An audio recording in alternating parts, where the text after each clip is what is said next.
Tales from the Dorkside will begin momentarily.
All right, folks, welcome back to Tales from the Dorkside.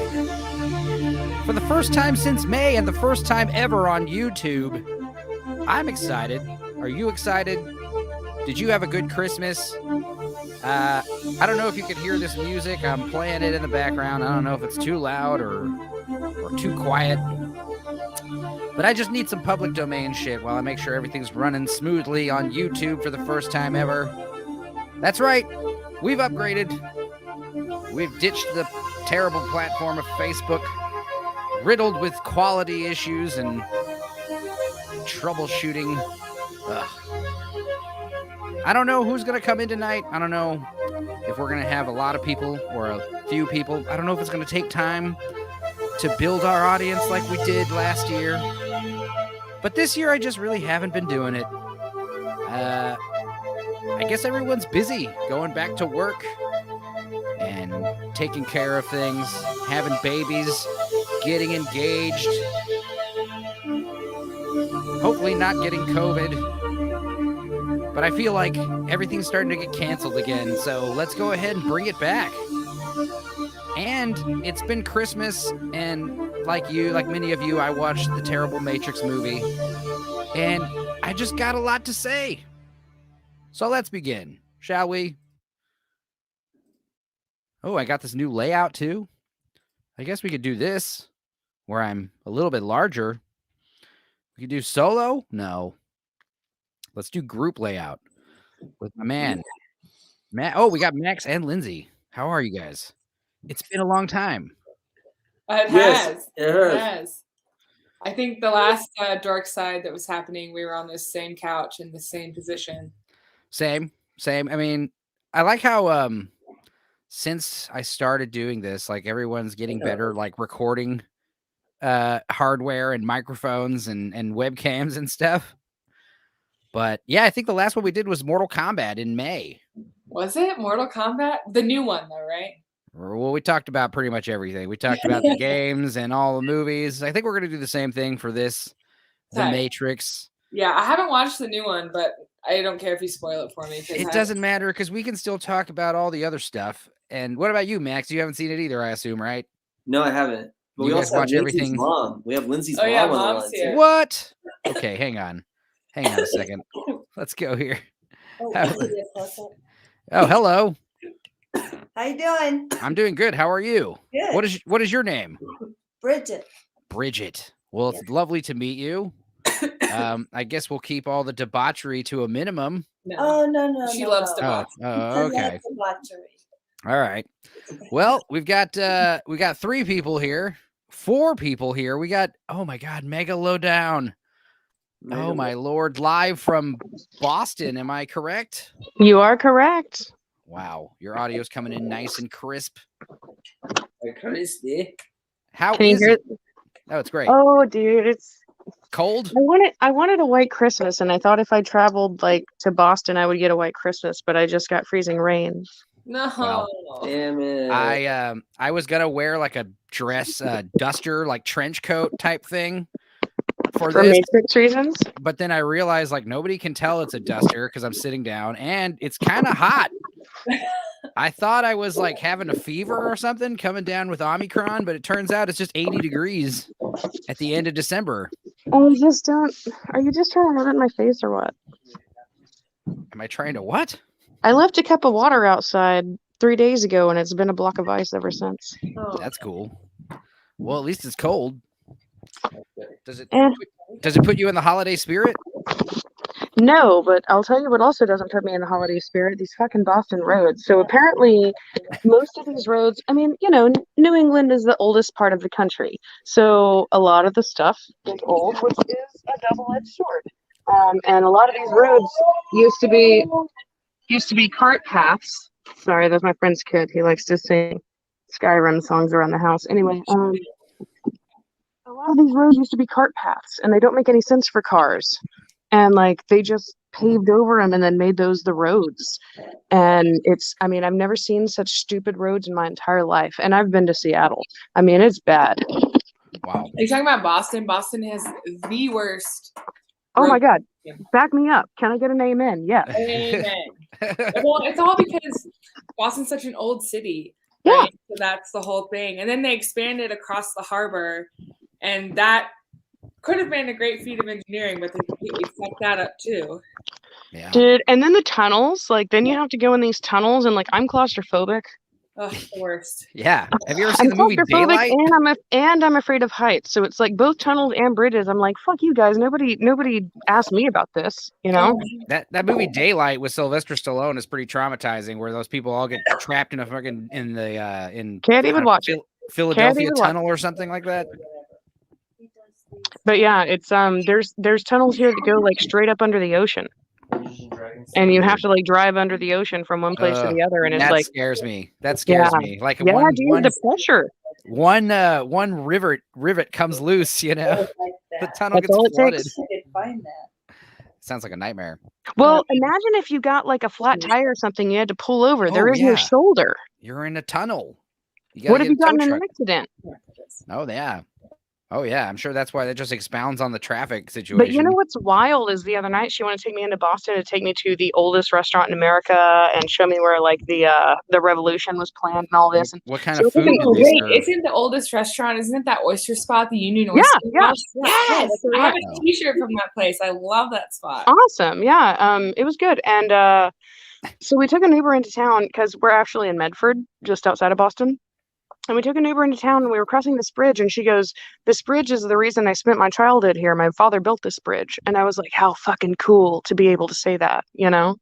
Like, it's like one of the biggest bridges here. And that was like her entire adolescence was spent here because her dad was building that bridge. And I was like, that's pretty fucking cool. I remember one time when I was younger, I had a friend whose stepdad built bridges. And I went into her house and there was that famous painting, you know, of all those guys sitting on the skyscraper, like sitting on that piece of sheet metal eating lunch or whatever. And even more famous, the picture of the guy taking the picture. Yeah, well, I don't know about that, but yeah. She goes, "That's what my stepdad does for a living." And I said, "Oh, he's a painter?"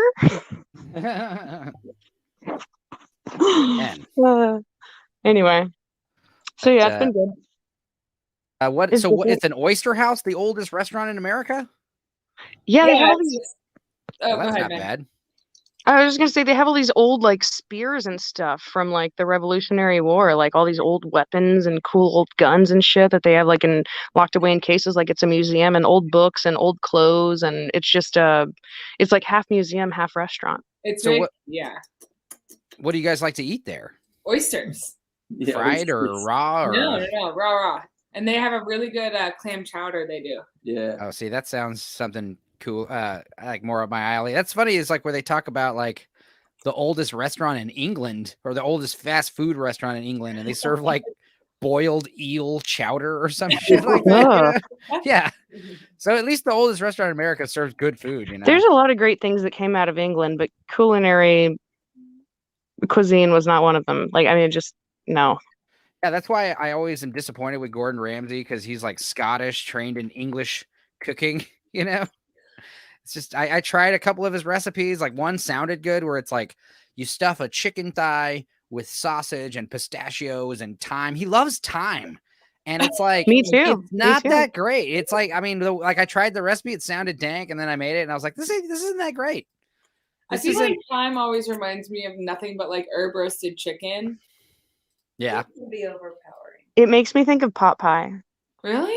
Like a homemade pot pie. Yeah, that's cool the picture. So wait, do you have the picture of the guy taking the picture though? Yeah, I do. It's right here. Let's see. Yeah. I changed it. Yeah. That's a cool picture. Oh, nice. No way. Look at him. What a boss. I know, in his suspenders. And then it's like, look at these other guys, you know, like they're all just a bunch of schlubs. They're all feeling underdressed here.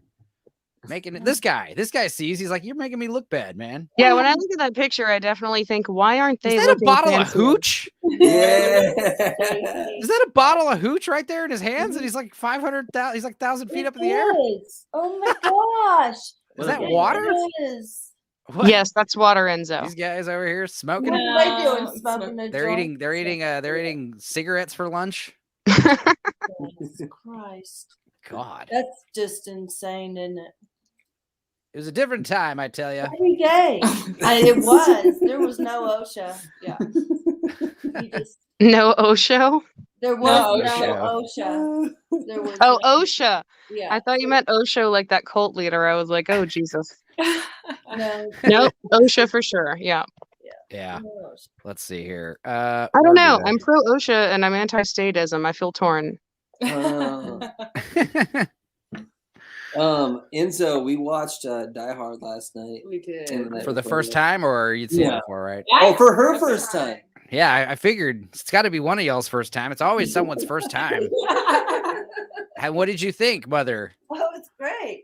It's such a good one. That puppy you guys are snuggling looks like Falcor the Luck Dragon. He does. I have a wonderful video of that dog with his like slow motion hair blowing in the wind while he's listening to fish. It's That's good. fucking amazing. The dog's really cute because he has lips. The dog has lips. I've never seen it before on a dog before, but he has, I don't know. like, I feel like that would probably remind me of the Uncanny Valley and probably make me slightly uncomfortable.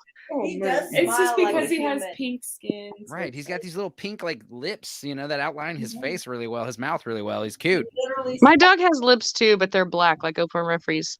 My little cat has lips. That's like the first thing she knows. She's got little black lips, like little like fur, you know. That's the first thing my grandma said when she saw her. She's like, she's got lips. And now I can't unsee it. Have you never noticed Rufus's lips? Yes, he's got a profound face as well. He's a long little he's a weird looking dog. He is a weird looking dog. Dude, I haven't been home in like 5 weeks. I fucking miss my dog. Yeah. Megan's just like the best friend in the world. She like makes costumes for people for free and flies up to people and like helps. I didn't fly, dude. I drove. It took me 5 days to get here. Yeah, that's cool. Yeah, so my friend's going through kind of a messy divorce, and the only family she has here is her ex's family, who is sort of acting hostile to her now. And she was like, what if I can do? So when, I don't know, I was just like, well, I'm not doing anything. So I just jumped in my car and drove up here. But now there's no exit plan. And I'm just like, what am I going to do? Because I can't stay here for like a year. You're stuck in a house in freezing temperatures with like incomplete walls and no outlets in certain places.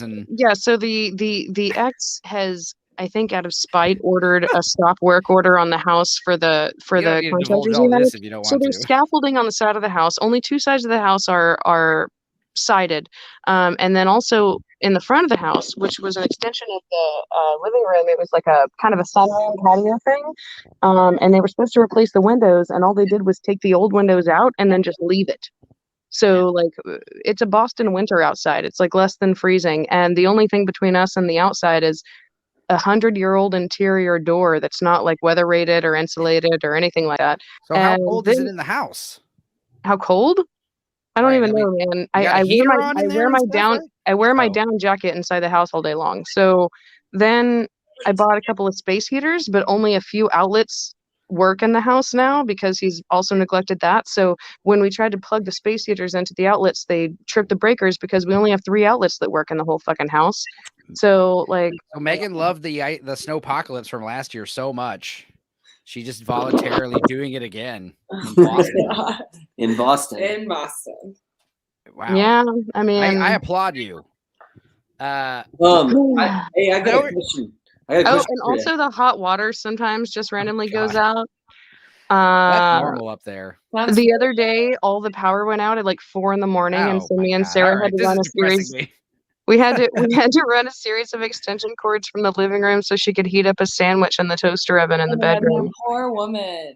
Yeah, it's really sad. And she's got 3 kids here, and the dad is sitting on a fucking pile of money, basically filing motions. Well, this is every week. I don't know if you should say anything on YouTube if it's like affecting. Yeah, no, you're right. Maybe I shouldn't. But the guy's an ass bag who's basically trying to bankrupt this poor single mother. His trying name to take is care of her Jonathan kids. Doe. And there's no fucking bottom. I'm finding. What is your question, Max? Cheer me up a little. Sorry, I don't mean to be a bummer. I just okay. No, okay. That sounds like a whole lot to process. And well, in any case, you can understand why if it was your friend, you would fucking drop what you were doing and go to be there. Absolutely. Mm-hmm. Anyway, what was your question, Max? Enzo came to my house actually like a few months ago. He was like, "What can I help you with?" And I was like, "Well, I need to make these costumes, which means I need to put this ceiling up in my shed." And he was like, "Wait, how are these things even related?" And I was like, "Well, because I need to make the costumes, which means I need a work area, which means I need to finishing the craft room I'm working on, which means I need room in the garage. And if I need room in the garage, then I have to finish the ceiling in the shed so I can put things in there." And he's like, "How the fuck did you get from like making costumes to like hanging a ceiling in your shed?" And the whole weekend he helped me hang that ceiling in the shed. Bless his heart. But I never finished. The moral of that story is Megalodon has crippling OCD. Yes. Okay. Anyway. Did Mother like Die Hard? My mom actually, it's one of her favorite movies of all time is Die Hard. Yeah, it was good. So I had never, I think, seen it or had forgotten that I had seen it because nothing looked familiar. So it was kind of like a first. I know I have seen Die Hard before, right? But you assume you did. You might have seen the third one. Can I just say I watched Christmas Chronicles last night with a fucking 6-year-old? It was the one with Kurt Russell where Kurt Russell plays Santa Claus. It's not and bad. I cried. Oh, like it was a really good movie. I was like, "Oh, look at this stupid Netflix Christmas movie that I'm gonna watch with a kid." But Kurt Russell was Santa, and I thought I'll give it a shot. It's Kurt Russell. He looks great, and it was so good. No, he looks great. You're right. The reason why you should watch that movie is because of the insane jail scene. Yeah. The police come back and like there's like a band and backup singers in the jail cell, and they're just like, "Well, that's weird." They're not like. What the hell? I would be completely convinced at that point that he is Santa Claus. I would be. Dude, and Santa's like, "I know all you want for Christmas is your ex-wife." And the guy's like, "How did you know that?" I would think that I'm not watching Santa Claus, but in fact, like I would look for the cameras. I'm like, this is a prank show, right? I'm on some kind Ashton Kutcher, where are you? Right.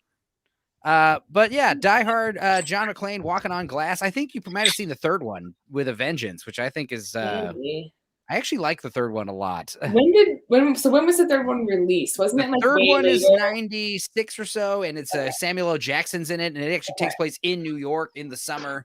So that seems so much more familiar. So maybe Bruce Willis is in his element, and Jeremy Irons is like Hans Gruber's brother, setting off bombs all over freaking. That one's great, and it's actually. Why is the bad guy always named Hans? Well, in the 80s and 90s and 70s, it's always bad guys had to be Russian or German. But it's funny because if you watch the German version of Die Hard, all the bad guys have American names like Steve and Trevor. Yeah, that's true. Did you guys hear the recent? I was listening to Jocko Willink, and he was on the Rogan podcast talking about some Chinese propaganda movie he had watched, and like he was just talking about how like blatantly like it's like, oh, the Chinese guy wins over, this guy who like obviously cheats in the battle and whatever. But it's like it's just a fucking state-produced movie that one of our American like UFC fighters agreed to be in. Yeah, they get a lot of American people. He agreed to play the American who cheated and was ultimately defeated by the Chinese. And it's like, what is it with these weird UFC fighters that they are just so like thirsty for China? Well, they're paying. I guess so, man. They have money. There was a Chinese movie with Jackie Chan and Arnold Schwarzenegger in it, and they're like fighting each other, and Arnold Schwarzenegger's like an old guy with a beard. I haven't seen it, but it looks crazy. Is it like recent or like it's like a few years ago, fairly recent? Yeah. Enzo, so I got a question for you, bud. Here it is, finally. All right. So how do we answer? Well, what's the name of that movie? Titian, or the one with the lady? Oh, yeah, I want to say it's pronounced Titan. Titan. I told him Titan. It's Titan. Titan. Titan makes more sense. Okay. Yeah. Right. I want to pronounce that I. But yes, there's a movie, Megan, that we saw. It's French, so will explain a lot of what I'm about to say. Mhm. But like, it's so funny because the synopsis that you read before you watch the movie, it's like there's a woman killing dudes and it's revenge, and you're like, okay, that sounds cool. That's like the first 15 minutes of the movie, and then the preceding like 2 hours of it is like this weird romance with like this old firefighter who thinks that she's his son, and she's slowly becoming a car.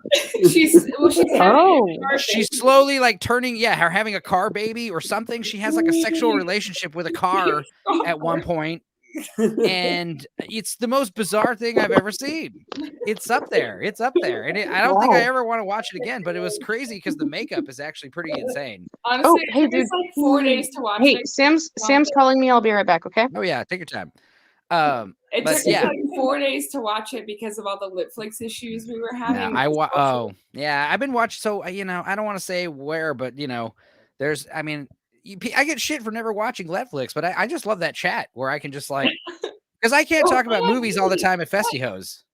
Festihos want to talk about all the live music that's getting canceled.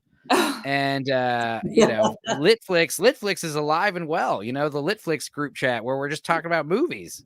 Yeah, I definitely feel like there's days where it's just me and Ben talking for like 2 straight days, but I don't care.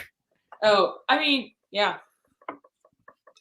I feel like Matt chimes in a lot on Netflix too. But yeah, what other Christmas movies did you watch? I watched 8-Bit Christmas on Netflix the other day, and it was fun. It was fun. Watched The Grinch. Oh yeah, we watched the original Grinch from 1966. The cartoon.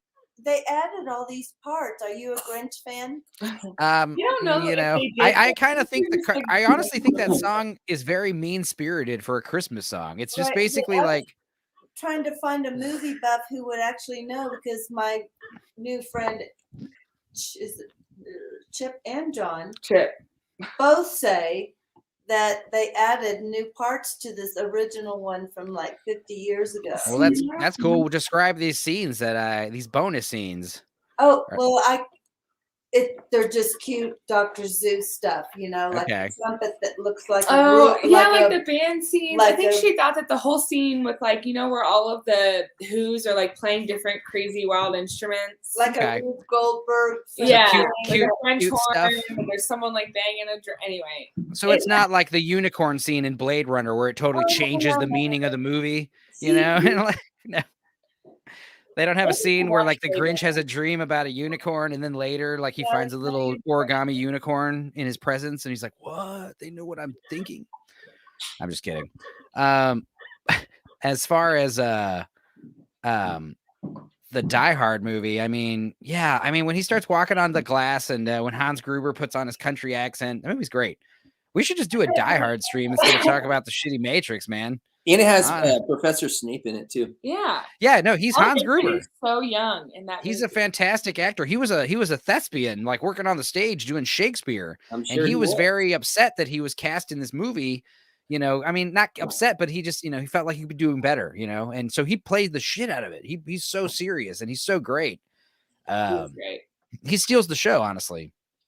Another movie I watched Don't Look Up, and I liked it. It was probably one of the best movies I've ever seen from Netflix. We have not seen it yet. I haven't seen it yet. Should we watch it? Like, yeah, it was great. It's 7 out of 10, I'd say, which is amazing for Netflix. Netflix is like 3 or 4 usually averaging around. Yeah, they're the Walmart of movies, dude. I've worked with them before. They're Walmart of movies. Yeah, it's like they're just churning stuff out regardless of the quality. But I did love like the really shitty Netflix Christmas movies. Well, yeah, those are like Hallmark Christmas movies. Only watch once. Yeah, they're really great at the Hallmark Christmas. So movies. I was talking about this around Christmas, but like this is the formula for every Hallmark Christmas movie. It's absolutely. It's a man or a woman, usually a woman who is like from the city, right? And she's like a yuppie who doesn't really care about Christmas, and then she has to go to like a rural part of America. And there's like either a farm or like a movie theater or some kind of bakery or some kind of like some establishment. You're right. They are all like that, but I like. And it's like going out of business, or it's like on the risk of losing it, because of some shit. Either it's like corporate greed. Every single one. Oh yeah, or they're just not making enough money. But then what happens is once she shows up, she's got to like do like work there or involved in something, and then or it's a he. But then there's like a stranger, a local stranger who's attractive and single. Yeah. Like if it's a man, he's like recently widowed and he's got like a daughter who's like 5 years old. And if the handsome stranger, and if the stranger's like a woman, she's a hot woman. She's usually got like a dying mother and like a younger sister who's like the younger sister works as like a mother, but she's not an actual mother because like she's still like intact down there, Yeah. It's terrible.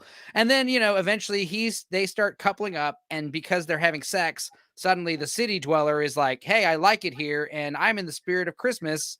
And that's usually about the end of the movie. And it's like, we're keeping the farm or we found a bunch of money and the bakery's saved. And that's the end. And they'll be like, yeah, exactly. He's then they're great. There was one. It was called Love Hard. That was about. That sounds naughty. What? This girl. Well, Love Hard. It was this. I think so. It was this girl from the city. Whoa. And she's like on a dating app, and she gets catfished by this like Korean dude, thinking that he's like Zac Efron or something. I forget who the guy is. It's not. Is he at least like a good-looking Korean dude, like from The Walking Dead? No. Wow. No, I mean, I forget what the name. He's in other things. He's actually what's that Asian kid from Silicon Valley? Ching Li or Chun Li? Yeah. From Street Fighter? It's like Jin something. From Silicon Valley. Yes. Oh, Jin Yang. I want a male cat named Jin Yang. Jin Yang, yes. I believe, is the Korean that catfishes this woman. Oh, so he's a little nerdy boy. Okay.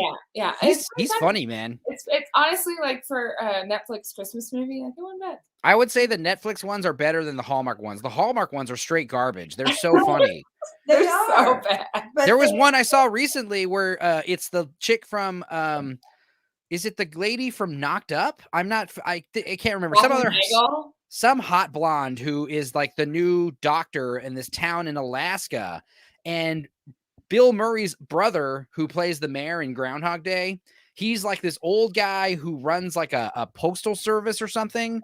And his super sexy son, works with him, and he's like, eats organic food and all this crap. He's like perfect, And it turns out what was a twist that was different from all the other Christmas movies was it turns out at the end that this old guy actually is Santa. Like she's slowly realizing like, wait, what? Like there's elves and you actually have reindeer. And they keep saying like, oh, we got to get ready for the big Christmas festival.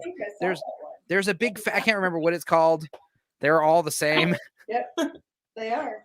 It's like Christmas in something, like Christmas in Paradise, or like Northern Christmas, or a cowboy Christmas, Christmas Down Under. Whatever. Oh my God, they're all the same. It's insane. What about Ernest Does Christmas? And they all have the same characters. Yeah. They just swap movie sets.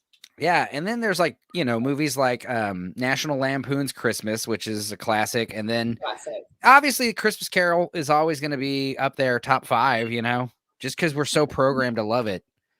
And I noticed this year, I never noticed this, but like there's a meme going around where they're like, shout out to the parents from Christmas Story who are just like chugging wine Christmas morning. And it's like, I never noticed that, but yeah, they're getting all litty titties like at 7 a.m., 8 a.m., Christmas morning. That's pretty good. Yeah, that Um, was good. That was good. But That's a I good think movie. my favorite Christmas movie is Tokyo Godfathers. I always recommend it every year, and I feel like no one ever watches it. But it's like an anime about Remember, like what it is. It's an anime about 3 homeless people who find a baby in the dumpster in Christmas Eve, and they have to figure out like whose baby it is. It's one of the best like holiday movies ever made. Oh my god! And this is an anime. I don't watch anime. Yeah, I know. I feel like ladies are just like not into animation, like especially when it's being taken seriously. Yeah. They go in the basement of But you know what animated show I used to really like was the one with the little blue like gumdrop looking dude. And the show? I'm not familiar with too many shows. I love the movies.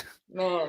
Okay, But- well, we can skip on that one. I'll think about it. It's okay, but remember. yeah, if you want to watch one that's not an anime, there's a black and white Akira Kurosawa movie called Redbeard that I like to watch around every Christmas. I haven't watched it this year yet, but it's because me and my mom watched it like fairly recently. But it's like 3 hours long, and it's just like black and white 60s movie about a guy in feudal Japan who he thinks he's gonna be like the physician of the shogun. So like the last samurai. Yeah, he thinks he's getting a new promotion where he's going to work as the personal physician of the shogun. He's very excited. He's going to be very wealthy. And then he has a detour and a new assignment where now he's going to work in this shitty hospital in this like poverty-stricken area of Japan. And he works under this crazy doctor whose name is Redbeard. They call him Redbeard, but he has another name. But like it's just this great movie. It's not Christmas movie, but it definitely like puts you in that Christmas spirit, you know. It's a great movie. that one of the main characters has a color as like part of their name, but the movie's in black and white. Oh, that's cool. Isn't that what you said, Redbeard? And that Oh yeah.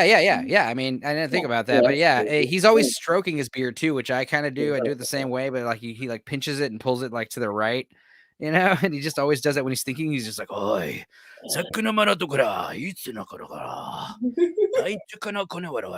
know, all the Japanese movies, they always sound the same. Yeah. I always love Japanese anime though, because there's like very expository dialogue expressing what the character's thinking. They always do that. Where like the guy's looking out the window and he's just talking about how sad he is. And it'll just be like, like a narration. Yeah.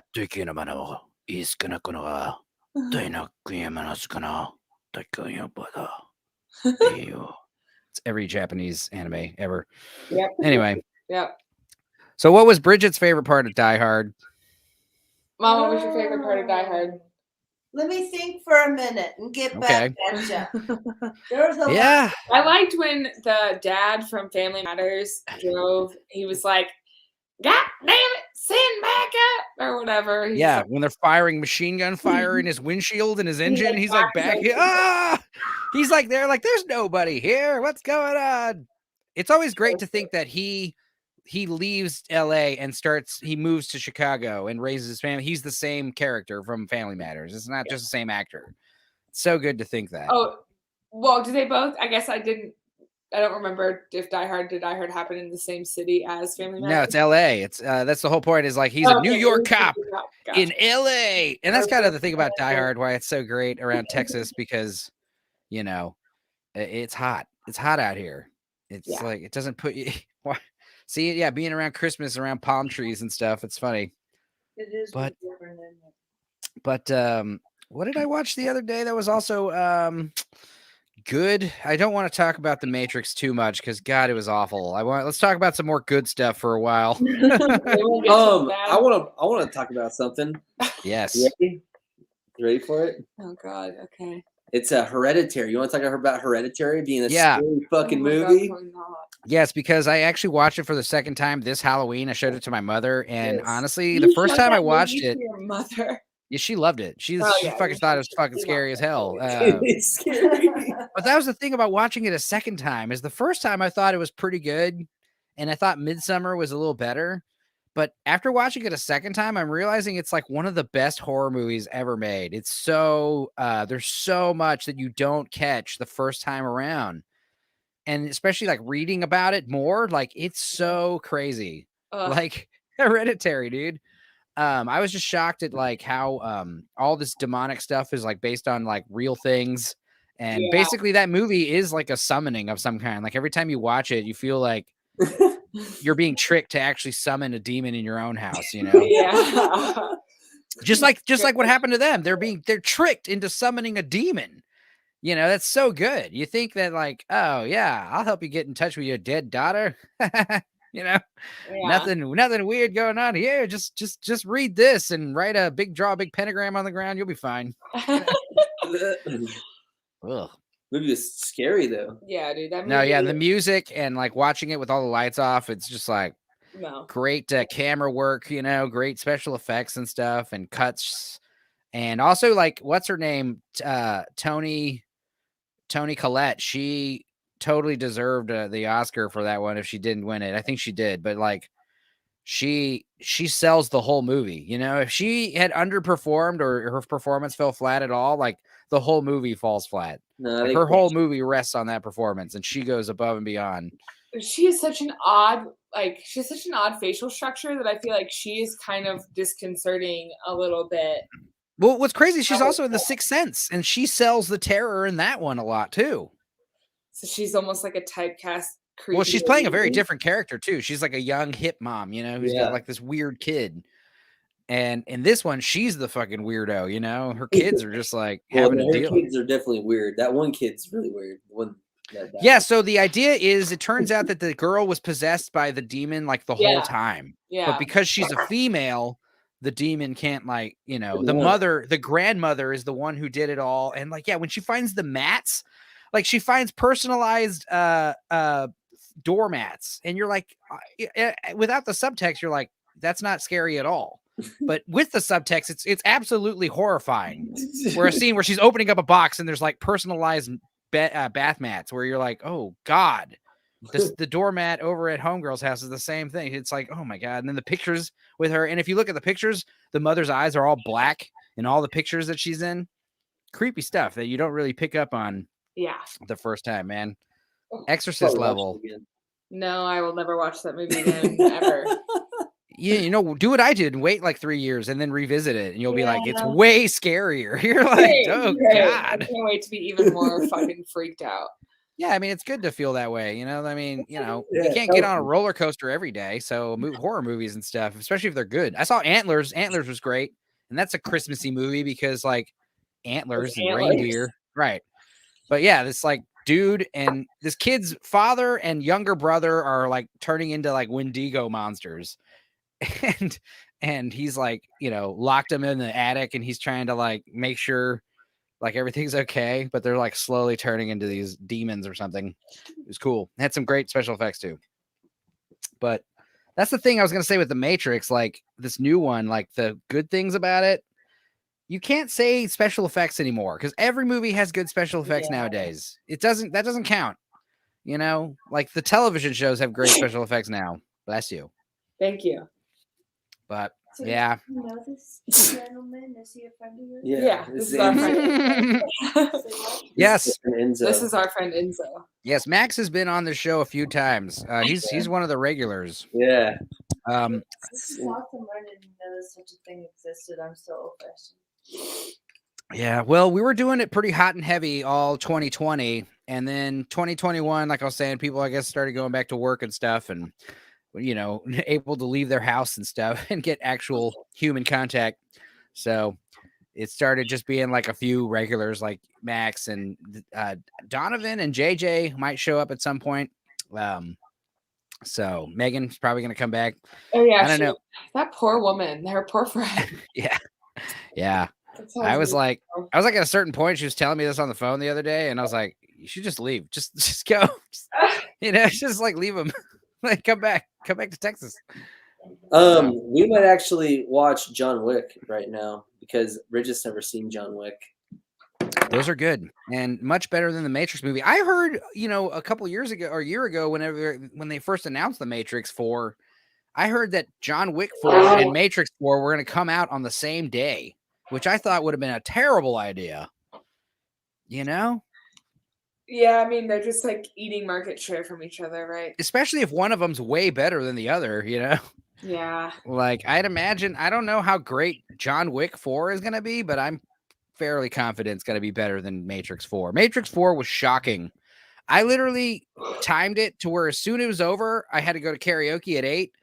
So it was like, it finished at like 7:40 or something, and I had like 10 minutes to drive there and 10 minutes to get ready. And I remember by the time I was at karaoke, I was still like in a state of like, it was in shock. I was literally in shock at what I had witnessed. It was crazy.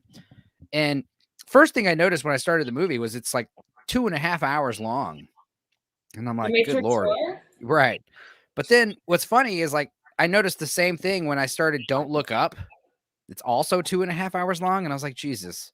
But Don't Look Up, like, didn't feel like it was an eternity like Matrix 4 did.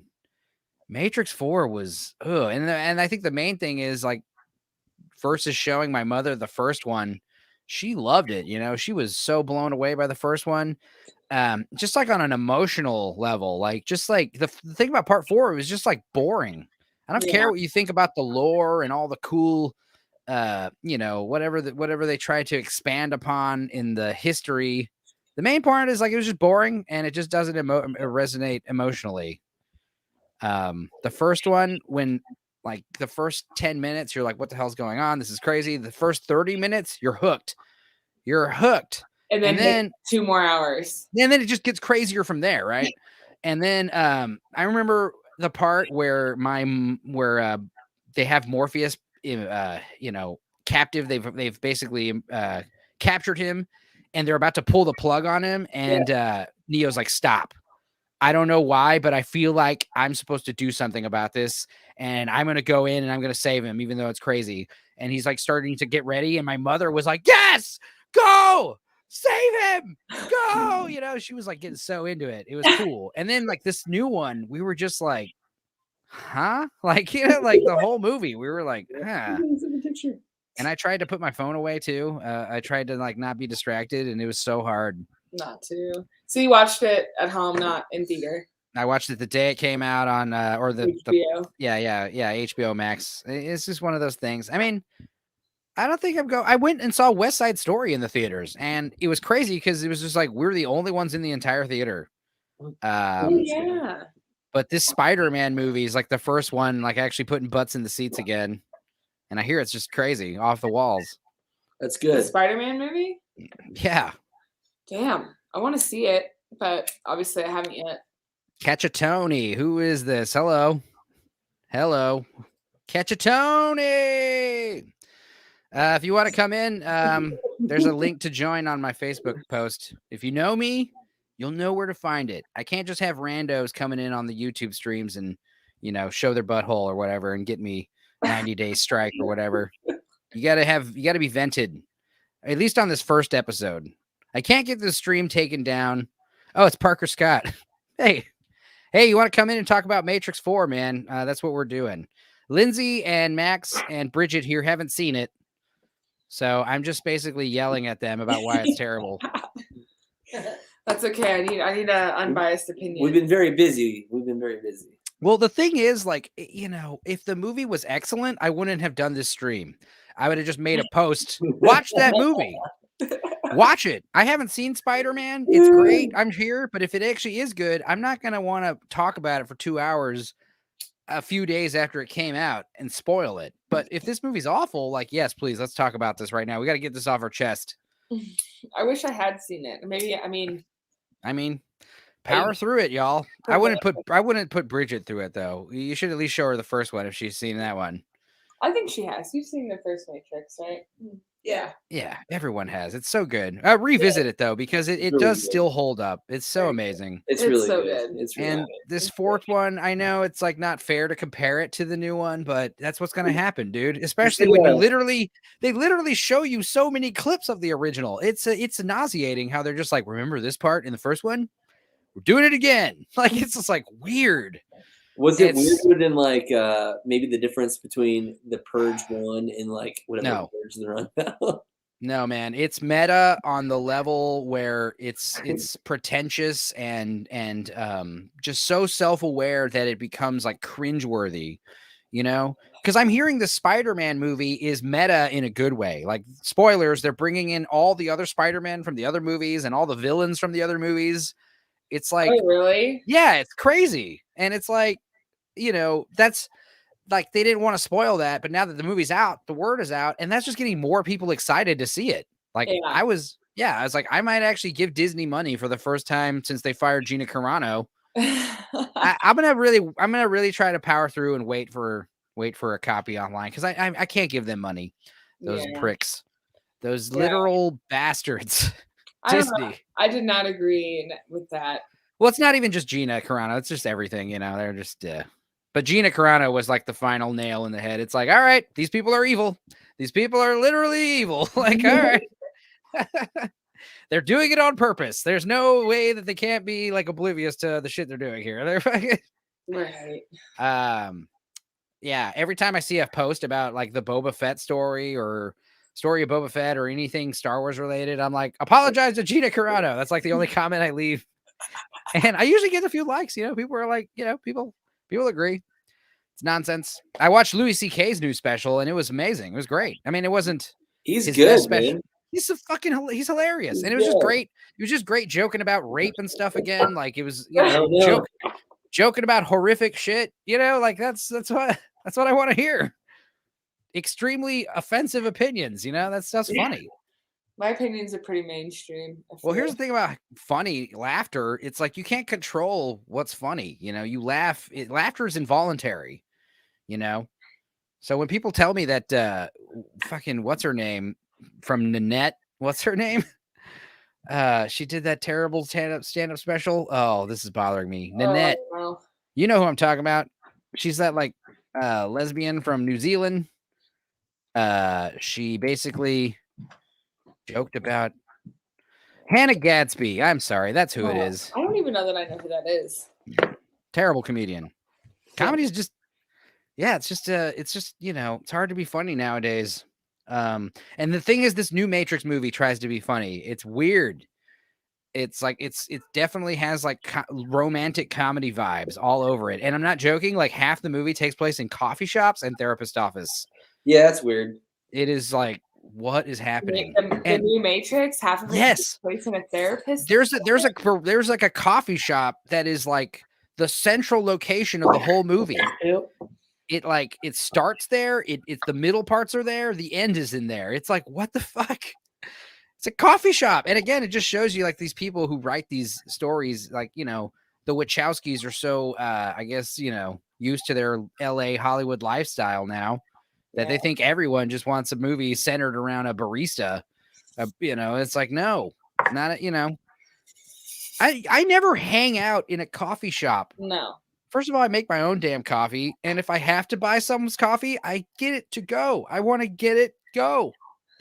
I'm drinking my coffee on the move here. You know, I need fuel. I'm not here to like set up my laptop and work on my script. Whatever. Do that from home. Do you think that people do that because for attention? Don't have internet? It's definitely something like that. Yeah, like you get it could be that. The excuse they always say is, I work better out of my house. And it's like, that just means your house is filthy. Clean up your fucking house, set up an office, set up an actual area where your work computer is away from like the entertainment center, away from your bed. That's all you got to do is just put your fucking work computer somewhere, like in the living room or in the dining room somewhere. Or if you're living in a tiny, shitty apartment, fold your damn bed up into the wall, or put your fold out couch up before you start working. Take your shower, put on actual clothes. It takes discipline to work from home, but it can be done. And if you have to go to a damn coffee shop and buy $5 lattes just so you can work on your, especially if it's like art, like you're working on a novel or a script or something, like, I don't know. It should be, if you got to force yourself to do it, then just don't even do it. I agree. I feel like Starbucks also had that unlimited, like you have like a Starbucks gold membership and you get unlimited refills, so you can just sit there and get like fucking blitzed on black. Yeah, that's not good for you either. I remember when I worked at the Irwin Center selling tickets, it was no big deal. You'd get a couple coffees a day. But when I was working night run, I would be like the only person there, like all night till like midnight, besides like the custodial crew and stuff. Especially if there wasn't an event there. But like my whole job was just to like update batches on the website for ticket sales and just like man a phone that never rang, and if it did ring, it was HEB asking for the same password that I give them every time. Longhorns with zeros instead of O's. It's the password every time. Anytime that, so, but I remember just out of boredom, I would go to the coffee room and drink like a pot of coffee a night. Just like, oh, let's go get more coffee, not a coffee. And it's just like, no, stop doing that. It's not good for you. No. But those damn Monster energy drinks, those are like cancer in a can. Oh man, I drank so many Red Bulls, dude. I'm probably pretty fucked at this point. I like those balls sodas where it's like pure guarana soda. They actually taste pretty good. I remember those back in the day. I like the Nos drink just because it tastes good. It's a grapefruit flavor and it's whatever. But if I have to drink energy drinks, I'll get those Monster coffee drinks. Yeah, because they actually have like milk and real coffee in them, which I was shocked. Yeah, like skim milk is like the number one ingredient in those. I was like, whoa. Yeah, I had I went through a phase in college where I was like really big into Red Bulls and Slim Jims. Ugh. Well, I'll still eat a Slim Jim here and there. This is why Max has a hole in his esophagus. Yeah, right. Don't we all? I feel like I might.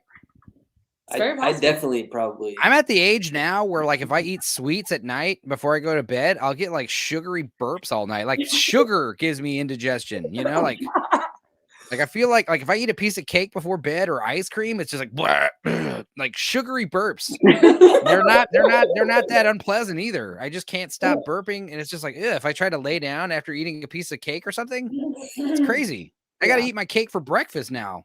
Well, all breakfast foods that are sweet and not savory are basically cake.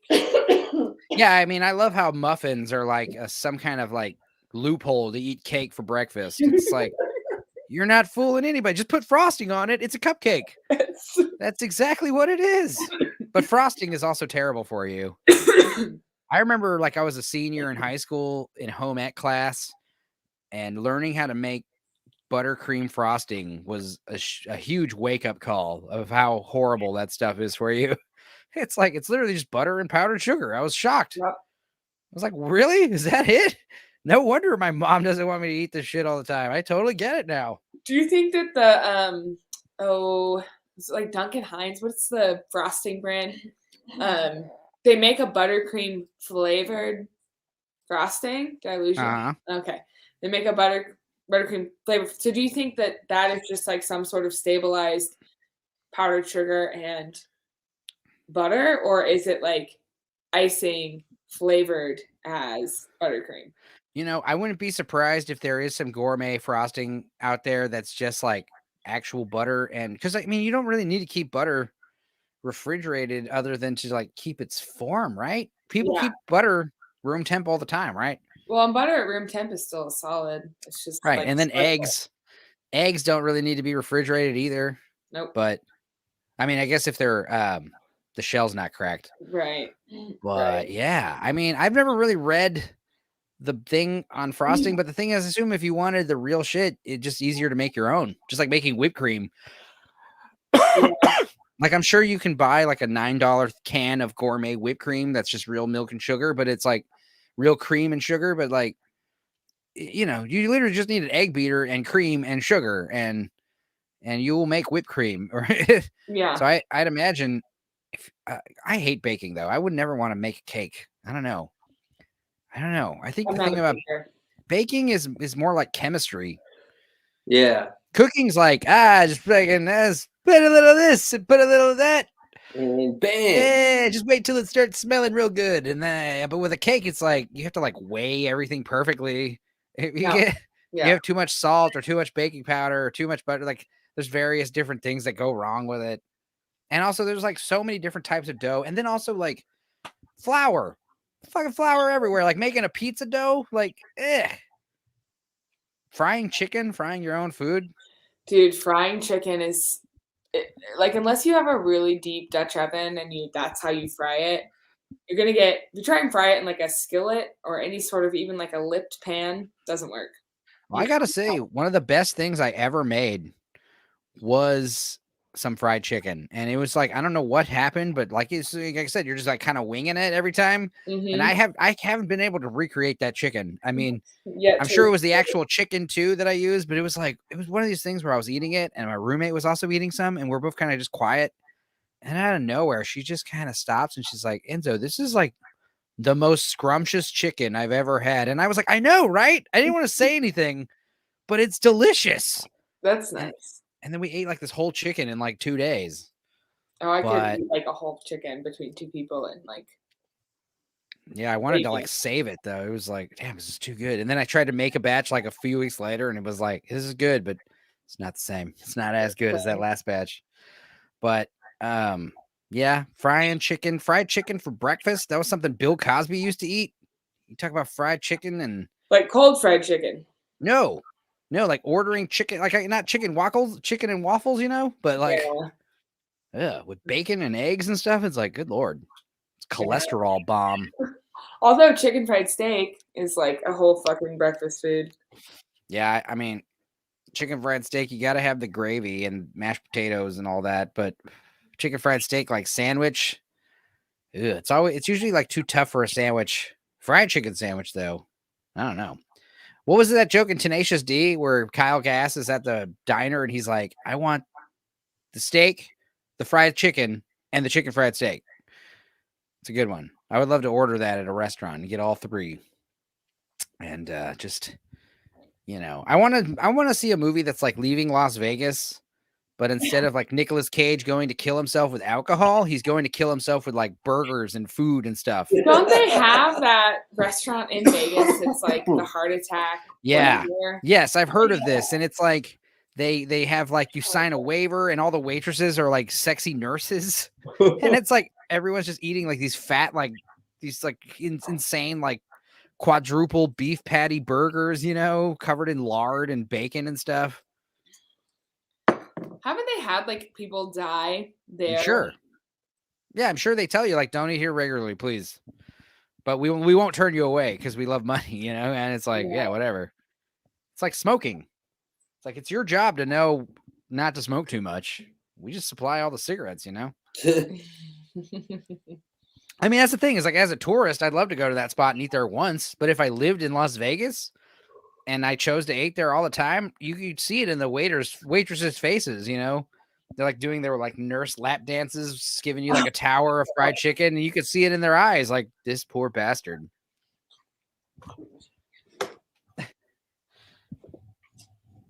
But yeah, I mean that's kind of why I'll always order chili rellenos, man, because frying food sucks, and like it's one of those things. Enzo, it's my favorite. The chili relleno burritos out here are so damn good. Yeah. Well, anytime someone talks about they're going to Meow Wolf, I'm like, there's a place across the street called Alicia's. You'll get those $3 chili relleno burritos. Like, get like 3 of them. They're amazing. Yeah. Oh God. I remember I went with the cream cheese boys, and congratulations to Miles, by the way. Yeah. Oh yeah. Congrats, Miles. Miles. Congrats. Yeesh. But God, he told me he was going to do that a while ago, though. Interesting. Well, you know. So he had a plan. But yeah, I remember going to this burrito place, Alicia's, and all those boys got the green chili chicken burrito, and they were all like, "Yeah, it's okay." And I was like, "Yeah, you guys should have got chili relleno, man." Yeah. It's so good. Dude, and the thing about those chili rellenos, my biggest regret was I didn't get a second one. As soon as I finished it, I was like, I want another one, but it's time to go. Yeah, you always gotta double up on a relleno burrito. Although there's this place called El Modelo down the street from our house. It does like super dank, and I feel like it's just like it's just like a cheese chili relleno with like refried beans and a tortilla, right? Oh, you can get beans if you want, but the ones that we get are pretty much it's like green chili stew, a chili relleno, and cheese in a burrito. In one burrito. Yeah, so it's like a chili relleno, so like a cheese stuffed pepper deep fried, nice. with green chili pork smothered on it. Yeah, because when I used to go to Borderland Tamales growing up in El Paso, I'd get those two together, like the green chili green chili pork, and the chili relleno. And my mom would come home with like, a dozen of them, just 6 and 6, dude, but the green chili is in the burrito. Yeah, so that's why that's super cool. Just combine them. Clean burrito. Yeah. Yeah, that's nice. Oh, good times. Yeah, and that's the thing is like I remember seeing The Matrix in El Paso growing up, the first one, and I'll never forget it, man. I remember seeing it in the theaters, being blown away. In 1999, I was like 15 years old, and now it's like this, compared to this new one, you compare the first 30 minutes of this one compared to the first 30 minutes of the last one, like how you feel by the time the first 30 minutes, they've already freed Neo from the Matrix and they're explaining to him what the Matrix is. That's in the first 30 minutes. And in this one, like, you guys got to see it too. That's what I was saying on Facebook. I was like, you can't be told how terrible the Matrix 4 is. You have to see it for yourself. Just like Morpheus said. Damn. It's shocking. And then I got a couple friends who are like coming in with their hot takes saying it was excellent, but I'm like, you're lying to yourself. Like, were you really that jazzed? I mean, I'm just gonna say it. Like, how high were you? Yeah. Like, and that's the thing. It's like, yeah, it had great effects and some cool set pieces, but it wasn't anything we hadn't seen before, like the first one, Right. They needed to like do some more innovation. And what sucks is the stuff that I did like about the movie. Carrie Ann Moss, she's great, but I didn't like how they what they did with her character. And I don't want to spoil it too much, but it's like I don't, I'll have to talk about it at some point tonight. But it's like what they did with it's the Last Jedi all over again. It's like in order to elevate Rey Skywalker, we have to nerf Luke Skywalker, and Neo basically becomes Zero. And you got how could you have two the ones? You know what I mean? That doesn't make any sense. You got two the ones. Okay. Enzo, we're gonna jump off. All right. Well, I guess I'll go ahead and talk about this horrendous shit in detail. You can always rewatch this, after you see the movie. That is the cool thing about the YouTube stuff is like I'm noticing way less technical difficulties and more better stream quality. So probably just keep doing this YouTube stuff. I might create like a probably keep doing these again, get these back going, and I'll probably create like a group chat for you and a handful of other people, and we'll just take it from there. Let's do it, man. Well, you have what it takes, dude. What were you gonna watch again right now? John Wick 1. Oh, right. Yeah, go ahead and watch the second one while you're at it. It's so good. Daniel Bernhardt is also in it, and he was in the Matrix sequels. And he's badass. He's one of those. He's Agent Johnson. Yeah. Yeah. All right, man. Well, you guys have a good one. Lindsay, you take it easy. Yeah, you guys should watch Die Hard with a Vengeance also, even though it's not a Christmas movie. See, and that's what kind of like really fucked it up for everyone that thought that Die Hard was a Christmas movie. So they made a bunch. It is. It is a Christmas movie. It takes place during Christmas, and it's all about like saving your family. Family comes first, and it's good. It's got Christmas morals in it. Yeah. Okay. Plus it's like, all the Shane Black movies, they all take place around Christmas. Long Kiss Goodnight and the new Predator movie and Last Action Hero. There's some Christmas references in that. What are some other ones? Christmas action movies. Being so tired. We're gonna head out. We're all like falling asleep, but we love you. Take it easy. We will talk to you later. All right, good night. Bye. Adios. Yeah. So I guess I'll just chat to myself then until someone else pops in here, maybe. But let's go ahead and just get down into the gritty details just for like a few minutes, and then I guess I'll just call it a night. But yes, Matrix 4 was fucking horrific. It was literally one of the worst viewing experiences I've ever had. And I guess it's because I wasn't really shocked and appalled and confused like I was when I watched The Last Jedi for the first time. It was more like, this is how it is. Like, it was more just like coming to terms with someone who has died or wronged you 100 times and you have to like cut them off for good. It was just one of those like red pill moments where you're just the horrible truth. It's so painful, you know? And, you know, we got to talk about with the Wachowskis. God bless them. I don't know what's going on with them parting for this movie. Did they have a fracture?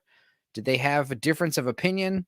Or was one of them just like over it and the other one just really had a story to tell? That was the thing about this movie, is it didn't tell me anything new. It didn't have anything unique or new to say to its audience. It was literally just, hey, remember the first Matrix? Well, we're doing it again and it's not going to be as good. Deal with it. And that was the attitude. It's like, hey, they're literally meta address reboots, how reboots are terrible and reboots never work in like a spitballing session. You know, the Matrix, the first three movies are apparently like a video game in this new Matrix reality that Keanu Reeves had invented. It's just weird, man. And you know, I mean, like I said, I was gonna say the stuff that I did like about it. Carrie-Anne Moss, her acting's great. Her screen presence is still there. She's still so beautiful. And I did like the idea that she's like some random MILF lady with kids and a husband, and her name's Tiffany now. I mean, you could have done cool stuff with that. But the fact that she basically becomes the one at the end, like the one also, it was just, you know, the same old shit we keep seeing, you know? And again, it's like trying to elevate these female characters to supplant the original protagonists of these stories. It's not like that's inherently a bad thing, but it's just one of those things where you're saying that what Trinity did in the first movie wasn't important. You're saying, oh, Trinity, she didn't do much in the first one, when in fact, her role in the first one is extremely important, and it's revealed at the end why it's so important. She basically comes out at the very end of the movie. She's like, look, motherfucker, we know you're the one because I love you. And it's only until, you know, I knew that I'm going to fall in love with the one. So the fact that I love you, that means you're the one. That's how it's actually officially revealed that Neo is in fact the one. And like I said earlier, it's like, how can you have two the ones? I always interpreted it as 1 and 0. So you got the one, who's Neo, and then you've got 0, who's probably Agent Smith in the sequels, which were also not great. And that's the other thing. It's like, you didn't really have to make it better than the first one. You just had to make it at least better than part 3, which I really don't think it is. And if it is, it's not by much. You know, you could have easily just said, hey, those sequels, they never happened. Here's a new Matrix. I mean, imagine if the first two sequels never happened, and this Resurrections movie coming out in the year 2021 was literally the Matrix Part 2, and we hadn't seen a sequel in 20 years. That would have been, this movie would have made a shit zillion dollars, you know? But instead, it's just that tired old thing. And what's even worse is they're so smug about it. It's the tired old thing. We're doing it now. We're also doing it. Matrix is doing it. Deal with it. It's not going to be as good. Ha ha ha. You know? Matrix, we got Morpheus. He's younger. He's sexier. He's blacker. He's dressing like Willy Wonka. It's just interesting. It's like, why did that have to be Morpheus? Why don't you just give him a different name? It's just weird. And I guess it's like a big fuck you to Lawrence Fishburne. They have a problem with him because he disowned his daughter for, you know, personal reasons. I don't know. If you're going to replace Lawrence Fishburne, replace him with fucking Samuel L. Jackson or someone. That would have been sweet. Yo, I'm the new motherfucking Morpheus. How you like me now? You know, that would have been great. We would have been able to deal with that. I don't know. The other issues, you know, Tiffany being the one, it's, you know, like I said, it's just undermining the impact she had on the first one. And the third one, you know, I don't even want to talk about those. I never even showed the second and third one to my mother. I have the Riff Tracks versions. I'll probably show those to her, but The problems I had with the movie, I mean, the things that I did like about it, story-wise, they touched on briefly in the second act, and then we never hear about it again. Like this idea of like the machines at war with each other and the humans like caught in the crossfire. The whole movie could have been about that. That would have been sick. You also this idea of like friendly machines that are on the side of the humans. That is also cool. And it just got a little corny with the little insect guy hopping around, just basically being a cheerleader. When in fact, you've got these crazy insect like ship machines, sentience. What are they called? That was interesting. And then we don't really ever see them again. And they kind of help out at the end, but like, I don't know. We should have lost one of them, I think, to have some emotional resonance there. One of them should have been deactivated or killed or whatever. But like that stuff's so touched on briefly. Same thing with the humans and the machines building a city together, called IO, which I thought was clever because if you watch the Animatrix, the machine city that waged war with the humans long ago was called 01. That's a great name. It's great stuff. The Animatrix, make the sequel more like the Animatrix. It doesn't necessarily have to be, the same, like a reboot. We're going to free Neo. Vincent coming in here, saving me. Did you watch it, man? Oh, you're muted, buddy. I can't hear you. There's probably a little icon next to your... 1 second.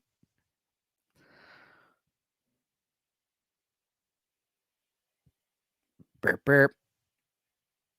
Vincent was on the very first Tales from the Dorkside. Can I hear you now? No. Am I... 1 sec. If you turn off your camera, we can see if your little icon is actually registering noise. How about now? Oh, I can totally hear you now. Never mind. Yeah. So what's up, buddy? What up, man? Just bringing this shit back. Yeah, I feel ya. In all of its glory. Hell yeah.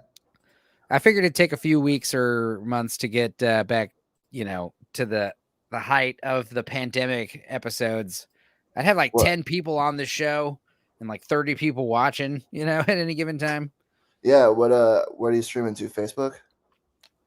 No, it's the first time we're doing YouTube, and I'm gonna definitely keep doing it because it's just way better quality and it is no technical difficulties.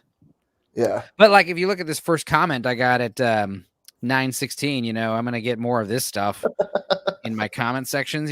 People spamming the chat maybe with like it's kind of don't want it to get too popular because then you'll have like porn bots. Like I'll have to hire like admins and stuff. Like I don't need that.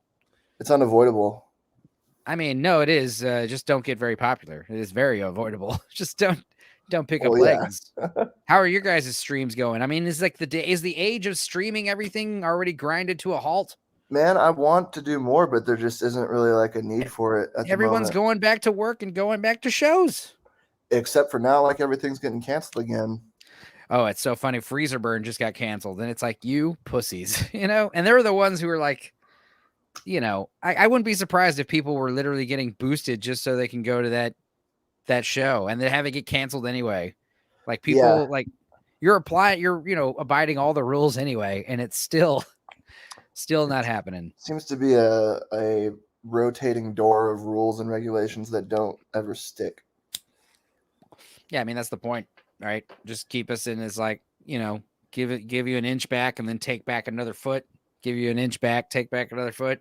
Yeah, so I saw someone post the other day, but like, hey, gas went down 10 cents. Everything's great.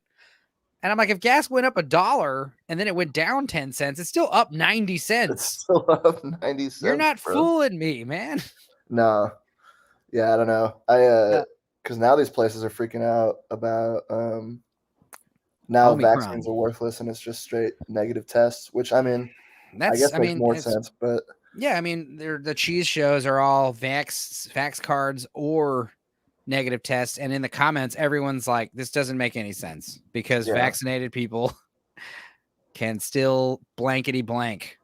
And that's the other thing about YouTube is like, you can't say any kind of controversial shit on YouTube. So, yeah, definitely not. Good luck with that, dude. Yeah. I mean, you can get away with whatever, and you can always just say like allegedly and things like Yeah. that. I heard And somewhere. not that. Yeah.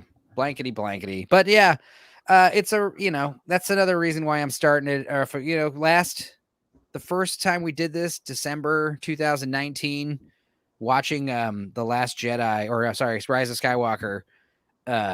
This was before all the shit hit the fan. And it was one of those things where we just had a great time and it was fun. Yeah. And it's just fun because like nerding out, I can understand the shows, music shows. There's an appeal about being there. But it's like, if we're just going to have beers and talk about the Matrix for 4 hours, I don't need to be traveling anywhere and hang out somewhere and deal with Last Call and, No. And it's like, if I'm just hanging out at your house, that's also awkward. Well, the direction of things are moving that way anyway with metaverse stuff. And right. Everyone bought all these cameras and webcams and downloaded software so they can do this shit. So let's keep doing it. Yeah. I mean, I personally loved the streams, this and like doing the shows just because it was a way to be creative. Yeah. Convenient. Cool. And you could get real creative. We still didn't do the Fecal Pickle stream because it just was so much work. And we're like, I got about halfway done. I'm still waiting on those last 5 songs from Zach, Oh, what, like not having the content or like the tech to like pull it off? No, just the content. Cause like I basically gave Zach a like 20 song list. And the idea is like, we're going to release it in 2020. And we got like 5 songs in, and then it was like another nudge and like 8 songs in. I think now we're close. We're like 16 or 13, 14 songs in, but still it's like it just kind of plateaued. Of Fecal Pickle is you harassing Zach into doing. Yeah. What I really need is just to learn how to play the piano to a basic level. It's not a dig on Zach. He's a busy boy. It's just I know. And that's why it's funny. It's just like, and I don't pay him anything. I just like, here's 30 songs you've never heard of. Learn them in a week. Yeah, he can figure it out too. Well, that's the other thing is I'm very lenient. Like he just opens up Chordify or whatever on his iPad and just like, sight reads while he's playing. I feel like I've asked you this before, but do you ever do like straight up stand up? No. That's kind of what this thing is. This is another thing. It's like, you want me all to be funny? I'll just do it here. Yeah. Have you tried it, or you just not for you? No, I've never tried it. I've never really had an appeal. I've been recommended it for all the time. And it's just like, I know what the life of a stand-up comedian entails. It just doesn't, interest me. It's like asking a beautiful woman to do porno. It's like, you're asking me to bear all in front of a room full of strangers. Yeah. And it's just so, it's not like this where like me and you are talking. This is better. I don't, Right. like I was just by myself for fucking 10 minutes a minute ago and I didn't like it. Yeah. I'm just talking about the Matrix 4 and why I don't like it. Did you just start? No, we were going for like an hour 18. Me and Max and his maybe future mother-in-law, who knows? And Lindsay were there. Nice. Yeah, but it's funny because they hadn't seen the Matrix 4, so I'm just like, oh well, let's just talk about the first Matrix then, and Die Hard and Christmas Hallmark movies and whatever, Yeah. But I thought it was appropriate. Earlier today I just got the idea to just go Tales to Dorkside Resurrections. I mean, that'd be funny. Mm-hmm. So I'm just like, let's do it. Fuck it, let's go on YouTube. Let's also check. I got the 100 subscribers so I could live stream the Fecal Pickle show. Right. That never happened. So I'm just like, well, let's use this fact that I can live stream. Now you're only 900 away from being able to monetize it. I really don't give a shit about that. I don't really either. Yeah, I mean, that's the other thing. Like the streams I watch, some of these like, Comicsgate and Fandom Menace streams or whatever. Like these guys are rolling in super chats. Like that's the thing. It's like the comment section is just rolling with like, $10 here just to say, yeah, I didn't like that movie either. And it's like, I would my way into just random like Twitch streams and stuff about just absolutely nothing. It's just people watching like other YouTube videos, and they all have 30,000 people in there. Nice. Watching it. Yeah. Have you seen these damn thoughts on Twitch who are literally just like licking a microphone for 15 hours and they have like 1 million people watching them? Nothing really surprises me anymore. It's right. Yeah. It These doesn't. last 2 years. Because I found like I found myself like watching reaction videos and like feeling kind of guilty about it. Like, someone checking out like Led Zeppelin for the first time or some shit. And I'm like, how the fuck is no one heard this I song got it. before? Those are all fake. Those are all fake. I'm 100%. 100%. I mean, maybe there's a couple genuine ones, but it's like, yeah, you're telling me you never heard Stairway to Heaven? Yeah, or whatever it is. But like, it'll be like that about anything. And then like next thing I know, it's like 3 a.m. and I'm like, why the fuck am I watching this? That's the other thing I'm noticing too, is like people share TikTok videos, right? But it's not just a TikTok video. It's like, it'll be like this, where the TikTok video is like your screen, and then it'll just be like a random person on the right, like, what? And it's just Seriously, like, though. I know what you're talking about. And I don't have a problem with like my friends sharing that video, but I hate this person, this reaction person that I am, like this guy, he's like, well, I'm just like milking it. How is this allowed? And it's just so funny because like doing these stupid Dorkside streams, you notice that if you play the wrong fucking movie trailer or the wrong song for 15 seconds, your stream gets shut down immediately. And I'm like, well, how are these reaction videos any different? Yeah, it's the same thing with Twitch. They're like super serious about the rules. Yeah, I mean, I want to see a platform that's literally just like hell's anus. Like we can say and do and share whatever the hell you want, and there's no rules. And just let's see how let's do an experiment. Let's see what happens. Let's see what this platform becomes. Yeah, I'm surprised that you don't see something like that in the vein of like, I mean, obviously those sites are really shitty, like 4chan and stuff, but like that is the equivalent of like message boards that are lawless. Right, but something more like with Twitch, where it's just like me and you are just like doing commentary on XXX gay pornography, just like laughing at it, like that would be cool. Why can't we do shit like that? Because no one's gonna monetize that. Right. No, that's what I'm saying. I don't give a shit about commercials, man. Just let me watch like my stupid trailer. I'm not even asking to really watch, XXX porn. I'm just saying, like, if you're gonna allow that, then surely you'll allow me to play a fucking 30-second. I remember like I've had a few of these streams taken down, and one of them was like playing the fucking Freddy Krueger Dawkins song from one of the Nightmare on Elm Street 3. There's like a metal band that does like one of the songs, and we watched the music video together for Halloween. Right. And it's a cheesy music video, and we're like joking about it and laughing about it. But yeah, stupid like Warner Brothers Music or whoever did it took it down, and that was one of those things where I had to appeal it, and I don't remember if it got up or not. A few times too, because you do samples and stuff, right? And it's just like, come on, like I know, or the YouTube's actually the most chill about it. I think it was like Facebook that got super sideways, but like because we'd be streaming all 3 simultaneously. I think Facebook and Twitter have like bots, their algorithms are just on it. After it's done airing, you go back and watch it. It'll be muted in certain sections if they don't take it down. I had a friend who like posted a picture where like a corner of her nipple was visible, and like a few days later she's like, whoever reported that and got me banned from streaming. And I'm like, nobody did that. You know why? Because you're hot as hell. Who the hell's gonna do that? Some jealous chick out there. Still, that would be funny. I didn't think about that because chicks be throwing shade for sure. Yeah, it's weird. I don't know how far AI is gonna take. Did you watch the new Matrix, man? I did. Okay. Good. But I bailed on like the last 45 minutes of it. Oh, so you didn't see the final scene where I saw the very final scene. Okay.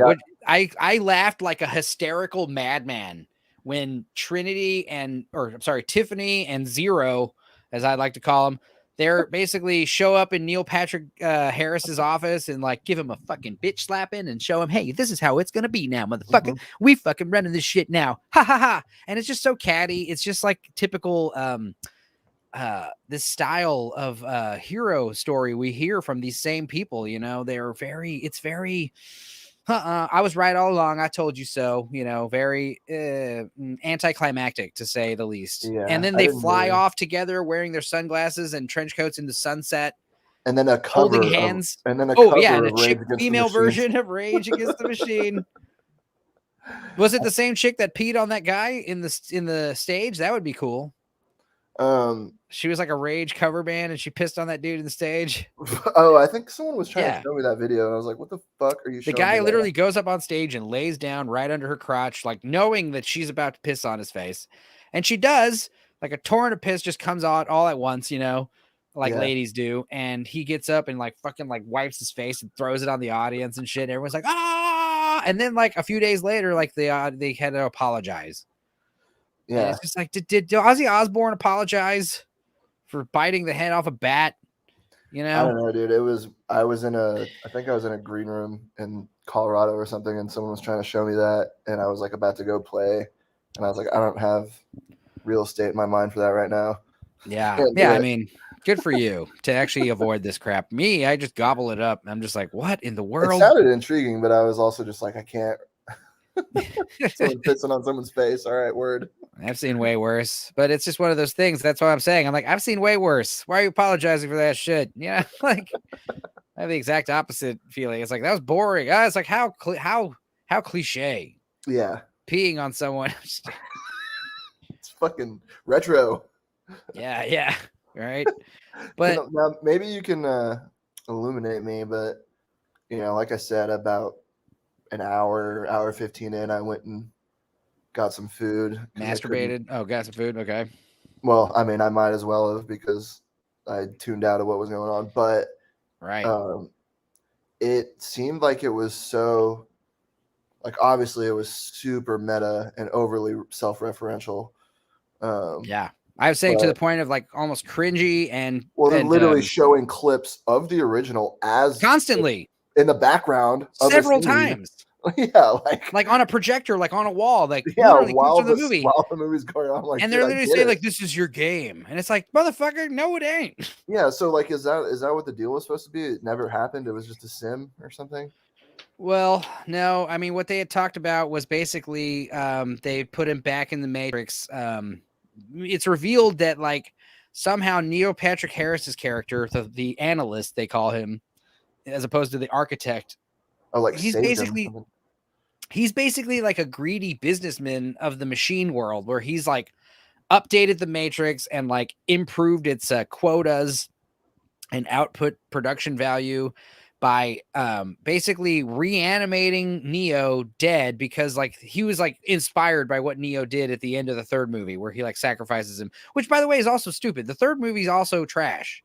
It is. My whole thing was like, just be better than the first two sequels. I mean, just be on par with the second one, even, except the second one is, like I said, it's okay. It has that great action sequence at the end.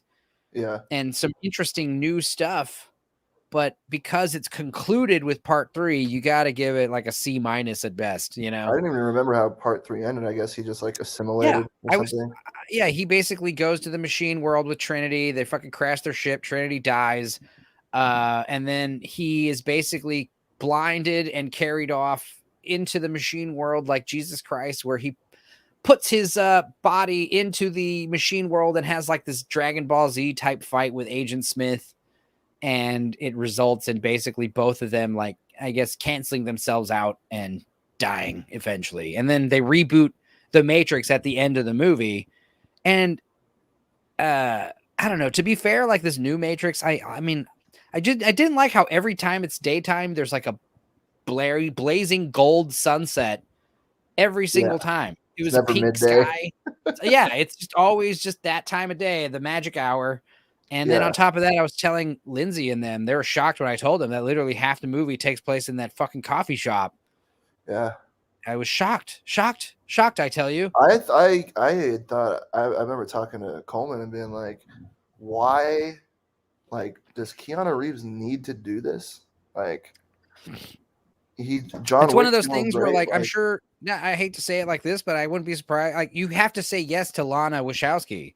If Keanu Reeves was like, no, I don't want to be a part of it because the script is terrible, Lana Wachowski could easily like turn her status around and just be like, Keanu didn't want to do it because he's fucking transphobe or whatever. Think it'd be that? You think she'd pull that? She could do it. I don't know. Would is a different story. I don't know. I don't know her personally, but she could easily do that.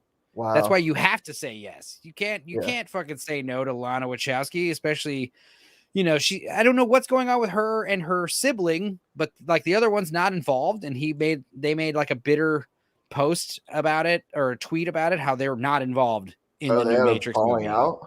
I guess, or maybe one of them Lana didn't want the other one involved. I didn't even know about all that till recently. Yeah, it's just so weird to see the movie end, and you're like, so the first one ends, and it's like directed by the Wachowski brothers, and you're like, okay. Right. The second one ends, it's like the Wachowski siblings. The third one is like the Wachowski sisters, and then the fourth one is like Lana Wachowski. Yeah, they both got sex changes. By the third one, I don't know. I'm joking, but I know that that's kind of how it progressed naturally, though. Yeah. Well, I mean, it's that whole movie. I don't know. I just like couldn't quite grasp what they were trying. It was like they were trying to be like, yo, like we get it. It's a reboot and it's super meta and we know we're being super meta, but like, isn't that hip? And it was more like, hey, we know it's not going to be as good as the original because reboots suck, but here we go. Like, but they were like breaking the fourth wall about it too. Practically. Like, yeah. Yeah. Keanu Reeves literally just needed to like look directly at the camera at one point and just be like, but it wasn't going to be fun, you know, like, you know, whatever. It was just so weird. And like I said, I was telling, I couldn't really talk about it too much with Max and them because they hadn't seen it, but like the stuff they did touch on that I did like was just like, poof, like they talk about it one sentence and they move on. Like robots that are friends with the humans. Okay, that's cool. Never see that again. Yeah. The machine war, machines at war with each other and humans caught in the crossfire. That could have been the whole movie. Do that. Yeah. That would have been great. I want to see that shit. Much of it was like riding on like the callbacks and like literally doing things. Yeah, it was a lot of the stuff. Here are the pills. Oh, and I'm glad they didn't. I heard that they were gonna like make the red pill like they were gonna try to make the blue pill the good one. I heard, but I'm glad they didn't do that because of red pilling these days or whatever. Yeah, because of the fucking. It just reminds me of what they just recently did with the Punisher logo. Did you hear about this? It's the same shit, but like, yeah, with the red pill, like, I mean, you're basically saying like, oh, like people we don't like have taken this thing and interpreted it and you use it as like a meme or a metaphor. So we're going to take it back, you know, and basically, you know, I mean, I was at Utopia Fest and I ran into a friend of mine and he was basically like legit excited about the new Matrix. And I was like, oh, really? Oh, cool. I hope it's good, but I mean, I'm not holding my breath. And he was just like, literally, the first thing he said is like, yeah, I just hope they take the red pill back away from those magatards, something along those lines. And I remember just being like in shock. Like, I was like, bro, that's not what the red pill means. You know, the red pill doesn't mean like conservative values. Yeah. You know, the red pill means like the painful, horrific truth. Yeah. And, you know, like these people like MGTOW and MAGA, like these people who believe in Pizzagate, they don't want that shit to be true. You know what I mean? Like, you know? Yeah, it's adopting a metaphor. Yeah, and that's the thing that's the other thing. We got to talk about it. But like the Wachowskis, first of all, when one of them got a sex change, it was like, good for you. You go, girl. When the second one did it, it was like, what the hell's going on? You know, like you twins, got, right? Are they twins? I don't know. I guess maybe. I don't want to look it up. I really don't care. It's like, I just know they both had sex change, which is like fucking astronomical odds there. And that's good for both of them. Sure. But you got to raise an eyebrow at that. And then what's even worse is like, you're telling me like you're saying like, oh, the whole time it was an allegory for being trans. Like that's what you see. They were trying to say. That's what they said 20 years later, you know? And I mean, I'm just kind of, I hear that and I'm like, well, here's the thing why I don't believe you. Because A, you're only mentioning that like 20 years later. That's the first we're hearing of this. You really wanted to blow people's minds. You should have said it 1999, you know? Yeah, but it wasn't acceptable back then, don't you know? But it's like, no, that's how you make the shit acceptable. You penetrate the zeitgeist, you know, you wrap them in with a fucking badass movie. And then when the movie's over and it's won a bunch of Oscars, you're like, accepting the Oscar speech, you know, this movie's about trans people, and everyone's like, whoa, what? You know, that's how you blow people's minds. But you can't just say 20. You can't say 20 years later after you transition that, oh, the movie's about trans people, because it's like, here's the thing about art. You know this. You probably might know this, but like the artist has like probably least say into what their art represents. Because when an artist makes something, you're making it from the outside, from the inside out, the inside looking out. So How it you're gets aware of the adopted inner is- workings and stuff, but how it you have millions of people experiencing it from their own individual points of view. And that's why the first Matrix is so great, because you're allowed to interpret it many different ways. And it's the same thing with the Matrix or X-Men, where they're saying, oh, now X-Men was always about like gay civil rights. And it's like, okay, but you're taking, like, I can see how it represents that. See more parallels still between. But like you can see parallels between lots of stuff, and like the idea that it's like, okay, like it's okay that it could represent gay civil rights, but when you're saying that's period what it represents, you're like diminishing your audience like by huge scores, like you're basically saying like trans people like into the single digits of people percentage wise, that people that are supposed to relate to this movie, when in fact it should be a movie for everybody. And all you had to do is just like, hey, whatever you feel, like however you think is what it's about, Right. Everyone thinks it's about Jesus, or people think it's about rebelling against I thought the it was system. more about that than it was. I mean, the amount of biblical references in the first one, there's so many. I mean, Harry Potter, everyone hates J.K. Rowling, but she's famously said that it's very New Testament inspired. Really? Wow. Yeah, she famously said that if you knew the scripture of the New Testament, you would know how Harry Potter ends. Maybe something along those lines. Yeah. I mean, everyone hates her now because she's a TERF. And that's the thing. You got J.K. Rowling who, she's not even invited to her 20-something anniversary return to Hogwarts on HBO. What?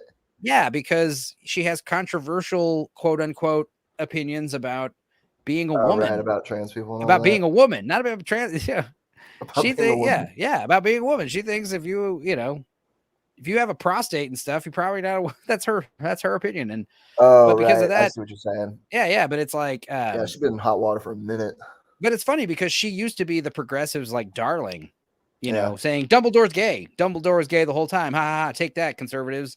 And she'd be like that, and everyone loved her. And then the second she had one opinion that was different from the message, they fucking turned on her like crazy. Do you know if the first three?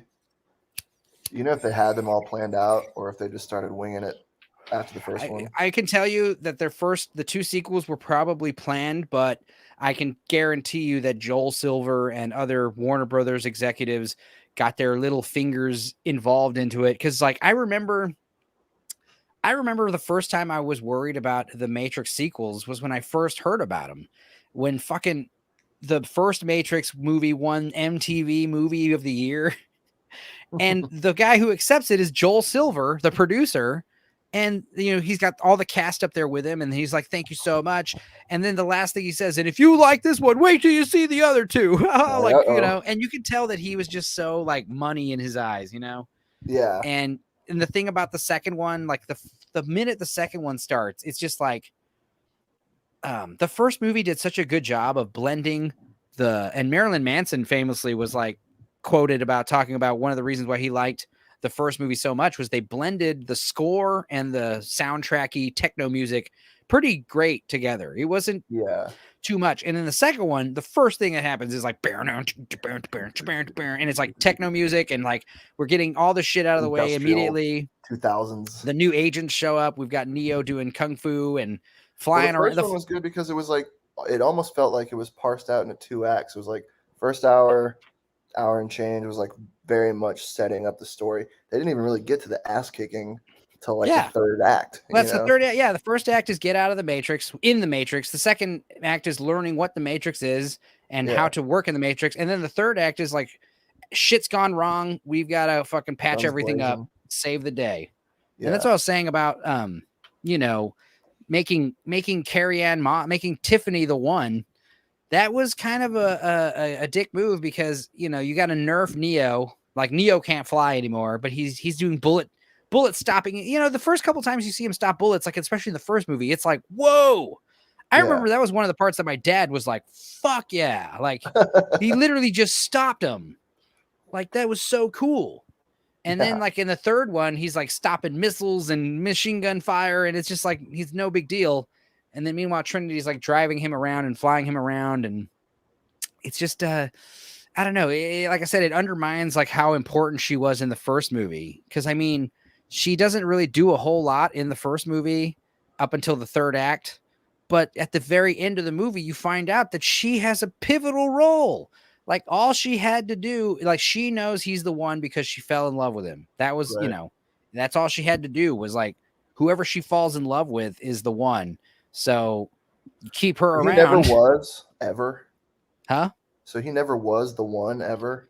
No, according to this new one, like they're both the one. It's like a binary thing where it's like twin batteries that power the whole system. And yeah, they did a kind of like a piss poor job trying to explain it, but it's like they had to break her out, break Neo after breaking Neo out. And like, again, it's like Neo's whole existence depends on Trinity's decision, Like if Trinity doesn't want to leave the Matrix, then everything's fucked.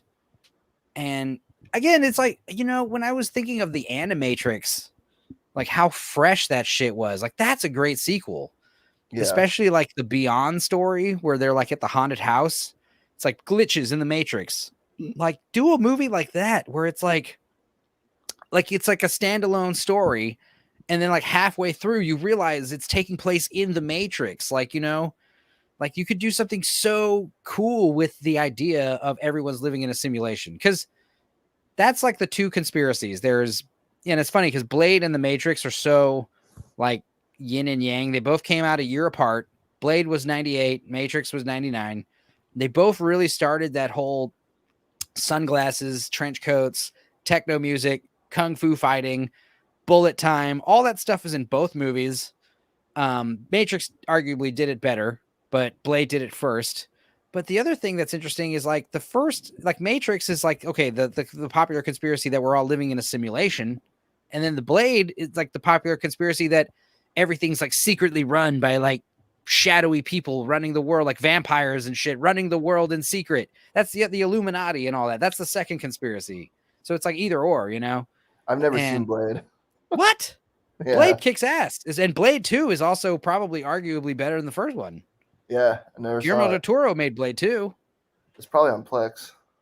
It's the first Marvel movie, too. It started all that whole Marvel movie shit. Dude, I have not seen any of the Marvel movies. I haven't seen any of the Phase 4 stuff, but I'm hearing great things about Spider-Man. I mean, I saw the OG Spider-Man, but as far as Marvel superhero movies go, I don't think I've seen... I just, do not watch any... I haven't watched a superhero movie since the Dark Knight trilogy. I'm hearing this new Batman movie is going to be better than those. I'm thinking. Then the Dark Knight? Yeah, they're saying. I mean, it's possible. I mean, they're saying Nothing's they're playing it top number 2. Nothing. They're playing ever. it. They're playing it more like a horror detective suspense film. And I am excited to see Batman actually be a detective and not just like who's playing him? Fucking Edward from Twilight. Oh, that's this one. Yeah. I'm I was like kind of whatever about it, but after seeing a few trailers, I'm like, this looks badass. Paul Dano, Colin Farrell, there's a few people in it. The Batman movies always have to have stacked cast. Yeah. But who's fucking Alfred this time? Gollum, Andy Serkis, he's Gollum. Really? I love how fucking Michael Caine is in every Christopher Nolan movie. Every Christopher Nolan movie needs bloody doors off. Needs an old British well-to-do guy, whether it's Inception, Dark Knight, fucking the Matthew McConaughey flick, Interstellar. I once pulled a ruby the size of a diamond the size of a tangerine. That's a pretty good impression, dude. Fucking Michael Caine. That's pretty Michael strong. Caine. When Michael Caine talks, was it like on the trip where he's like, and you don't do the broken voice. You don't do the broken voice when he's all emotional. When he gets all emotional, and then he gets really loud. And then when he gets really loud, yeah, that's pretty spot on, bro. My favorite Michael Caine story is obviously the Jaws 3 story. He's in Jaws 3, and he I don't think he even went to the premiere. He literally just made the movie so he can get a fat wad of cash and film in the Caribbean for like a few weeks. And he didn't. I don't think he's ever seen the movie. Yeah. Who else does that? Like, there's I want to say Keanu Reeves doesn't even watch his own movies. I could believe that. or there's a couple of actors who like I've never seen my own film. Like it's like, okay, that's interesting. But I gotta say, Keanu Reeves in this one, his performance is worse than in Bram Stoker's Dracula. I haven't seen that either. When he's doing his bad like Carfax Abbey English accent, I'm Keanu Reeves. Dude, Keanu Oh Reeves, my dear Mina, I love you so. he turned into such a American darling. Well, you really can't hate him because he's had a pretty crazy life too. You know, like his wife and child like died in a car accident. His best friend River Phoenix like died of a drug overdose when he was real young, and what else? He's like given away so much money to people he works with. Like he made all the fucking tech people from the first Matrix movies like millionaires. He had like a percentage salary. So when the movie made a shit zillion dollars, he just gave most of that to the Academy Award winning special effects teams. That's so baller. Yeah. It's like, do it. You bastard. He travels like New York City. He travels by the subway everywhere. Yeah. You appreciate that. Hell like yeah. if the world's secretly run by pedophilic vampires, I tell you right now, I don't think Keanu Reeves is one of them. No, absolutely not. And like, I feel like he kind of just like, I don't really know anything about him, but it kind of feels like he just like fucking like limp dicked his way into acting and was just like, yeah. I mean, let's not lie. He was probably diddled a few times when he was younger. You're gonna get the stream taken down for sure. I mean, it's a common thing. Like Brad Pitt and these characters, like I can guarantee you that they probably had to go down on some producer or something. Maybe even a female, I don't know, producer. But like when these people are like basically just hot pieces of ass, it's like it's the casting couch thing, and it's like that's why Harvey Weinstein was such a huge, shockwaves to the system, because you realize like. I mean, they basically make it seem like Harvey Weinstein was like the only motherfucker doing this shit. It's like, no.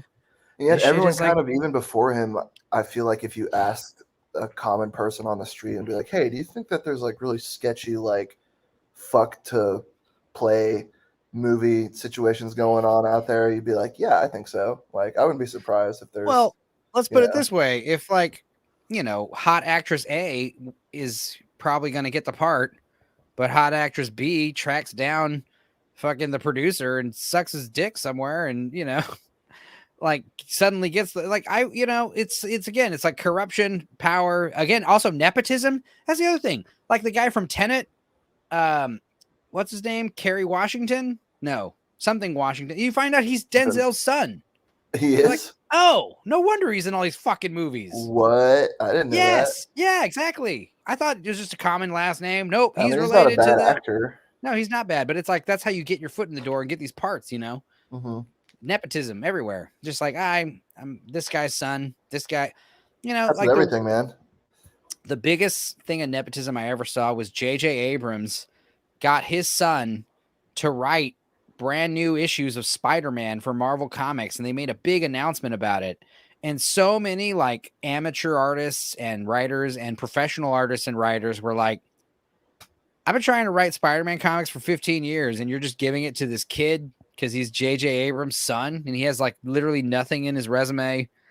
I watched some movie today. Coleman had some movie on that had that guy in it that was in Life of Pi that had like never been in a movie before.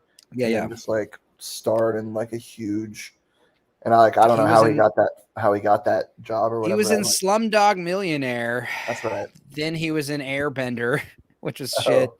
And then he was in Life of Pi was the next good one. And then I thought that was his first flick. I want to say he did Slumdog before Life of Pi. I could be wrong. True. Life of Pi, they brought that movie made the special effects artist bankrupt. Like really? It's shocking how underpaid these special effects artists are paid. I was in Denver after playing our last show there, and I got an Uber over to my brother's house. I saw it, and the driver was talking to me, and he was like, "What are you doing?" I was like, "Oh, it's like last day of the tour or whatever." And he was like, "Oh yeah, like please don't tell me this cab driver worked for ILM or some shit." He was like a fucking special effects producer for like 20 years, and like he was like listing off movies that he worked on, and they were like legit feature And film. he made more money driving a cab that I had heard of, and he was just eventually was like, "Fuck that shit, man! I got like fucked around so many times that like." Because I don't know if he was like just a contract dude that would like, I guess they all are to a certain extent, but I don't know. He basically was like, yeah, fuck that shit. I did that for like decades and like whatever, like it was fine. But in the end, I just like had to walk away from it because it was soul sucking, full of bullshit. And I was like, wow, all right. So driving Uber is better than that. Like, Jesus, that's crazy, man. You know, it's like Rob Bottin, who did the makeup for The Thing and The Howling and Fight Club. I think Fight Club was like pulled him out of retirement, but he did Legend. He was like the crazy special effects artist who drove himself nuts. Like he literally was like a perfectionist, overworked himself like 16-hour days. And, you know, he created some of the best scenes ever in terms of practical special effects, like with The Thing and Legend. The makeup is so amazing. The werewolf transformation scene in The Howling 1980, it's so great. But like he quit and he's like does real estate in California. Like that's better for him, you know? And it's like, Jesus, I bet it is, man. But I think he gets money like consulting now, like doing like that's where you really want to be, dude. Yeah. Be a consultant. He did like, for instance, like Game of Thrones, when the mountain crushes that Spanish dude's head. Yeah. Rob Bottin was like consulted for like how to, because like, yeah, gore. He also did RoboCop. All the gore effects that Rob Bottin does are like over the top. But as far as like overworking yourself and getting dicked around, like, yeah, like it's common with Hollywood. It's like everything goes to fucking Keanu Reeves. Yeah. Meanwhile, the whole movie is like on the crux that the monster looks good. If the monster doesn't look good, the whole movie falls apart. Yeah. That's why you got to be like Stan Winston. Like Stan Winston was not just, you know, he was winning Oscars and he had his own studio. He was running shit. Yeah, I don't even. Stan Winston did The Predator and Jurassic Park, and you know. Yeah, no, I just mean like these. It feels like movies are like, you know, obviously depending on the budget, no matter what, you're like drawing all these like other companies in because like you know you're making this movie. It's like audio, sound, key grips, camera people. Like the amount of other companies that you're contracting is probably huge. Well, that's why these movies that like I've been watching lately, like some of these indie films with very minimal, definitely visual computer effects, more like practical effects driven. Like I watched a bunch of like possession movies after Hereditary this Halloween. And crazy. Yeah, I was telling Max, we were talking about it, how like the second time I watched it, I realized it's probably one of the best horror movies ever made. Hereditary? Because like the first time I watched it, I liked it, but the second time I watched it, I realized it's got to be top 3. You know? Yeah, I'm not really big on the horror movie. Yeah, it's fucking scary and it's good, and it's but like yeah, well done. I got tricked into watching it by a girl, and it was nuts.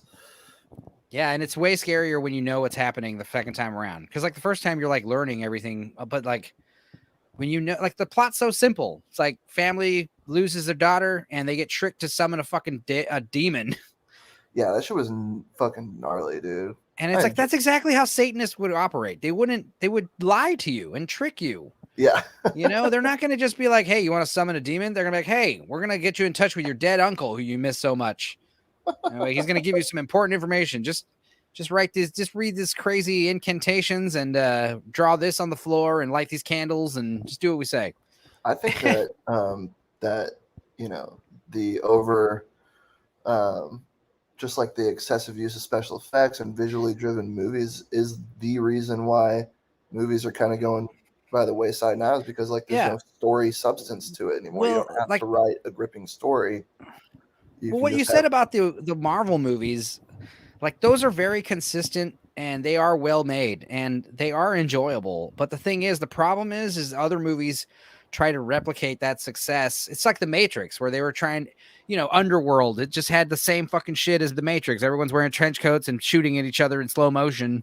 And you got a movie about werewolves versus vampires, and they're fucking just like doing bullet time the whole movie. It's like copycats. Right. And the problem with Marvel, it's like every movie has to have that humor, that tone, that jokey comedy stuff, which works with the Marvel movies and the amazing special effects and the spectacle. It works because they're fucking superhero movies. It's Captain America. it's supposed to be loud and dumb and fun. But like Right. when you take your Star Wars movies and you try to give them that tone, in this Matrix movie, it had this like comedic tone, this romantic comedy. It was weird. And Yeah, it's I not don't know. like, and it's not like I'm being a fucking negative Nancy. It's not like, No, it was you a know, bad movie. it's objectively boring. And like, just Are like they I said, gonna just keep watching making it. more? No way. No fucking way. You You know think how that's much it? money this movie made? $63 million so far. That's it. Meanwhile, Spider-Man Far From No Way Home has already made $1 billion. It's the first movie Already to put people. billion? Yeah. It's gonna top Far a From week? Home. It's gonna top Far From Home, which would mean it's Sony's most profitable film ever. Wait. Far From Home made $1 billion? Yeah, these Marvel movies are fucking turning them in, dude. That's the other reason why everyone's So you think copying Matrix them. is done? Yeah, definitely from the Wachowskis anyway. That's the other thing. It's like, give it to someone else. Like, again, with the Animatrix, it's like, let's tell some fresh stories. Like maybe they can do like a Black Mirror-esque short story or like an episodic kind of show. That wouldn't even bother me. Not everything has to be about the one. When you have the limitless possibilities of the Matrix, we're living in a computer simulation. There's so much you can do with just that premise alone. Yeah. That doesn't have to do with Keanu Reeves or the war against the machines. And again, like I said, what they talked about earlier in the movie was like the war machines against the other machines. Like that's something we've never seen. Like Terminator is very much like Matrix, but like, yeah, the idea of like the robots are at war with each other and we're caught in the crossfire. That's like robots versus aliens and they're using Earth as the battlefield and we're just like stuck in the middle. That's cool. You can do a lot of stuff. Like for instance, like, you know, just a world where like it's like a story where like you have people living in a city and they're just noticing a bunch of weird shits going on, like unexplainable phenomenon. And then like in the halfway point, we realize like they're in the Matrix and the Matrix is breaking because outside in the real world, there actually is like some kind of war or conflict that they're unaware of. And like you can make a story about like millions of people being awakened from the Matrix, like against their will without any kind of warning. And then have fucking Keanu Reeves just show up in the last 10 minutes and just be like, hey, I'm the one. How's it going? Welcome to the real world, you know? Like you could do, you know, this is just coming to my head right now. And it's like, you can do a lot of stuff with it. How'd you feel about Squid Game? I liked it. I mean, the last episode, you know, it's tough wrapping this stuff up usually in a tight package, but like there were problems I had with like, for instance, the point man and the old man running the show at the surprise end, you know, right? And also homeboy dyeing his hair red and just being a dick to his daughter still. And just, you know, it just didn't end. And it didn't really end on a satisfactory note, but the journey was so fun. And it was, and it was just the right level of twistedness. Like, cause like the first episode is like insane. And I thought it was just going to get more crazy. Yeah. But just like Midsummer, like they kind of blow their load the first episode at the beginning, you know? Yeah, the first episode, it took them a second to get into it. And they fucking like, they murder like 100 people in that first episode. And you're like, okay, this is insane. And you're just watching everyone like, screaming and being gunned down. It took a minute to even get to that point. It's right. It's at the very end. Yeah. It goes through a whole hour of just what's happening. And then at the end of the first episode, you're like, okay. With the Matrix, it's like if you set it up for a good story, then you can get into all the thick of the crazy shit. Right. Like I was saying with, you know, watching the first movie versus the fourth movie with my mother, like just like watching her reaction to this was just such a clue and like how it wasn't resonating. But like the first movie, like 30 minutes into the first movie, Neo's been removed from the Matrix and he's learning what the Matrix is. He's like vomiting on the fucking ship. You know, you're learning that his muscles have all atrophied because he's never used them or his eyes before. It's like, whoa, this is nuts. You don't even realize what you're watching really the first time. Yeah. Or it's like you do, but it's like, you know, it's difficult to like, you know, we're in a fucking computer. None of this is real. Like none of this shit is real. I was one of the few kids like in the theater who was thinking that in the middle of the movie. I was like, holy shit. Like I wasn't even paying attention to the movie at some point. I was just looking around the theater. Like, are you saying like none of this is real? Like that's awesome. Like dude, the last time I went to a theater, I went and saw the new Bond flick. What was that like? Huh? What was that like? Did you see it? It's the one where it was in fact a time to die. Is that yeah. No They Time to fucking killed Die? him. Wink, wink. You know, Yeah, like and it was like me and Coleman were like, "What the fuck?" Like, he doesn't have time for this shit. I also heard he dies like in a completely unnecessarily like self-sacrificial manner. Yeah, Like he could have I kinda easily forget like there's the like exact details, nanobots or but, like, something, but it's like you can use like an like, they EMP or dropped something. some bombs like dropped on him or something, but like he had an out, I'm pretty sure, and he was just like fuck it for some reason, or like I don't know. They're trying to do the Dark Knight, you know. But the thing about the Dark Knight, you know, again, back with copycats, like you're taking the success of something that works. It works for Batman when it's dark and gritty and hyper realistic, and you don't have superpowers and just some minimal gadgets. It works. But when you try to take the same principle, like you're trying to take that dark atmosphere and apply it to Superman, it sucks. When you try to take that gritty hyper realism and apply it to James Bond, it sucks. James Bond's appeal is the campiness. It's the one-liners. It's all the silly gadgets. Smooth. It's him not falling in love. You know what I mean? Like, I mean, yeah, he is a womanizer. And the reason is because, I mean, like, that's the way he's written. But it's like, I mean, you're a fucking international spy. yeah. But that's the other thing I liked. I did like that movie Spy with Melissa McCarthy. Her movies are so hit and miss, and most of them are misses. But Spy was actually great because that's what spies actually look like. You know, I hate in the movies where the spy is like the most handsome man or the most beautiful woman. Like, hey, who's that guy? The person who all eyes are on. Like, who's that sexy bitch? Like, she's the spy. Well, it's like, no, you have to be a fucking person in the background that nobody notices, you know? Yeah. That's how you be a good spy. Telling everyone your real name shit. Like, hi, I'm James Bond. You know, like what? He should have a new name every movie. I literally, he died and the credits started rolling, and I literally, as soon as it happened, just yelled, whack. Yeah. Yeah, that's good. I mean, it's one of those things. Remember when Tony Stark died? He self-sacrificed him, but then there's like another like 30 minutes after the movie or 20 minutes where we kind of wrap everything up. Oh, you didn't see it.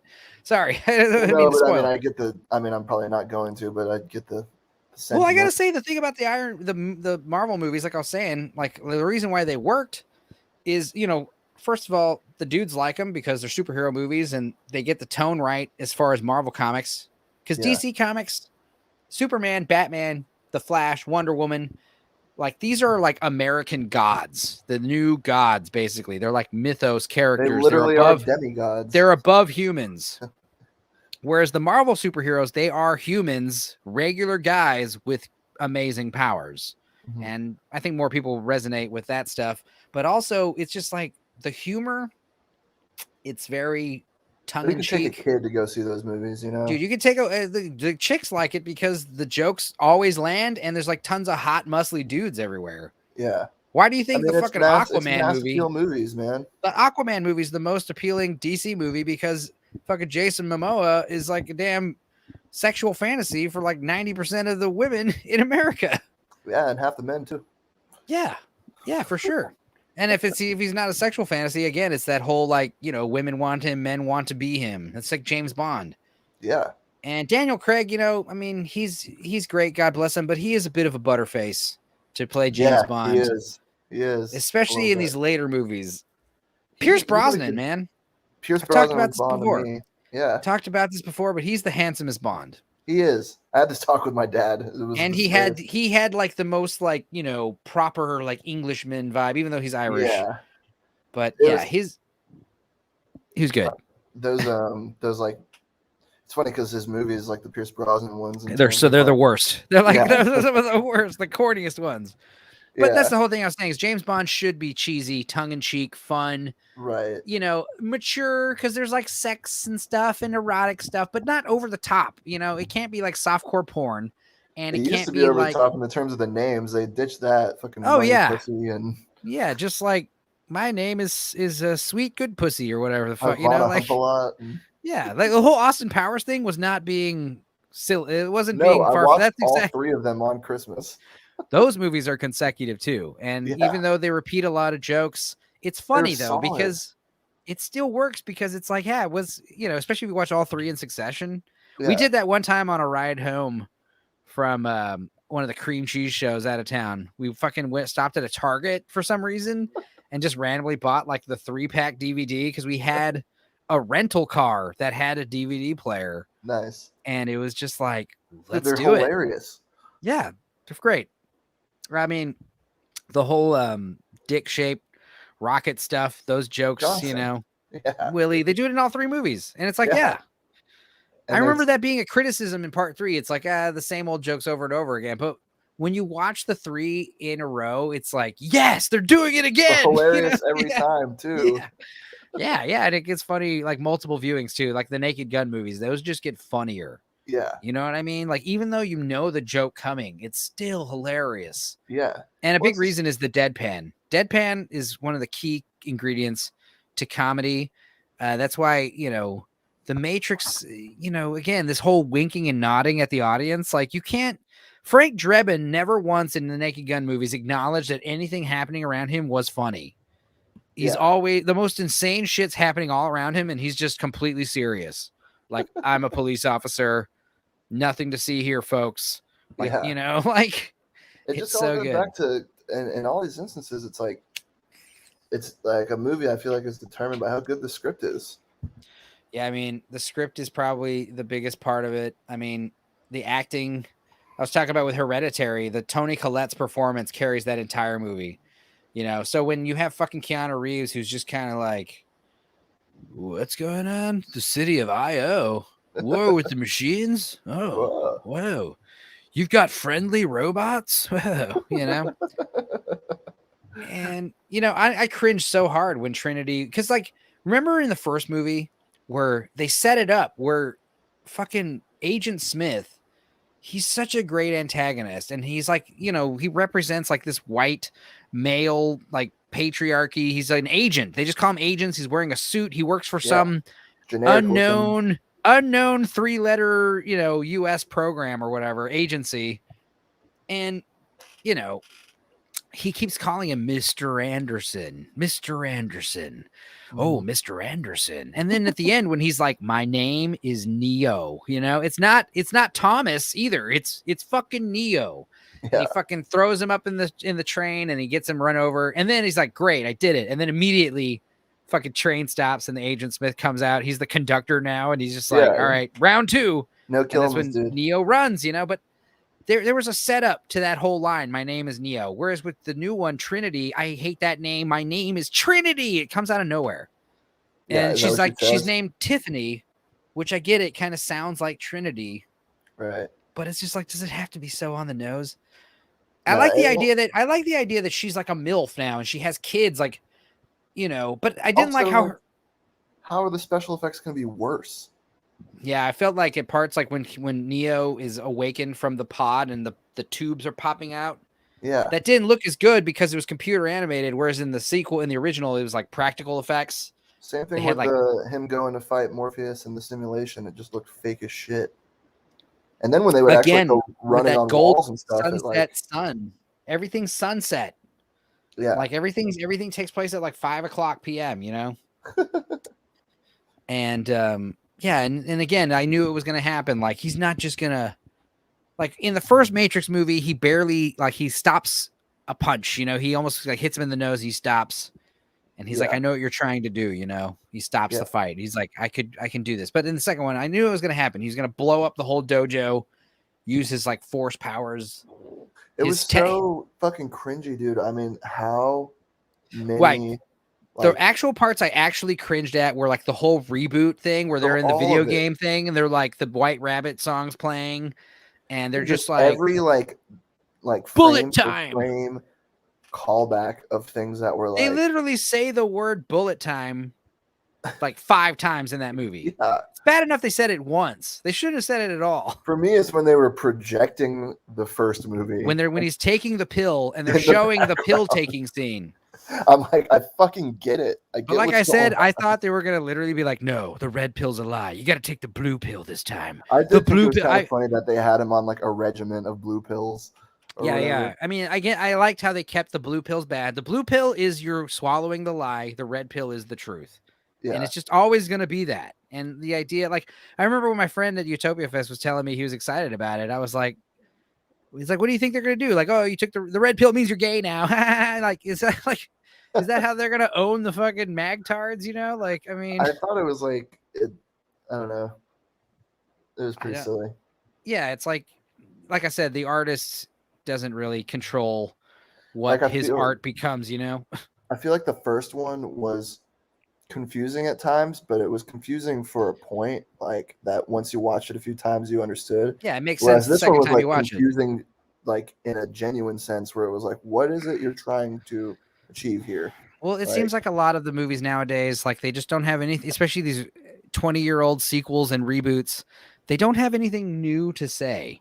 Yeah, so they're using these coded metaphors, and you're like, yeah, but there's nothing underneath it. Like, and that's the other thing. Is like I remember they kept saying the word binary like in the first 20 minutes, and I thought they were gonna really like ham up the fucking non-binary thing, but then they just drop it. They just stopped talking about binaries. It was just like, oh, okay. It was, you know, anything that was like remotely gonna be interesting, like they just like mentioned it, and they just like. Because I thought, I mean, honestly, it would have been funny if it really was like, because like, you know, in the first Matrix movie, I heard, and this actually would have been cool, and I would have liked this as a kid too. Like, this is a good way to do it. But like in the first Matrix movie, Switch, the lady with like the albino lady, she's like part of the Nebuchadnezzar crew. She's the one who's like, not like this, not like this. So the idea is like she's a woman, right? And then when they unplug out of the Matrix and they're in the real world, she's a man. So the idea is like her internal projected, her self-image in the Matrix is that of a man, which I thought that's a fresh and clever and way to say that. That's like you don't even need intelligent way to do it. You don't need to have any dialogue. You can just be like, whoa, wow, the Matrix is interesting. You can be like a different sex and stuff. Yeah. And it's like, well, it's her self-image. That's how she views herself. So it's like her name's still Switch, you know? It's like she's just a dude. That's cool. I also thought it was kind of weird that fucking Morpheus is supposed to be a program. He's not even. Yeah. Again, it was like I said this earlier. It's like, well, why just give him the same name? Why don't you just give him he's a different character? Same thing with Agent Smith. This new Agent Smith was terrible. Yeah. He had zero charisma that Hugo Weaving had. Hugo Weaving is such a fucking badass villain in the first Matrix movie. He's so wonderful because he's not the main villain of the war against the machines. He's just the main villain of the movie. He's just some random sentient program that happens to find the one. You know, he's just like he's like Darth Vader. Darth Vader isn't the Empire. He's not the Emperor, you know. He works for the Emperor. And that's why Agent Smith was so great. He has his own motivations. He doesn't like being in the Matrix. He wants to free himself. He needs to fucking end this war so he can go back, you know, when he's having that big dialogue. And that's the other thing. Oh my God, where he's just like, they recycled the scene where the first time you see the new Agent Smith, like the boss of this game company, he's literally saying billions of people living their lives oblivious, you know, and they literally show Agent Smith like saying the same lines.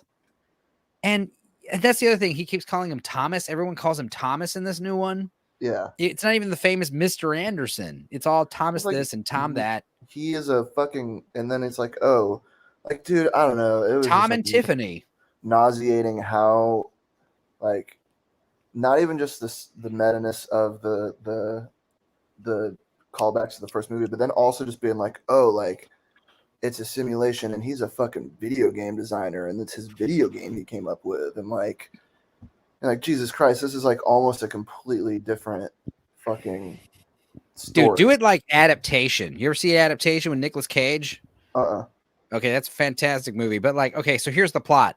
It's the Wachowskis and they've had their sex changes and they've made the movies. They've made the Matrix movies. And they realize that their movie is basically correct.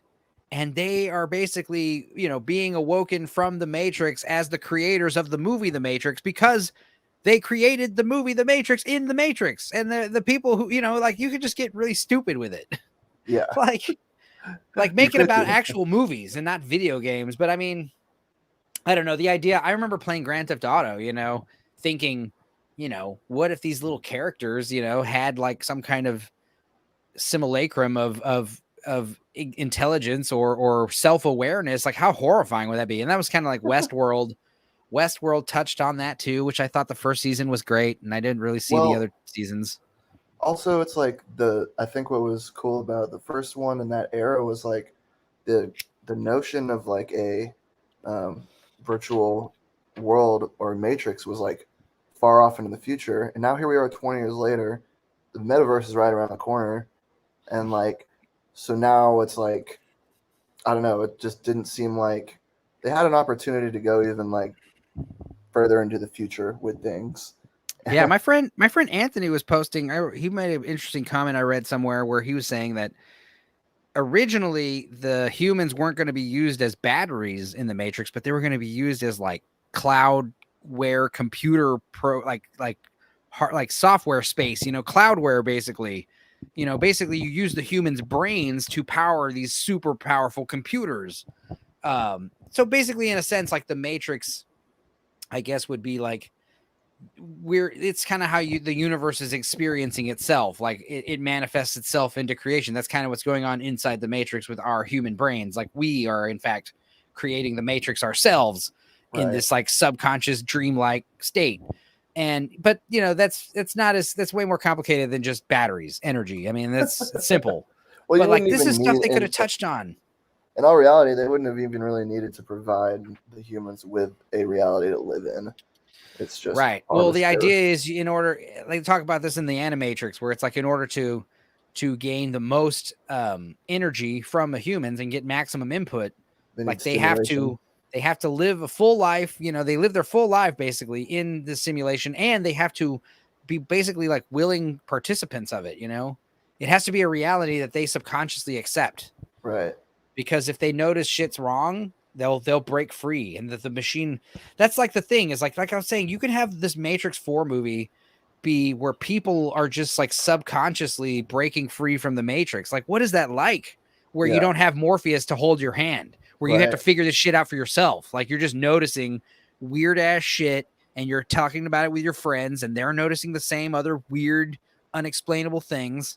Yeah. And then you realize it's way bigger than you could ever imagine. We're living in a fucking computer simulation 1,000 years in the future, and fucking machines are at war with us. Like, Earth is fucked. Yeah.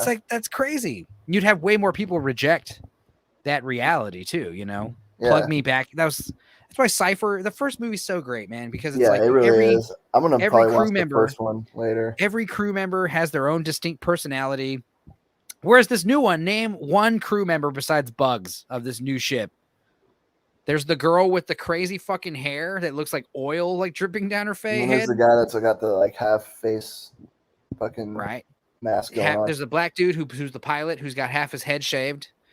It wasn't like super clear to me who the fuck the bad guy was, because it was like, okay, you got Neil Patrick Harris, kind of bad guy. You got the president of the company, bad guy. You got the shitty new. Well, yeah, eventually, like he's like the new Agent Smith, and he basically ends up helping them. So, I mean, the analyst is technically the bad guy, but it's I should have watched the whole thing. It's okay though. It's okay because like the climax of the movie literally takes place in that stupid fucking coffee shop again. Yeah. The beginning of the movie takes place in the coffee shop. The middle of the movie takes place in the coffee shop. The end of the movie takes place in a fucking coffee shop. And again, I was saying this is like this disjointed way of living that these Hollywood celebrities have, where they think this is where everyone else lives. Everyone gets their coffee from the coffee shop, right? Yeah. Nobody makes coffee at home, right? Well, it's like I like very much remember him like getting the texts or whatever, like Neo, like go down the hall. That whole thing was happening again, or the whatever. First 10 minutes of the movie are so like entrancing. Yeah, but it was like the same shit. It was like, oh, he's reaching out to you and telling you where to go because they're coming for you, and it's like we're doing the exact fucking same thing again.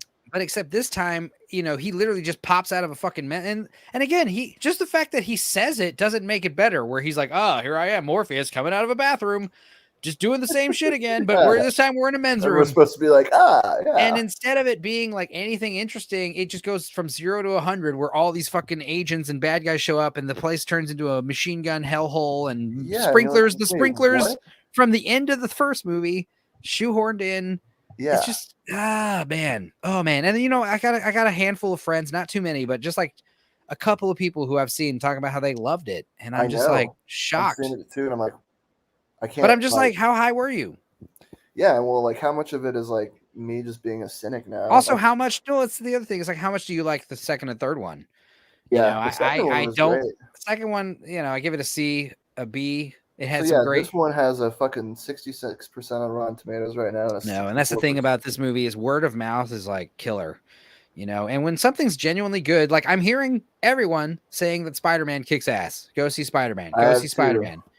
And the Matrix is just the exact opposite. And it's like, which one's going to make a gazillion dollars and which one are we never going to hear of? And like I said, Sony, they're never fucking selling the rights to Spider-Man now. They're going to hold on to that shit. Oh yeah, forever. They're never giving Marvel the rights to that movie. They can anytime they want to make a bunch of money, they just need to make a Spider-Man movie or a James Bond movie. Well, like with the Spider-Man, I don't even see the Andrew Garfield ones because they weren't that good, right? I saw the first one and didn't like it, and I never saw the second one. But yeah, apparently in this new one, Andrew Garfield is like one of the best character arcs.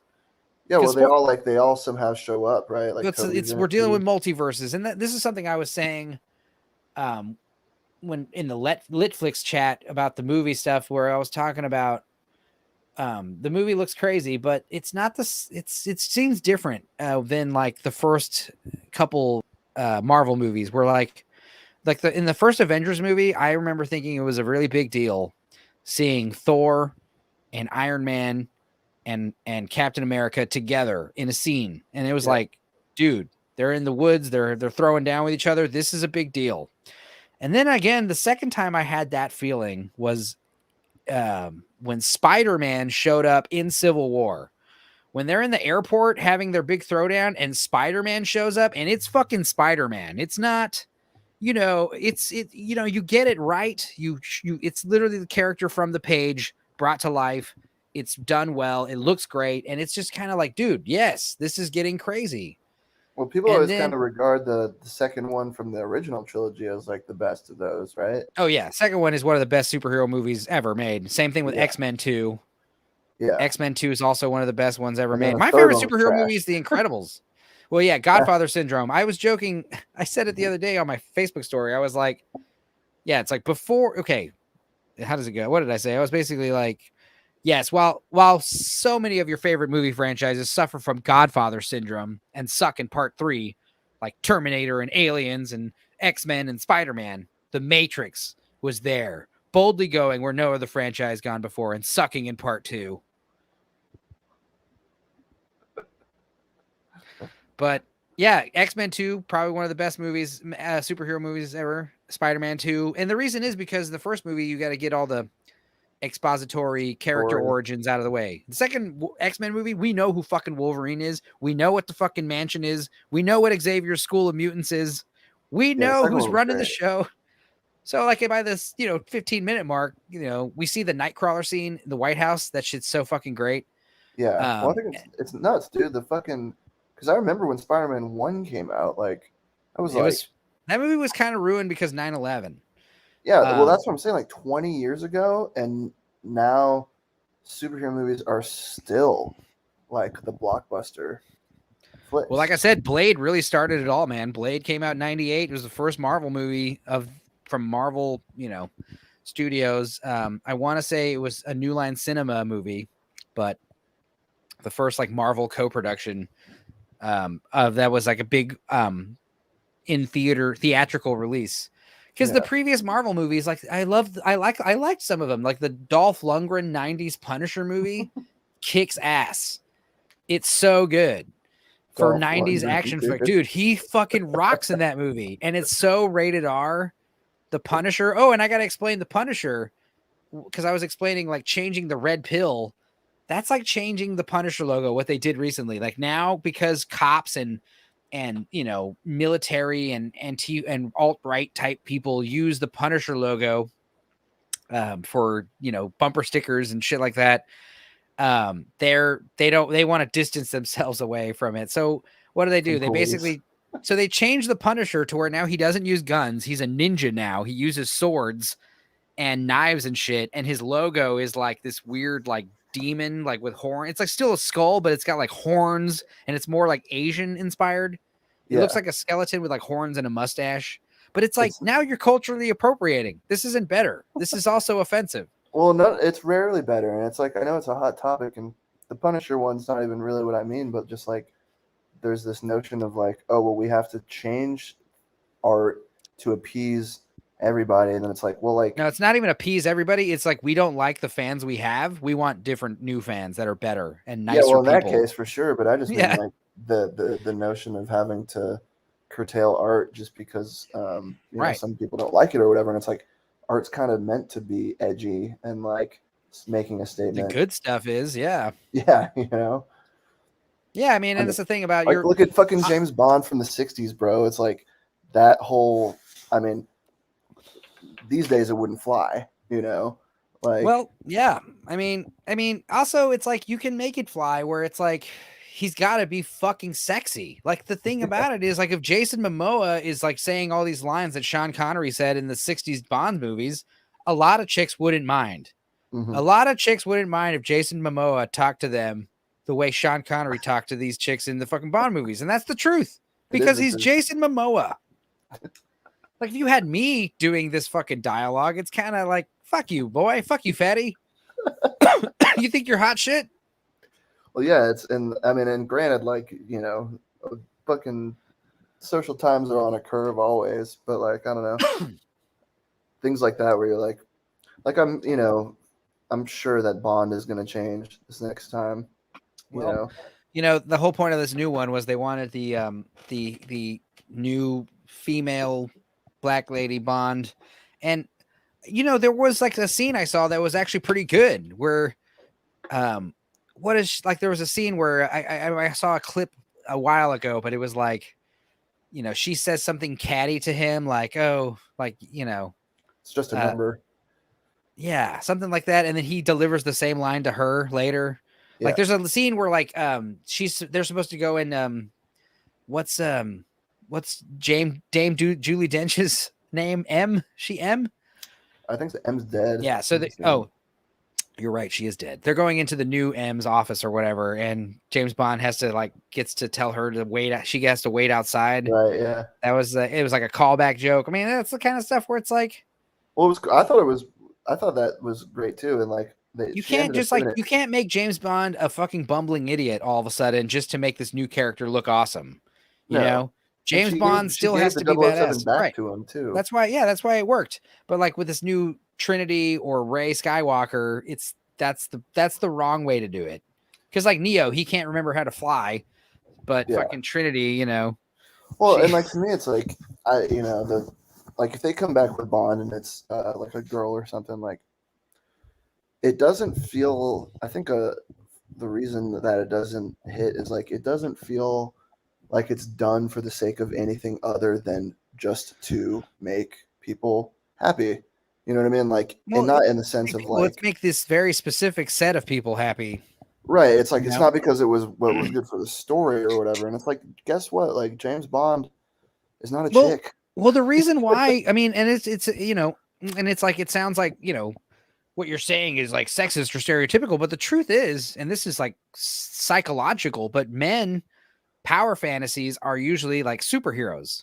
Heroic shit, whereas female power fantasies are more like revenge and people getting like comeuppance, you know, that whole catty like Trinity telling the fucking analyst like, you ain't doing anything anymore. We just wanted to stop by and tell you suck, and we're gonna go fucking by. Like that whole telling them off at the end. You don't tell off someone you just murdered in vicious combat, you know.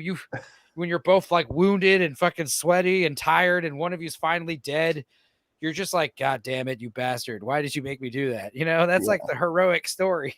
The ladies love that whole like wrapping everything up in a bow, giving you that fucking, you know, and you know, it's not like there's anything wrong with that either. Like I love a good revenge story. I love a good, there's nothing wrong with superhero women or women in roles like that. I just think when you're like changing something like Bond to be like, okay, now James Bond's a girl, it's like, okay, well, that's not. But you're still making it a man, you know, like you talk about toxic masculinity, but you're giving this female all these toxic masculine traits Right. And now it's okay. And that's the other thing I'm noticing too. Like they're talking about Idris Elba being the new James Bond. And it's like, you know what? He's too masculine because people, that's the thing is like, they want black people, black men, but they don't want masculinity. So every fucking black guy you see in these shows are like nerds or like gay, like, you know, fucking like the Lucius Fox and the Batwoman show, or you never just see like a fucking, like the Cowboy Bebop live action. Like, do you have any idea how black men view themselves as very masculine? They like to anyway, most of them. And, you know, you talk about representation of black people in these movies, but yet every time you see a black dude, he's got to be non-threatening. And it's like, fuck that shit, dude. Black dudes love being fucking threatening. You know what I mean? The power fantasy, like I said. Men in general, I mean, if dude, just being like a big jack guy, like I'm never gonna be that way, but it's cool to like think about it. Like, well, and also like it's important to remember that these are characters, right? They're fictional. These aren't real people, right? Fuck and it, this idea that like I remember like when I would play Mortal Kombat 2 on Sega Genesis, I'm always Scorpion. Scorpion's my fucking man. Now Scorpion's Japanese. I don't give a shit. I didn't even know that until like recently. You know, who cares? Yeah. He's a fucking ninja. I mean, I guess it makes sense that he's Japanese because he's a ninja, but. Right. I remember I played with this black kid named Brandon who lived across the street, and he would always be fucking Liu Kang. Now, did I ever suggest, you know what, you should be Jax? That never crossed my mind because Liu Kang's better than Jax. I got why he liked Liu Kang. Liu Kang kicked ass, right? And if you knew how to fucking play as Liu Kang, you could whoop some ass. But yeah, I never and Brandon was never like, oh, I wish Liu Kang was black. I wish Jax had Liu Kang's powers. So that way I could fight as Jax. And, you know, it's like nobody, you know, kids don't think like that. And neither do most sane people. Like that. Sane people don't think like that either. It's like, now I understand now don't get me wrong. Like as a fucking black man, I'm sure it's great seeing like Tenet starring a fucking black dude. That's cool. For sure. It's good. And he's great, but they're not constantly like, hey, I'm black. I'm a black dude starring this movie. They don't even fucking mention it. Yeah. They never mention it, and it's good. Could you imagine how weird it would be if, like, oh, I couldn't help us notice you're an African American man? It's like, yes, move along. What? And he'd be like, that's right. And he spends the whole movie like flying around in G7, G6 jets, private airplanes, and wearing fucking fancy suits and shit, and hanging out on beautiful vistas. And you know that movie. That's one of those movies. It's just like all these Adam Sandler movies. It was like saying Jaws 3, Michael Caine. It's just an excuse to hang out in the Caribbean, you know. You notice how every Adam Sandler movie takes place on a cruise or a fucking golf course or some kind of like beautiful tropical resort. Yeah. 50 First Dates takes place in Hawaii. You know why? Because Adam Sandler, I'm not going to film this in the middle of fucking Shitsville.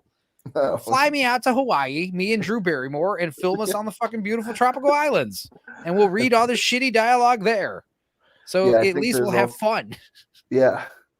There's also this thing that had like kind of occurred to me when I was watching South Park, and I don't know who was talking about it. It might have been one of the creators, but it was like talking about people getting offended by it. Obviously, you can't get offended by something in South Park, but part of the reason being like that, you know, like Cartman does something like really offensive, and someone out there being like, oh, what the fuck? But then like the underlying thing being like, yeah, well, like, we all know that Cartman's a piece of shit. So if Cartman did it, it goes without saying that that's not what you're supposed to do. You know, right? It's Always Sunny as well, which I love the new season of, where they go to Ireland. It's fantastic. I think it's 8 episodes long, and has it picked up? I feel like it was kind of slumping for a little while there. Yeah, I mean, this new season's great because it's like post-COVID, and like the first few episodes are like the first 3 or 4 episodes are non-Ireland related, and they're just kind of like standard episodes. And you know, there's some better ones and some not better ones, and they're all funny. But like once they go to Ireland, the season finale was pretty great for the show in general. Honestly, if they just ended it right here, I'd be happy. But they're gonna keep going, I'm sure. But yeah, I mean, it's great, good times. I mean, but like I said, the point is like they're all shitheads, so everything shitty they do is like, they're shitheads. Right, so you can get away with airing something like that. And honestly, I watched Louis C.K.'s new special, Sorry, which is such a funny ass title on top of that. But it's like, he's so like, yeah, he doesn't give a fuck, and it's just so funny. It's like, how was it? It's funny as hell, and it's so offensive. Because he has another special like came out a few years ago. Right. This new one just came out, and it's the most recent one Because in the first one, the last one, he's talking about having his French girlfriend.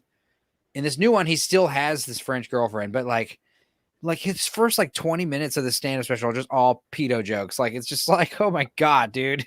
And he just like goes off. Care, dude. And it's just like, exactly. It's like, I came here to laugh at offensive shit. I want to hear shocking, hilarious fucking crap. Yeah. I want to hear shit that's so offensive. I involuntarily start gasping and chuckling and making weird noises called laughter. Like, those are the people that we lend the ability to be an orator that can say the things like that. Right. The court jester is the only one that can make fun of the king to his face. Right. You know? And it's like, that shit is so lost on these people nowadays where it's like, it hurt your feelings, then yeah, you know. Does it ever swing back?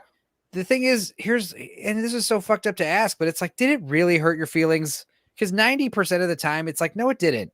You're being fake. That's like me fake laughing at a bad joke. Yeah, you're posturing. Being fake offended at an offensive joke is like, you're just telegraphing. And I think that's the biggest thing for a lot of it that's frustrating is like with virtue signaling and posturing and all that is like, you're not even really doing it to help anybody.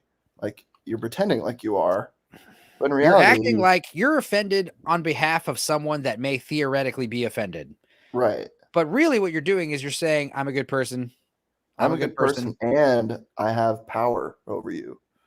Well, yeah, but it's like vampires where they're only powerful if they have power over you. If they don't have power over you, they're fucking very weak. Which is why Dave Chappelle's the fucking man. Right. Louis C.K. too. And it's like, Louis C.K., you know, he should have never apologized for what he did because that's what really, you can't admit fault, especially if it's something, you know, benign, like asking consensually to masturbate in front of people.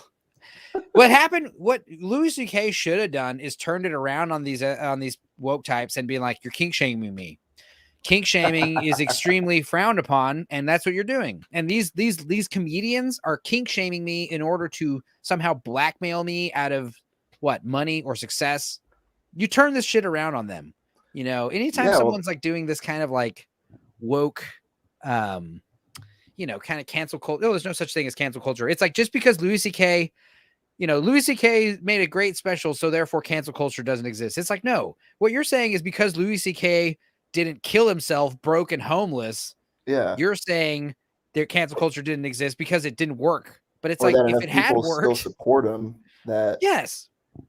Right. But it's like, look at Harvey Weinstein or Bill Cosby. That's correct. Dude, Bill Cosby's free. Right. But then again, it's like, you can't be a fucking 90-year-old man in prison.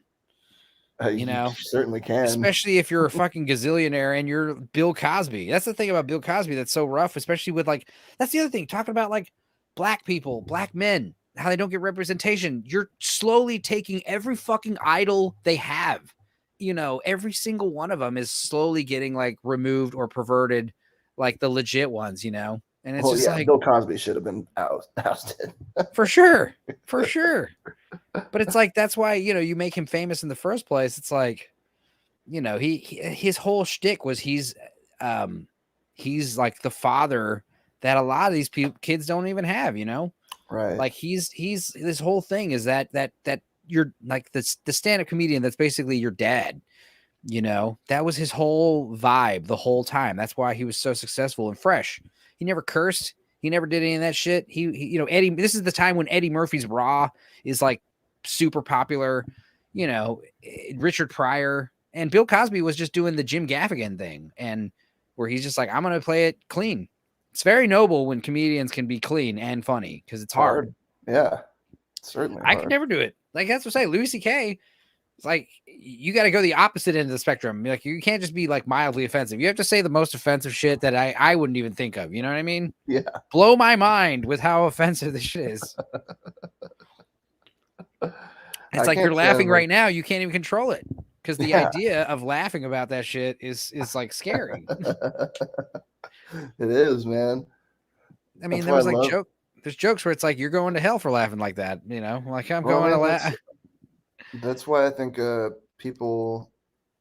I mean, I didn't see the 3 special tirade trans subject coming from Dave Chappelle, but like how he kept doing it or whatever. But what I did notice about his stand-up in general is whether it's about racism or trans people or whatever it is, it's like he's making jokes, but a lot of the time he's actually making points about society in general. Like it's rarely just like shits and giggles just because. Like usually there's an overarching theme that he's trying to communicate, Right. And that's kind of one of the things, but it's funny because I remember trolling people when Chappelle's new special came out, and people were saying it's very preachy and cancel culture isn't real, and he it's coming off as not funny and overly preachy. And then I remember I would just share pictures of Hannah Gadsby and just say their same quote, like, oh, it's overly preachy and not very funny. And it's like, you have to understand, this is what we're saying about this lady who, I don't know if you're familiar with Hannah Gadsby, but she represents like the end of stand-up comedy, basically, where like her stand-up special, Nanette, is like critically acclaimed. It's like 99%. She basically comes on stage and tells some really corny, like New Zealand jokes that aren't really landing. And then she just goes on this tirade about how she was raped by, several times through all these. She just goes through like this horrible, like sex assault history and basically just scolds the audience. And it's just not funny. It's not funny. During and it's like, special? This is a comedy special, allegedly. And it's like I said, if you wanted to call this something else, like a, but you went on the tirade during the special. It's not a tirade. It's part of the script. It's literally her material. Oh, it's even worse than that. Yeah. And like I said, these are the same people that champion this. They champion Nanette, but like Dave Chappelle's new special, trash. He's the devil. It's insensitive. It's not funny. It's overly preachy. It's too, and it's like, you're hypocrites. Constant hypocrisy out of these people. Yeah, no, there's not a lot of consistency in a lot of it. The Matrix 4 is amazing, but like, Far From Home, Spider-Man, the meta-ness is like bad. It's not fun. You can tell these shills, like, I hate to say it, but that's what they are. They're just shills. They're literally like, it's like, who's paying you to say this is good? Echoing some shit. And it's like, the problem is they're not even getting paid. They get paid in thumbs up buttons, Well, I mean, that speaks to the notion that everyone's opinion is worth a fuck, and it's not. Right. Yeah, exactly. You guys, anybody watching this in the future, anybody ever tumble upon any of my streams, you are allowed to disagree with me, like, oh yeah, it's like, I don't care. And I'm not going to, we're not like authorities on anything. I'm not going to, like, I was giving Jose shit about liking, The Matrix. He didn't like it. He said he enjoyed it. Jose? He enjoyed watching it. Yes, I was hoping he'd come in here. I'll give him shit for you. Because I was like, you're in here. I was like, it'd be cool to have like the whole band in here. Vincent Antone. I'll give him shit for you when I see him tomorrow. But it was, and it's like I didn't give him a lot. I was just like, it's fine. And I understand where he can make fun of me for being a cynic and hating everything. Yeah, but you like fine. A lot of. I love a lot of shit. I love a lot of fucking movies. Yeah. I think the main reason why I love this Litflix chat is just, a lot of times it's just me and Ben just talking about movies for like 2 days. I think I left it a while ago. Oh yeah. It's just too many. I'm in too many chats with the same 30 people. See, I'm in that and Festivals, and that's it. Yeah. I'm glad. How many are you in? I mean, I've since cleansed it down to about 2 or 3, but yeah, good. I was in quite a. It was like how many different combinations of the same fucking 20 people? It's just like the same 20 people, but this is the chat about movies. This is the chat about music. This is the chat about fucking our band shows, our practices. Yeah. This is the chat about our fucking neighborhood block parties. This is the chat about our actual. Need to bring back the fucking crib crawls, man. Yeah. Everything's getting canceled. I was talking about how Freezer Burn got canceled. It's just like it just got canceled today, like right before the stream started. And I didn't know that happened around New Year's. It happens usually around January, which is why I never really went. I went one time, but January is tough, man. All the time. What's the one you go to? A Flip Side all the time. Oh, that's the one. Yeah. Yeah, but you got that one, too, right?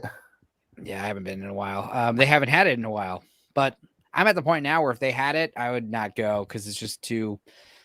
They're going to want me to take like fucking 6 shots to go and wear a mask. Like the people running the shit are just insane. Like they canceled. I was going to say, you were saying you bailed on like a Facebook chat or group because of. No, I was nerfed out of the Facebook chat. I mean, I could still go to Flipside if I wanted to, But I got added to another chat group.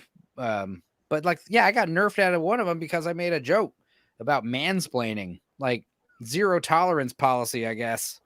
You know, no jokes about gender or racist, racial commentary or anything movie related or Donald, anything basically that goes against the pillars of our message, Yeah, like I said, it's like J.K. Rowling. She was like scoring all the points, and then as soon as she was like, I think women should have female only spaces, and they were just like, explain that. Could you clarify that? Well, sure. And then it's the more she talks about it, the more they fucking bite her head off, and the more that they bite her head off, the more she realizes these people are fucking nuts, and I should just double down. Like, why am I going to apologize to these crazy people who give me death threats and shit because I said some shit? It's just weird. That's the thing is like, people who disagree with me, I don't care. That's fine. Go for it. Could you imagine caring so much that you try to silence them?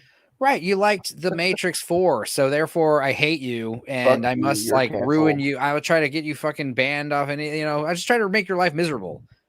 I realize you don't like The Matrix, so I'm just going to find out where you work and somehow just get you fired. Get you fired, dude. Fuck that. Because here's the thing about getting someone fired. It's very easy. If you have 10 people that are just bombarding your place of employment with phone calls and text messages and Facebook review messages and reviews, and you can make it look like 100 people. And the thing is, it doesn't matter what you did, if you did it or if you didn't do it. Most businesses are like, you know what? This is too much to deal with. Sorry. Like, we can't deal with this shit. And the best part is it's always people like, again, like with same thing with these comic books and stuff and video games. And, like, have you heard about this new Ghostbusters debacle?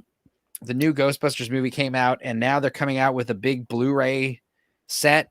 And it's called Ghostbusters, the Ultimate Set. And it doesn't have the 2016 female Ghostbuster movie. And people are very upset about it. Or not people, but like, those people. And the funny thing is like, you weren't going to buy the fucking DVD anyway. Yeah. You know what I mean? Like, you weren't going to, So, and it's the same thing true with these like boycotts. Like, we're boycotting this place that we don't even, these are people who don't pride themselves in not having money and being down with capitalism and like, is it because it was a female movie or was it because the movie was bad? Well, the movie's bad, but I guess the reason why they didn't include it in the DVD set is probably a couple reasons. Number one, it's these three other movies are all directly related to each other, whereas this new one is kind of standalone reboot, but also it's $100 and something DVD case, so it's like you're talking about adding another movie, jacking up the price even further. You're going to lose interest, especially when most people don't like that movie. They would be happier if it wasn't included, Yeah. It was a business decision, ultimately. Well, Paul Feig, the director, bless his heart, he actually went on Twitter and was like, Sony, I think there's a mistake here, kind of post like, what happened? Why people liked our movie? It won the Kids Entertainment Award for Best Movie. Kids Entertainment, baby. Yeah, some bullshit. Kids Choice Award. And it's like, Paul, don't make us tell you to your face. Your movie sucked. You think they're really fucking surveying kids when it comes to Kids Choice Awards? I've seen some of the winners, and I know the kids actually vote for that stuff. Or I don't know if they still do, but when I was a kid, they did. You had a fucking phone number you'd call. You'd call the fucking 1-800 number and be like, yeah, I vote for Ace Ventura for Best Picture of the Year, or whatever the fuck, That's so funny. Oh, dude. But yes, I don't know, man. I could talk so much about. I only saw Matrix 4 one time, and I could watch it a second time and kind of really articulate everything that made it terrible. But like, just the few points we've addressed haphazardly tonight are just so big, I didn't even see half of it. Right. I mean, so many people were like, it was good, but I kind of fell asleep through it, but I liked it. It's just like, what are you talking about? Yeah, what? That is like saying that's an oxymoron, what you just said. There's movies I have on where like if someone like calls me or texts me, I'll pause it it's so good. You know what I mean? Like, I won't fucking answer my phone. yeah, I'll or call you like back later. if there's So like I was people talking here, about movies with um uh yeah, with possession movies. I was watching a few of them, and there was two really good ones that were both foreign, and they both had like these weird possession stories, and they were both really good, low budget, no computer effects, and I liked them both. And the first one was like this one called Luz, like Luz, which was like this weird, it was like Spanish and German. So it's like a bunch of German people, but they're in South America somewhere, you know, and it's like this girl possessed by some kind of demon driving around in a cab, and it's just very interesting. It was filmed on film, and it was only an hour and 10 minutes, nice and short. So I love that one. And then I watched this other one called what was it? It was like European. It had a great name called Hagazuzu or something like that. Oh my god, it's coming to me. Hagazuzu. Yeah. Hagazusa. That's what it's called. Hagazusa.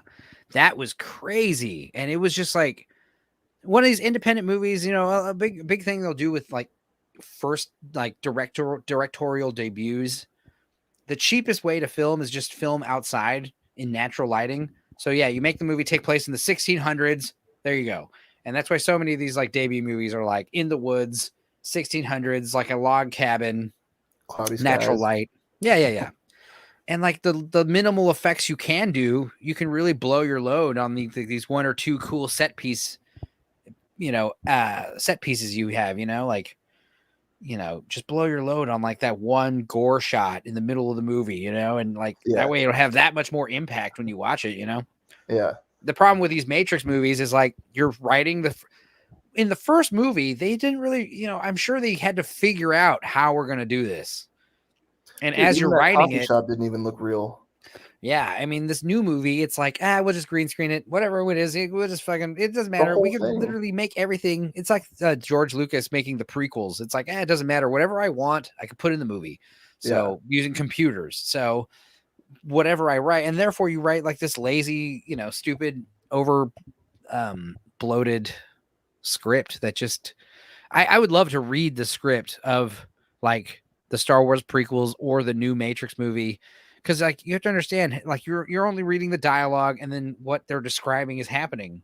Those and I wouldn't be surprised at a time that was just I was at the right age for it. I was like a young, like 12 years old, you know, or whatever. So like the first one was obviously trash, but when 2 and 3 came out, I was still young enough to where I was like, these are good movies. I like this, you know.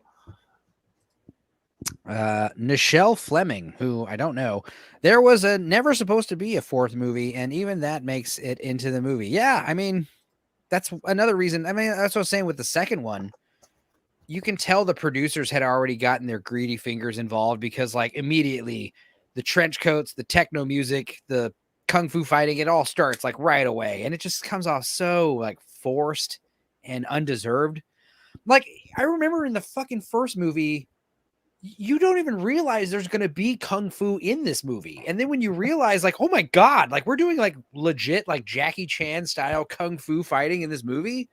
Like that was like a huge, like that was another part of the movie that like, you're just getting more and more jazzed the more you watch the movie. I remember my dad, he got a huge heart on when that big fucking wall of guns whizzes by, you know, it's like, okay, like this is getting nuts, you know, it just gets, it gets bigger and bigger and bigger.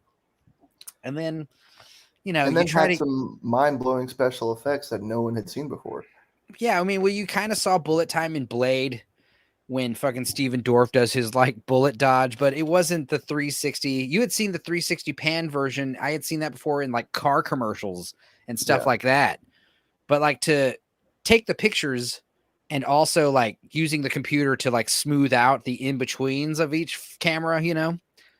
But Nichelle, it's really cheesy in a lot of scenes, but I think that was intentional. I've watched Resurrection 8 times since the release. Bless your heart. Well, you know, yeah, I mean, that's the thing we were talking about earlier. It was like the fact that you're saying it's supposed to be bad or it's not going to live up to the expectations of the original while we make this reboot, wink, wink, wink, that doesn't justify, it should have surprised us and been excellent. And I was saying, imagine if they hadn't made 2 or 3 and this Resurrections movie was the first sequel in 20 years and we never saw it. Like this was part 2. Even if it was the same exact movie, it still would have made a shit zillion dollars because like people have already been jaded by the Matrix with the last couple sequels, So it seems like Michelle here is a fan of it. Yeah. And I hope so. Unless you watched it 8 times because you hate it. I doubt that. I mean, I know people who are pretty obsessive about like shit they hate, but I mean, I couldn't imagine. When it came but out, yeah, what, 3 days ago? But also the movie's 2.5 hours long. That was the first thing I noticed when I watched this movie. I was like, holy shit. Okay. Cause I had to go to karaoke right after. And I was like, literally going to be like running out the door as soon as the movie ended. But it was one of those things where I told my mom, I was like, all right, we can't stop it for anything. Really. We got to just watch it, power through it. Otherwise I'm going to be late for karaoke. She's like, yeah, cool. And I was hoping it was going to be great. Because I wanted to be surprised, and I had a feeling it was going to be meta, and that the Matrix movies existed in this sequel. I thought that would have been interesting, but what they ended up doing with it just wasn't. They have a platform that can be so flexible, like the Matrix. You can do so much with it. But like concept. I said, the Animatrix, like those 6 stories are so cool. The Beyond story is my favorite one, the anime one where they're in the haunted house and the house is just glitching. And, these kids are like visiting a haunted house, but they don't realize like it's just a glitch in the Matrix. And like I was saying earlier, it's like, do something like that where like the halfway point, you realize it's a Matrix movie. Like you don't even realize it's a Matrix movie. Don't even have Matrix in the title, just have it be like an interesting, like, cause like there's so much you can do with the idea that we're living in a computer simulation. They did it with Lawnmower Man. They did it with, Westworld kind of, but it's not computers. Nichelle, I'm extremely interested in the Matrix. I've watched everything involving the Matrix 1,000 times. I feel like the movie was great because it called out all the previous movies and games. I gotta say, the biggest disappointment I had with the new movie was the soundtrack. I love the soundtrack to the first movie. It's so good. It was great. Like they had Prodigy and Rob Zombie and Marilyn Manson and Propeller Heads, all this cool stuff. Wasn't fucking Rammstein on it too? And That's this new one, I feel like the tunes. I feel like this new one had literally no music. It was just literally score. It was all score. Yeah. This new one didn't have any kind of songs except the Rage cover at the end, which I thought was weird.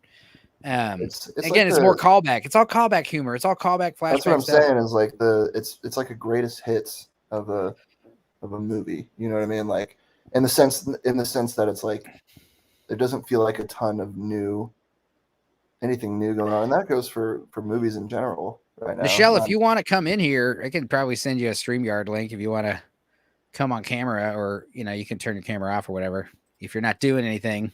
That's true. Because I'd love to hear your perspective. I feel like they tried to replicate the music, but with a modern touch. I wasn't getting. The score, yes, the Don Johnson? No, that's Don Johnson is Miami Vice, bro. Miami Vice. Don, what's his name? The Matrix score. The first Matrix score is so great because, like I said, they did a great job blending the techno music and the score. And yeah, when the score when Neo figures out he's the one and he stops the bullets and then he fights Agent Smith like one-handed, the score is just totally selling it. At that time, it's Don Davis. That's the man who did the score. And I don't know if he did the score for the new one, but I hope so. It's like John Williams. Him not doing a Star Wars movie feels wrong. But the music was because they did the White Rabbit song and then they did the song at the end, but that was about it. And the first Matrix movie, it's like there's so much cool music in the movie that didn't even make it on the soundtrack. But that Rob D song, I remember playing Smash Brothers on Nintendo 64, just jamming that fucking Matrix soundtrack. And we would play Super Smash Brothers at Pokemon City with extra Pokemon drops for 99 lives. And that match between 4 people. So last one to run out of 99 lives wins. That match would last the entire Matrix soundtrack. We would fucking play the fucking one round for like an hour and change. And it was always like never knowing who's going to win. I was always Kirby. But yeah, jamming the Matrix soundtrack and playing Mario Super Smash Brothers 64. That's like nostalgia city for me. Smoking, I was like smoking weed in high school and stuff. Huh? Did you send her a link? She didn't ask for one, but I mean, I'm skeptical about putting it here in the YouTube comments. I don't know if I know Nichelle or if you're just happened upon the stream. Nichelle, I don't know if you caught this, but this is the first time we're doing this on YouTube. We used to do all the streams on my Facebook page because I'm a boomer. But we haven't done it in a while since May. And Nichelle, I feel like if you had the name Nichelle, I would remember that.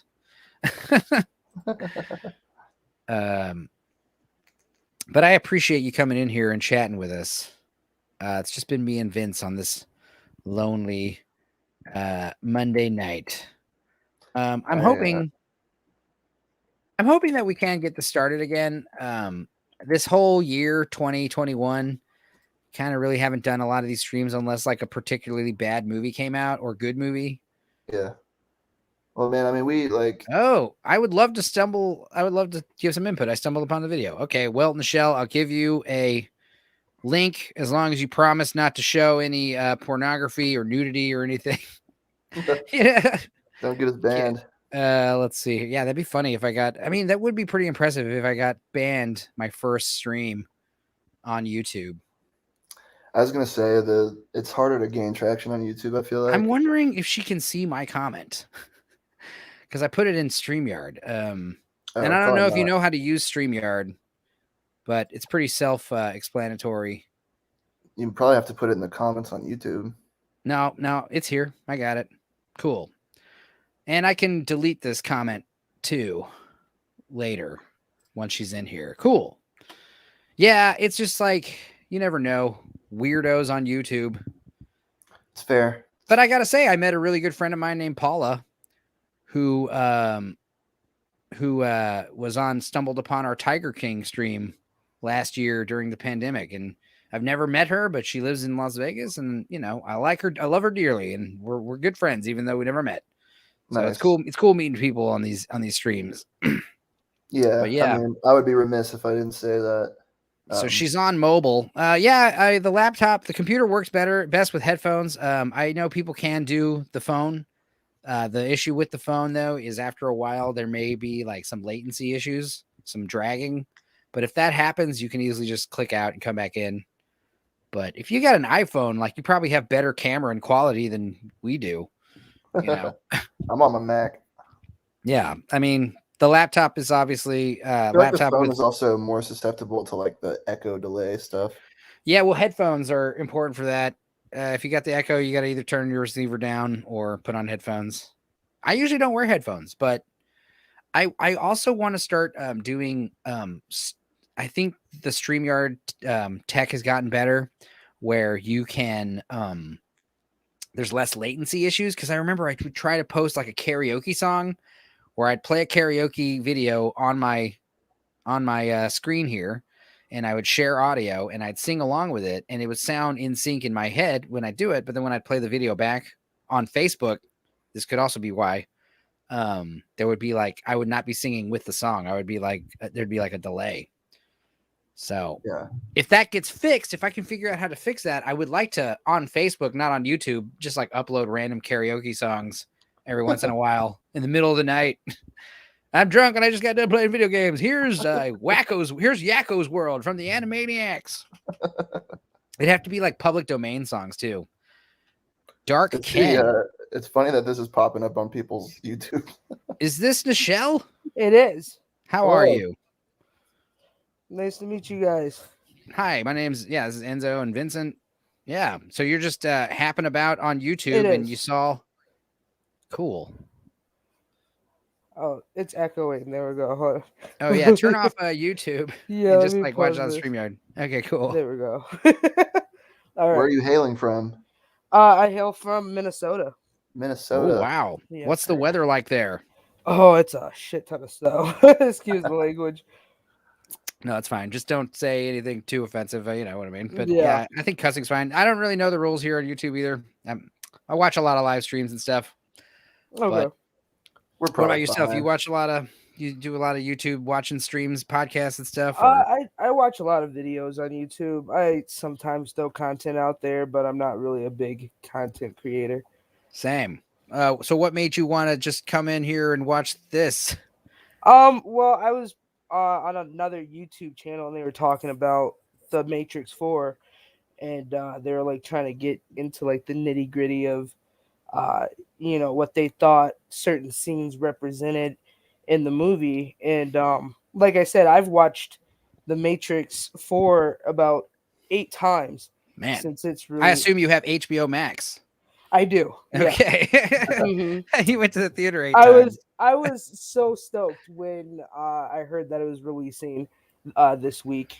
Yeah, and, the HBO Max thing, I think in hindsight was a misstep though, because like these movies are not making nearly as much money as they should be. And the Warner Brothers movies they have a deal with HBO where they're coming out, but like, you see like Far From Home or No Way Home, they decided these Disney movies, like we're not going to do that anymore. Disney Plus, we're going to put them in theaters and they're making money. But the problem with the HBO Max is like, yeah, if you didn't have HBO Max, it's out there HD ready to pirate and stuff. Because at this point in time, especially in this day and age, you could pretty much watch anything anywhere. You still don't have to, go out and buy a movie ticket and the biggest inconvenience. Experience. Right. Yeah. The movie theater, I saw West Side Story in the theater with me and my friend, and it was so funny because it was like we were the only ones there. It was crazy. It was literally a whole theater to ourselves, and we were like getting all loud and enjoying it and making fun of it. Yep. I was translating all the Spanish because it's pretty funny, but there's no subtitles in the movie, which is like that's a lot of Spielberg movies. Like whenever the Germans like Saving Private Ryan, there's no subtitles for the Nazis, but like with this movie, it's like you kind of need to know what they're saying. Yeah, but the Spanish isn't too. It's not like expert level Spanish. It's all pretty. So cut and dry. What was your take on the film? You're a fan of it? Spielberg, he's a fucking master, dude, and he needed to make a musical, I guess, before he retired. And the camera work and the choreography, it was, the chick I was with, she loved it, man. She loved it, and I was pretty good. I liked it too. It was a very faithful remake, and just Spielberg, he's got that look with his movies. He knows how to like frame his shots. He'll like frame the shot. And then the camera will move, and then it'll be a new great shot framed right there. And, he'll like transitions to shots like that. You'll see a lot of that really clever stuff, You can tell Steven Spielberg, he shows up on set and he does work.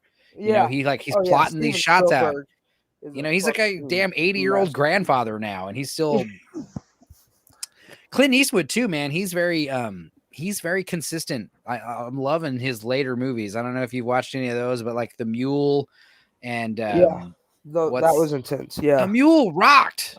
I loved it. And then Michelle, what do you think about? So you're a fan of number 4? Yeah, I'm a fan of the entire whole series. thing. Yeah. What about this new video game? The new video game. Okay, I've seen videos on it. I've seen tweets and posts about it. The videos I've seen, I think that the game looks amazing, especially coming from like Enter the Matrix, Path of Neo, Matrix Online. Yeah. You know what I mean? Like it's really surpassed for sure predecessors. So I feel like it's gonna be a good game, but at the same time, I feel like they are really trying to move away from the main storyline, right? And that's what I feel like Matrix 4 was really about. It was about them closing that off, right? Because everybody at the end of Revolutions was like, well, what happened to Neo? You know what I mean? Like he beat fucking Smith and, he went on about his day and he got electrocuted or something like that. Right. I honestly don't remember what happens at the very end. I know they both die, but I can't remember in my head exactly what happened. Trinity dies from the impact. Right. I saw the car. Yeah, the car crash. I'm talking about Neo and Agent Smith. Oh, well, yeah. Well, originally, Neo loses, but he loses by choice. Right. Right. But that was him beating the Matrix in a sense. It was kind of a weird play on how they did that at the end of Revolutions. No, yeah, it was like Mortal Kombat 9, where like you had to have Shao Kahn win. Yeah. In order, they realized the whole time it's like Shao Kahn has to win, then the fucking Elder Gods will intervene. Yeah. So yeah. Well, you were gonna like that. You were gonna ask something, Vince, and then I derailed you with that video game. You were gonna ask Nichelle something. Oh no, I just wanted her take on the film. Well, my take on the movie was pretty much like after seeing it the 8th time, like let's hear this because I haven't seen it a second time yet. You know. Well, it was really me more taking in all the information from the movie, right? So it's like the first watch for me was more of entertainment, right? I wanted to see how they were going to play this out, and in all honesty, I didn't think it turned out that bad, right? It was lighthearted comedy with a love story and then a bunch of cheesy action in it. It is a very surreal experience watching it for the first time. Yeah, because it's been damn near 20 years. Comparing it to the original too, it's inevitable to do that, but it's like this is bizarre. And it's like again, that whole like fractured timeline. Like what timeline are we living in where this is the new Matrix movie? It's like it's weird. I wasn't sure for like the first 20 minutes if this was after, if it was before, did it ever happen at all? Well, I got the feeling from the very beginning of the movie that it was continuing off of the last story, but I also felt like they had major messages in the movie, right? So they really touched on mental health after a traumatic event, right? So they basically kidnapped Neo, brought him back, and then made his memory seem like it never really existed. It was all in his head. Right. And then it was more about him finding himself and getting back to where he was mentally after going through all of that, after being taken and switched off and or switched out with different DSIs. That's what they were saying in the movie. You can they kept changing his DSI the way he read in the Matrix. And then it was really about Neo getting back, like I said, back to where he was mentally.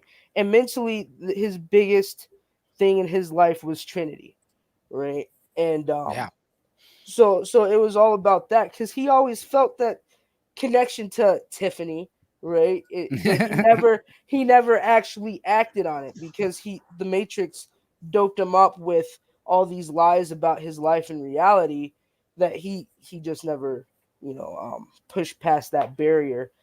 And I think it was kind of like throwing bait on a hook when they threw Jude over there to have them introduced. Right. Yeah, Jude, I forgot about him. The fat dude who's like friends, right? He was like the assistant or something.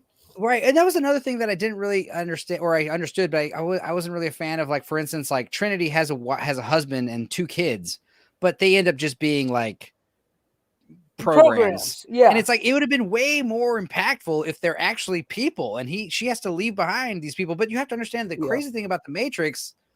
I assume when they replicate people, when they farm people, they use actual people in the pod's DNA. So that way, I would like to think that your parents in the Matrix are somehow your actual parents in real life, in the real world. But I mean, your parents never actually had physical sex. Right. But I think using their genetic sperm coding. and eggs, you can, but like they got to be harvesting from the people in the pods, right? Because that would be so crazy if your parents in the Matrix were actually not related to you at all in real life. That's pretty crazy. Well, the crazy part to me about all of that is, right, like when you watch the movie, Niobe has aged quite a bit. Okay. Right? And Trinity and Neo hasn't aged that much. Yeah. Right? And then they kept showing like scenes of him where he's like in the Matrix and in a mirror you'd see he's like a bald like Korean man or something. He was weird. that was the Matrix coding over him, right? So I don't think that was an actual. So everyone kind of sees him as this old man? Yeah, that's what was happening. But you, as like I was saying, sorry. Trinity and Neo, they don't age that much. So I feel like what they're doing with the people in the pods is just really slowing down the age process for them. Well, they were like resurrected too from the dead. Like, so it's like if you can repair Keanu Reeves's eyes you know, you could probably fix a few wrinkles, you know. Yeah, You know? exactly. And that's the other thing is, let's just talk about. I mean, Keanu Reeves and Carrie Ann Moss, they both still look fantastic. Oh yes, It was absolutely. Carrie Ann Moss was probably one of my favorite parts of the movie, even though I wasn't a fan of like Trinity's like character arc in that one. But like, Oh man, all that. Carrie Ann leather. Moss still rocks, man. She's so great. Yeah. Oh yeah. Did you ever see she's amazing. Fido with the zombies and the collars? And she's like a housewife, and they basically use zombies. It's like post-zombie apocalypse, and it's like this 1950s like Leave It to Beaver style future Oh wow. where we have zombies with these like obedience collars, and they're basically like glorified butlers and stuff. And we use them for like remedial jobs, like putting shopping carts away and like putting dishes away and stuff like that, walking the dogs. And we use them as like helpers basically. And Carrie Ann Moss plays like the mother, and the whole movie's like this little kid befriending his zombie, basically treating him like a little dog. And it's a heartwarming little zombie movie. It sounds like it. It's fun. It's fun. It was a nice fresh take, I think, from the early 2000s. And Carrie Ann Moss is smoking in that one, dude. Nice. She's wearing like pinup like house dresses from the 50s, like floral, like, oh, she's so fine in that one. Has she been in many movies since all that? No, I mean, she was in Memento. She's in the Matrix movies. Right. She's in that Fido movie, and I'm blanking on pretty much what else. Memento's great too, though. She's badass in that one. Yeah, I'm gonna have to check that one out. I haven't seen that one. Memento? Yeah. It's memory like loss Christopher movie. Nolan movie. It's like his first movie, right? The second movie, but yeah, Chris Nolan made it before the Batman movies and the Prestige. But like, it's like Guy Pearce is a guy with like what's it called? Short-term memory loss. Yeah. So he doesn't remember what happened like 5 minutes ago, basically. He keeps blanking on memory, but like the movie's like filmed backwards. So like there's a scene and then they show the scene before that scene. Then they show the scene before that. So the whole movie's done backwards, and there's like a surprise beginning. It's very smart movie. That's cool. Cool. Yeah, it's worth checking out. If you watch it in normal view, there's like a fan edit where they play the whole movie sequentially.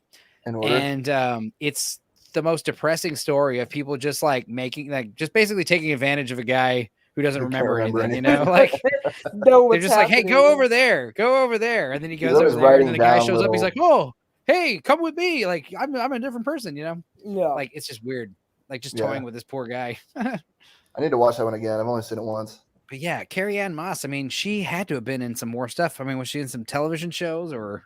Yeah, I'm pretty sure she's kept the bills being paid by doing some cameos here and there, you know. Yeah. Right. Let's see, movies and TV shows. We've got obviously for Matrix, Jessica Jones. She's in Jessica Jones. I never watched that show. She's in Disturbia, Chocolat, Red Planet with Val Kilmer. I forgot that one. Yes. She's in a handful of stuff. The Bye Bye Man. Ooh. Oh, no bueno. So you don't think they're going to keep these movies rolling? I mean, like I said, it made a pretty abysmal $60-something million, which is not good for a Matrix movie. And like I said, probably, but then again, it's like the problem with these streaming platforms is you don't really know like what is the profit margin for these subscriptions. Well, like Dune did the same thing, right? Who? Dune. Yeah, Dune is another. Like the director of Dune did not want that movie to come out in HBO Max, you know. But the thing about Dune is, I like Dune, but at the same time, when it was over, I was like disappointed. Why didn't you just wait a year and make it 4 hours long? Yeah. I was highly disappointed. Movie. I mean, it's the thing. It's like Matrix Reloaded. Like, if the second one is badass, then the first Dune will be badass. Yeah. But if the second one isn't great, then motherfucker, you're wasting our time.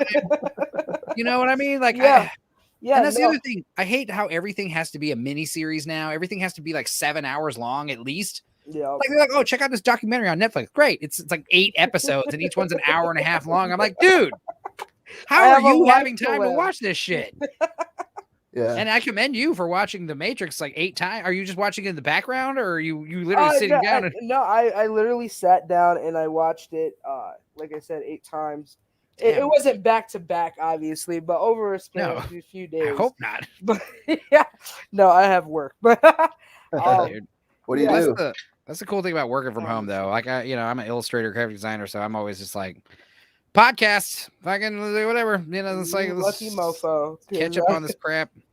Wake up at the break of dawn. I'm a cook. A cook, nice. Oh yeah. Dude, cooks are always like you work in a kitchen in a line kitchen. Like that's like very like masochistic work, you know. It is. The back of the kitchen, the front of house versus back of house. It's like night and day. Yin is that and what yang, the other man. half of your shirt says? Oh yeah. I drink and. Oh, I drink and I know things. I thought I was gonna say I drink and I cook. Yeah. It's Game of Thrones, man. What are your thoughts on Game of Thrones? Oh man, Game of Thrones. If you don't watch it from the very beginning, it's a very good show. Yeah.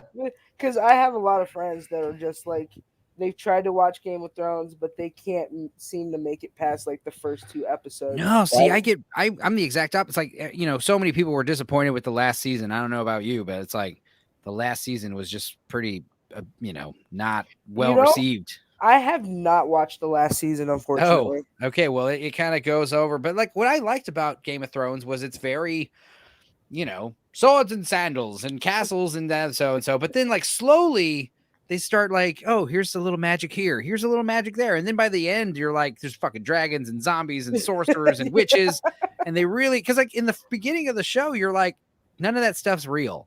Yeah, they're like dire wolves, they're extinct. What's you know, that's like the most like crazy shit you see in the first season is a dire wolf, a dead one. Yeah. And you're like, wow. But then by the end of the fucking 4th season, when I was one of those people that didn't that was like resistant to watching it for like a long time. Couldn't get past the first or second episode, and then it was 2 weeks before the finale was supposed to air, and my roommate was like, dude, you got to do it. And so for 2 weeks I watched the entire fucking show, and then got up to the last episode like the day it was coming out over and watched it, and was like, fuck, man. It's pretty bittersweet. But I gotta say, years. I liked the last season a lot more than most people because I watched it all in one viewing. I waited like 8 weeks or whatever, 10 weeks, and I just watched it all in one sitting. If I had waited 10 weeks like most people, I would have hated that shit too. Because we all know how it should have ended. Like, what it should have done was, obviously it was building up to where all these armies of the humans are going to put aside their differences and battle the White Walkers. And that's not what happens. It just kind of blows its load pretty early, like in the 3rd episode of the final season. And then it just kind of meanders on. And then the last episode, the biggest problem with it, same thing with, what was the other one that had like this problem, is like just like Last Jedi and, you know, just massive character problems. Like these characters would like Daenerys would never do this. Like, you know, she would never, you know, like she spends the whole movie freeing slaves, and you're telling me, you know, spoilers, she basically fucking murders thousands of innocent people because she's a little upset. And it's just like, what? That's so sounds out of character. And you know, you got Luke Skywalker. You know, me and Vince did the first one of these like 2 years ago after the last Rise of Skywalker came out, 2 Decembers ago practically. And one of the big things we talked about was just like with Last Jedi, Luke Skywalker, that guy found out Darth Vader was his father.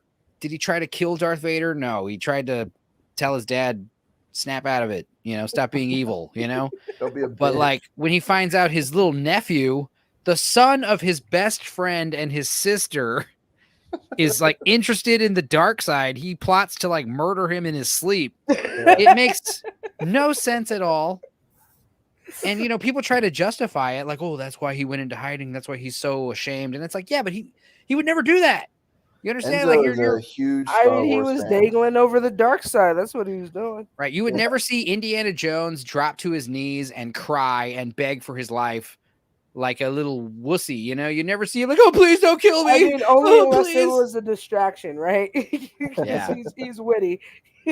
Indiana Jones, yeah, he's got the sex appeal, and that's why this newest one, The Kingdom of the Crystal, nobody wants to see 70-year-old Indiana Jones like, you know, hobbling along. That's like rebooting MacGyver, right? Like, have you seen MacGruber? Have you seen MacGruber, the SNL like parody with Will Forte? Dude. My brother decided to get me to watch that shit. It's hilarious. And they're doing the movie's funny. It was on SNL. I didn't really watch a lot of the SNL skits, but the movie is hilarious. And apparently they're doing like a new show on Peacock. But yeah, it's like basically making fun of MacGyver. He never uses guns. He just like rips your throat out like in Roadhouse, you know, with his bare hands. My brother tried to get me to watch it for years, and he was quoting it all the time made it sound like it was the funniest movie of all time. Oh, well, that's the I problem. It got finally hyped sat up down so and much. watched it with him and was like, what the fuck is this, dude? The problem is every time there's a funny part, he's like looking at you like, huh? It's funny, right? And you're like, no, this is the funny part. Here's the funny part right here. Here's the funny part coming up. That ruins it. Watch it. Ah, that's funny. The worst is when you're watching the movie and the good part's happening and you're just looking at whoever's watching it with you and they're like on their phone. Yeah, you're just like, I seething. hate that. You're just like seething quietly, like, you son of a bitch. I tell people, I'm like, yo, good part's coming. Fucking watch. Yeah, put your phone away. Yeah, Jesus. I mean, I'll literally start movies. I'm like, all right, this is a no phone movie. Like, this movie requires your attention. Oh yeah, when Matrix 4 debuted, it had my full attention. Dude, the first Matrix, I didn't even have a cell phone, but if I did, I would like throw that shit away. Like, yeah, I don't want any. Like, yeah. You know what's crazy about cell phones? Like they had a Matrix cell phone, right? And I remember that little flip. eBay, it was a slider. Yeah, he pulls it out of that manila that folder, and that's like when Morpheus first calls him or whatever. Oh, that was that basic ass Nokia phone. No, you're talking about the promo phone. Okay. Yeah, the phone that I think it was Samsung. Samsung took on the project, and it was that click and it slides up. It was the phone that Trinity had, and if you look on eBay right now, they're selling. There's like a couple left, right? Most of them are like broken, trashed, but you look on eBay for a decent one, they're selling for like $5,000. What? Yeah. Wow. Collector's items, man. Yeah, for fucking sure, man. Like that phone was so cool and revolutionary for. And it's a Nokia, so it probably still works. Yeah. Oh yeah, it does. If you have the charger, if you have the box for it, forget about it. Yeah, I remember there was like a good stretch of time, and I guess it might still happen now, where it was like you had a lot of like partnering and pairings for like movies with companies making products outside of the movie. Yeah, that was one of the problems I had with the Matrix sequels was a lot more product placement with like the phones and the clothes. And that's the thing is like the first Matrix movie, by the time the second one came out, the trench coat sunglasses thing had already been so tapped out from like Columbine and Underworld and all these other movies that were doing it. So by the time the sequel came around, it's kind of like Green Day. When Green Day was making songs like towards like the later end of their career, I remember thinking like, who's this band that sounds like Green Day? And it's like, oh, it's Green Day. So it's like they're basically becoming like a fucking caricature of themselves. They're like they resemble like their own knockoffs, Mm-hmm. Yeah. And that's kind of what was happening with the sequels because you could tell, like I was telling Vince, like when the first movie won the MTV Movie Awards Best Picture. Yep. Joel Silver accepted it, and he had this cringy like, if you like this one, wait till you pay money and see the next two. We're already working on them. They're going to be great. You could just see the big cha-chings in his eyes, and it was just like, you can tell like with the second one, like I said, the techno music starts right out the bat, the kung fu and the Matrix I need to watch and the the second one again. I haven't seen like the freeway scene. It's all worth watching just for the freeway scene. Yeah. And also I did love all the Neo flying shit. I'm a Superman's like my boy. So it's like when I see the flying shit, I'm like, that's cool. I think the funniest part about 4 was when, they were like, hey man, you can still fly. And Trinity looks at him and is like, well, try it. And he goes and it just fails. And Trinity looks away like, oh, poor baby. No. He literally says like, nope. He literally like says like, nope, that ain't happening. And it's like, what was interesting is he actually does the ripple. So it's like, man, you got to nerf him. And the same thing with like Luke Skywalker. It's like, you got to nerf Luke Skywalker to make like Rey seem cooler. And Trinity, I was saying with Trinity, like, first of all, it's weird having the ones, it's kind of contradictory with being called the one. But I got to say, like, Trinity had a very important part in the first one where all she had to do, like, her job was to fall in love with the one. And that doesn't sound like much, but that's actually a huge deal. At the end of the movie, it's, like, revealed that, like, her fucking role in this whole thing is, like, guaranteeing that Neo is the one because the Oracle told her. I think what it is that their coding for their love for each other changes the Matrix in a way. Yeah. Like, it totally disrupts what's going on, what the machines are trying to do, right? Because even the architect was like, they were such an anomaly. Like separately, they don't mean a jack thing, but together, they're like really powerful. So it's like whatever feelings that they have for each other, that is what disrupts the Matrix so hard. And they keep it into the Matrix, the machines, they try to keep it into like a way of reality where people just want to go about their lives, right? Instead of, actually finding true love or something real, right? They're just content being contained in their little world of whatever they're doing. Well, that's one thing I loved about the first one was Cypher, his whole arc, like the idea of like, put me back in the Matrix. I don't want to be free. Like that whole stuff is so cool. Was such a mother. Yeah, Cypher's but the thing is, like, Cypher, it's great because he has it's a relatable, he's not necessarily evil, Yeah, he's a bastard. Thought.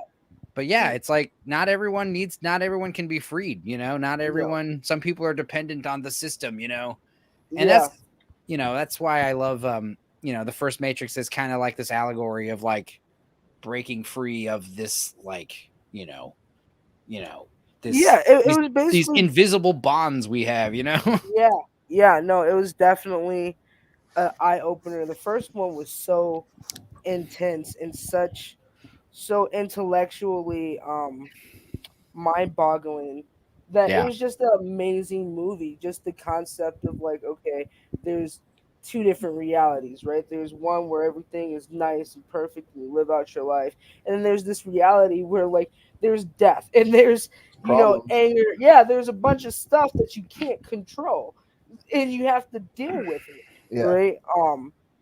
And that was just really great because that it really speaks to the escapism of what we were moving towards in our society, right? Yeah, it's more true now than it was then. Yeah, absolutely. And I absolutely like the fact that they touched on that even in this fourth movie. They had a lot of subliminal messaging in this fourth movie, which it's just like if you really sit down and watch these scenes and break them down in your head as you go along, there's just so much stuff that they touch on.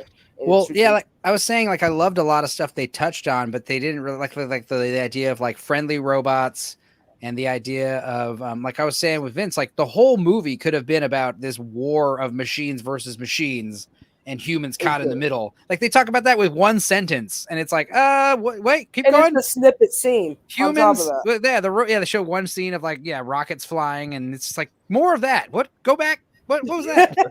That sounds actually pretty damn interesting. Because like everyone's seen it before with Terminator and The Matrix and Lawnmower Man, where it's like machines versus humans. But like, machines versus machines, like that's cool. I haven't seen that before. And well, I mean, we actually Transformers, I guess, stupid Transformers movies. Well, Transformers is a good movie, but no, we see that in the Animatrix. The Animatrix rules. Yeah. Oh, yeah. That's one of the best. Yeah, I was talking about Beyond was great. Also, the one with the haunted house, and then I love the one on the train, where it's like the agents. It's very agent centric. Yeah, and it's like how they freed. What's his kid? The kid from. I played the Matrix. I think it was the PlayStation game. Yeah, on PS2. Yeah, that's what she was. Yeah, that's what we're talking about with the Enter the Matrix. Is that what it's called, right? Yeah, Into the Matrix. Yeah. Right. That game was badass. Well, this new game, it looks so good. I don't think your PlayStation 5 or whatever could even fucking handle it. You know what I mean? It looks so good. It looks like it's going to be riddled with problems because it's like one of those things where it's like, nah. The trailer, when it looks this good, like when the game's coming out, it's like, I'm really hoping it's not a Cyberpunk 2077 thing. Yeah, it's like that's the same thing. Yeah, exactly. Video games. Like I just got a PlayStation 4. I was rocking Grand Theft Auto on the PS3 this whole time, and it's going offline December 16th, right? December 14th. I'm like, this is the last time I'm playing the game because I'm going out of town. I'm going to Austin. I'm gonna go hang out with some people. And where are you now? I'm in Alvin. Yeah, I'm still in Alvin. So I go back to Austin to party once in a while, but like once a month or so. But like, I was like, this is the last time I can play Grand Theft Auto. So I'm going to have so much more like spare time and shit to do. And then I go and my, guitar player, Eddie's just like, you want my PlayStation 4? I don't use it. It's just sitting in the garage. Shout out and I have his Grand Theft Auto character. Like I literally took his character and made it look like my old character. So it's like I never left, and I've got all this like crazy, like I've got like the oppressor now and all these like bunkers and stuff. I'm just like upgraded. So now I'm just playing more PlayStation than I should be. It's like, but like I said, I don't have a PlayStation 5. Like you wait a few years, you know. They're hard to find, I think. Getting a PlayStation 5 brand new, like you don't want to spend the $500 or whatever on one. Oh, And it's then like $1,000. It's like $1,000. Yeah, you don't want to spend the $1,000 on one and then get the red ring of death, you know, in those first gen consoles, you know. You gotta wait for the 1.5, the 1.6 version PlayStation 5 or whatever. Yeah. Plus, it's like we're still rocking a PS4 over here. Yeah, I still got the Xbox One. Dude, I remember Bluetooth, like Russ and John Brown starting Austin Silent Disco. Wireless headphones were like very like new, and the idea of like watching that stuff wireless on my living room TV was so like. Russ had to literally take his like your surround sound speaker controllers, what's that called, the receiver head. He had to hook that thing up to, he had like special equipment ordered from, you know, the internet, and he had to plug it in the back aux inputs and like get, you know, all this trickery to get these wireless headphones working. Now like everything's Bluetooth, everything's wireless. Yeah, I even have a smart TV. I could just Bluetooth we just got a new one. Yeah, nice. Well, yeah, I have a smart TV too, but honestly, the best bet, my thing is like I just take the laptop, plug it in the smart TV. Because like when you're like me, you're a power user. It's like I like to have HDMI. Multiple tabs open. I want to be checking my Facebook on one monitor and fucking watching the movie on the other monitor. I want ad block. Get ad block. I don't ever get get ad block on your laptop. You can't put ad block on your phone. It doesn't work. No, it doesn't. What are you using? A fucking Windows, dude? Yeah, I'm on a Windows laptop. I got uBlock Origin, AdBlock Plus, man. I don't ever see ad block. I don't even see ad block. I don't see ads on porn sites, man. I don't see ads on Hulu. I don't see ads on YouTube. Fucking Hulu spams me with ads. It's ridiculous. Yeah. And they want you to pay an extra $20 for ad free. I'm like, get the fuck out of here, bro. Like I said, I don't know what web browser are you watching on the smart TV. No, I'm on my laptop. I'm on Chrome. Oh yeah. Well, if you're watching on Chrome, get AdBlock Plus and uBlock Origin. They're like free add-ons. You download them really quickly on your Chrome browser, and those two together, like it's like powerhouse ad blocker. You won't get any ads, man. It's crazy. Nice. Yeah. But yeah, as far as like the new Matrix movie, I was just very, and it's like one of those things. I'm watching it with my mother, who's like elderly, and like just watching her reaction to the first one, how blown away she was. I was telling Vince, like, when they decide, or I was telling Max, I think, but it's like when they tell, like when they're about to unplug Morpheus because he's like captured, and Neo like stops them. He's like, "We can't do this. Like, I don't know why, but I feel like I can rescue him. I have to. We're gonna go kick ass, and we're gonna go." And Trinity's like, "Well, you're not going without me," and it's like, "Fine." And they start getting ready. My mother was like, "Go, no!" Like in her seat, like, "Save him!" She was so like on the edge of her seat. You know? I think that's a natural reaction for anyone who's like. It's like emotionally, it's like Star Wars. Like you don't need to know what's happening on a technical level. You need to understand what's happening on an emotional level. You know, and like the first Matrix is just so good with like, you know, things like love and you know, all these big feelings are tackled in a very, you know, smart way. And the Matrix decades beyond their time when they made that movie. Yeah, and there's just so many limitless metaphorical contexts in there. Because like I know, you know, the Wachowskis coming out 20 years later saying, "Oh, it's a trans movie," and it's like, well, you're trans, so you could be viewing it. Like the thing is, like you're viewing it from your own, like, you know, someone who's extremely religious would see it as a Jesus Christ story. Someone who is very you know, like my dad, he was like a gun nut, ex-Marine, dude. When all the guns show up, he was like, that was the thing about my dad. He was very you know, reserved guy. He told a bunch of, he was funny as hell, but I mean, just didn't really react a lot to stuff. You know, he'd seen some shit, you know, and it was one of those things where I had already seen the movie and it was out on, I think it was on HBO or DVD. We had it on DVD, and he watched it alone, like in the living room by himself. And I came downstairs after it was over, and he just said one thing. He just looked at me. He was like, "That was pretty cool." And that meant that movie was fucking badass. You know what I mean?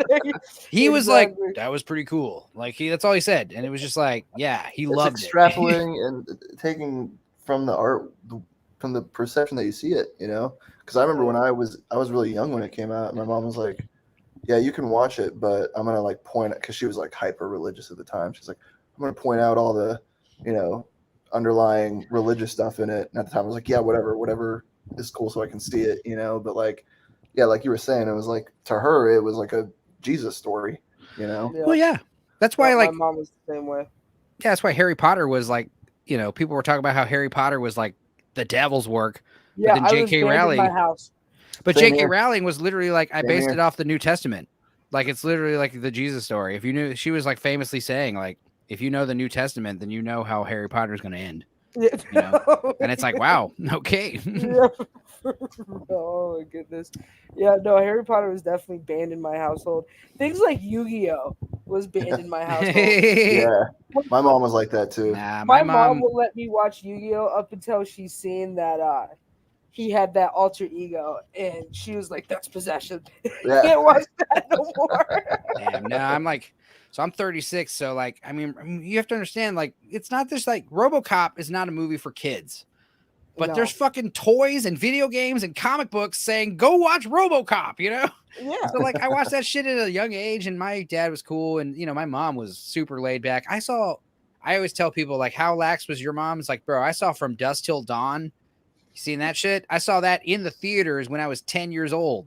Wow. Damn. And I saw it with my mom, and we took my friend Pete, and my friend Pete was like, should we be here? You know, like the whole movie.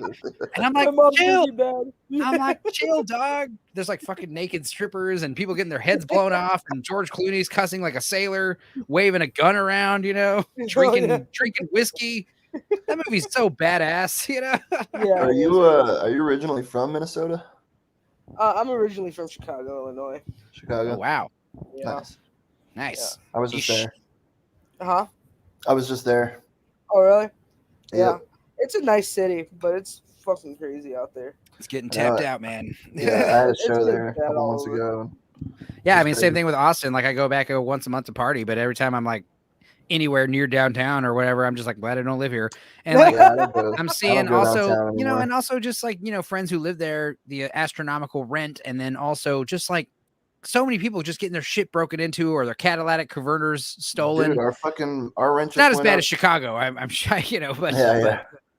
Chicago's like a war zone. But it's like that's what they've called it. It used to be called Chirac, you know, fucking since like. Yeah, I remember it was a couple winters ago. I went there to visit some family, and I did this Uber share, and I was heading to a friend's house, and this lady, it was Halloween actually. Oh, This wow. lady gets into the car, and she has like this huge orange splatter mark on her witch hat. She was a witch for Halloween, I guess, and she gets in the car, and she's like, "Oh my god, some guys just drove by and hit me with a paintball." Like she was just sitting on the corner waiting for her fucking Uber ride. Hit her She in the gets head. hit. Yeah, hit her in the head. It was just like a Dude, huge that's one of those splatter mark. things where it's like, Fuck. you know, you can actually shoot someone with a paintball gun and they'll be happy because they'll be like, oh my God, it's not a real bullet. This isn't blood. This is paint. I thought I was shot in the head with a fucking gun. I'm so happy that this is just paint. Thank you. Thank you, sir, for shooting me with a paintball gun. It's Shit, like that. they'll be It's happy like if that it's a joke in pellet. Desperado. He's like, I'm gonna piss on your bar. Not only are you gonna be not mad, you're gonna be happy about it. You know? Yeah, it was cool when I was there. I was only there for a few days, but it didn't seem. I was probably not in too bad of an area, but they were like, "Yeah, don't go south." I was like, "Okay." North area, Yeah, northern area. Yeah, it's nicer out there. It's getting bad. It's been getting progressively bad over the north area of Chicago. really. For the last. But so, like, how 10 are you years. liking there that Minnesota now? That winter in Minnesota, how's that going for you? Man, the winters in Minnesota are cold, but you know I'm used to it. It's about the same coldness as you would get in Chicago. See, we live out here in Texas, so it's like we don't get the winters too much, but it's like the 100-degree, 115-degree summers or I've something I that's lived just in like, Texas actually. I lived in the Really? Dallas Yeah. area. yeah. Nice. I prefer the heat. I mean, see, if I had to pick one, because like the winter can kill you easier. That's just that simple. Don't get snowed out. Yeah, the snow, you get snowed in, your It snowed. doors closed, The you don't have storm any power. that they had, the storm we had back in February though here was crazy. Yeah, the snow apocalypse of Texas last year, people were Oh, man. freaking out. It's crazy this year because in Colorado there's no snow. Yeah, it's 80 degrees right now. My I was gonna brother's- wear like a duster jacket for this thing, like a big Neo trench coat. I put it on for 5 seconds, and I'm You're like, like, I thought I had Omicron. I was like getting sweaty. I was like, do I have a fever? And I'm like, no, it's 86 degrees on December 27th. Yeah, my brother that lives in Denver, he said it snowed there once. Yeah, and it was like a trickle. It wasn't even a whole lot. Yeah. Well, you know, it's funny though, because I was just reading that it's like, it was like, when did Inconvenient Truth come out? In 2008 or something? Yeah, like mid 2000s or something. So it's like the 15-year something anniversary of Al Gore saying there'd be no Arctic ice by 2013. You know, he won an Oscar for saying that, and it's just like there's so many. You know, it's like I understand the climate change and stuff, but it's like every time they talk about how like it's all going to be fucked. They've been saying that since the 70s, you know? Watch Day After Tomorrow, man. I'm pretty sure. I love The Day After Tomorrow. Anytime it gets really cold out here, I love to watch the Mystery Science Theater version of Day After Tomorrow. I don't know if you're... Yeah, I love original. That. Yeah, Riff Tracks, they do it now. It's Mike Nelson and those guys. I feel like the original Day After Tomorrow scared me more than the rebooted version, the updated version, because at least the graphics on there was like pretty decent and you can like tolerate it. But when I was a kid and I watched the original Day After Tomorrow, you're talking about the one with Jake Gyllenhaal and Dennis Quaid and the world freezing over, right? Yeah. That was the updated version, but the one before that. Oh, I don't know about this. What? There's an original Day After Tomorrow? Yes. Oh my goodness. Before the Dennis Quaid one? So, yeah, I think it came out in like the 70s or the 80s. Okay, that makes more sense. And it was hardcore. Because the 70s, they had a slew of environmental movies like The Poseidon Adventure and Avalanche and Earthquake and, you know, all these movies. Yeah, and it was really intense. Like, it was similar. It like the updated version was pretty much on point with how the beginning of the movie when went. Dennis Quaid's like, I will find you. I'm coming for you. Stay where you are. Where the fuck has Dennis Quaid been the last fucking 20 years? I mean, his brother is Randy Quaid's kind of gone off the deep end, right? I didn't even know who that is. He was in Kingpin and Christmas Vacation, all the vacation movies. Independence Day. He's the one who fucking flies into the spaceship at the end, killing himself. That's the one who got anally brother. probed. That's him? Yeah, Dennis Quaid, Randy Quaid. Yeah, Kingpin. I had no idea. That's why it's so funny when you say Dennis Quaid is the good-looking Quaid brother. Right. Because Randy's a weird-looking son of a gun. Oh, man. But I like Randy Quaid in Brokeback Mountain as like the intolerant rancher who owns the ranch, and he ain't. I saw Brokeback Mountain for free at Alamo Drafthouse because my bass player worked there, and he's just like, he just got engaged today, dude. John Brown? Oh, no, Miles. Yeah, my other bass player. Yeah, good for Miles. We gave him a shout out earlier. Good for him. Nice. Congratulations, bro. He told me he was gonna do that like months ago. He's like, I'm proposing to this chick. I was like, yeah, dude. Once she starts making you fucking apple pies from scratch and all that crap, you're like, what have I been doing with my life? You know, like, I don't ever want you to leave again. No, but he's like my old bass player from Toast. He's like, he would just like message me this movie, this time, sit in an odd number seat. And that basically means show up, sit in one of these chairs, give me $20. I'll give you a pitcher of beer and a pizza and you'll watch this movie for free. And it's like, cool. And I would do that for a while. And one day it was like Brokeback Mountain, sit in one of the odd number rows and starts at this time. I was like, cool. I'm by myself. Brokeback Mountain, the theater's packed, and I'm surrounded by lesbian couples, and I'm just sitting right in the middle of like 7 lesbian couples all around me. Oh shit! And it was like, it was like I remember seeing it, not liking it that much, and I remember thinking like the sex sex scene just kind of comes right out of nowhere and it just rams in your face. They don't even like make out. They don't even have like a romantic scene where they hold like literally just goes, "Hey man, come on."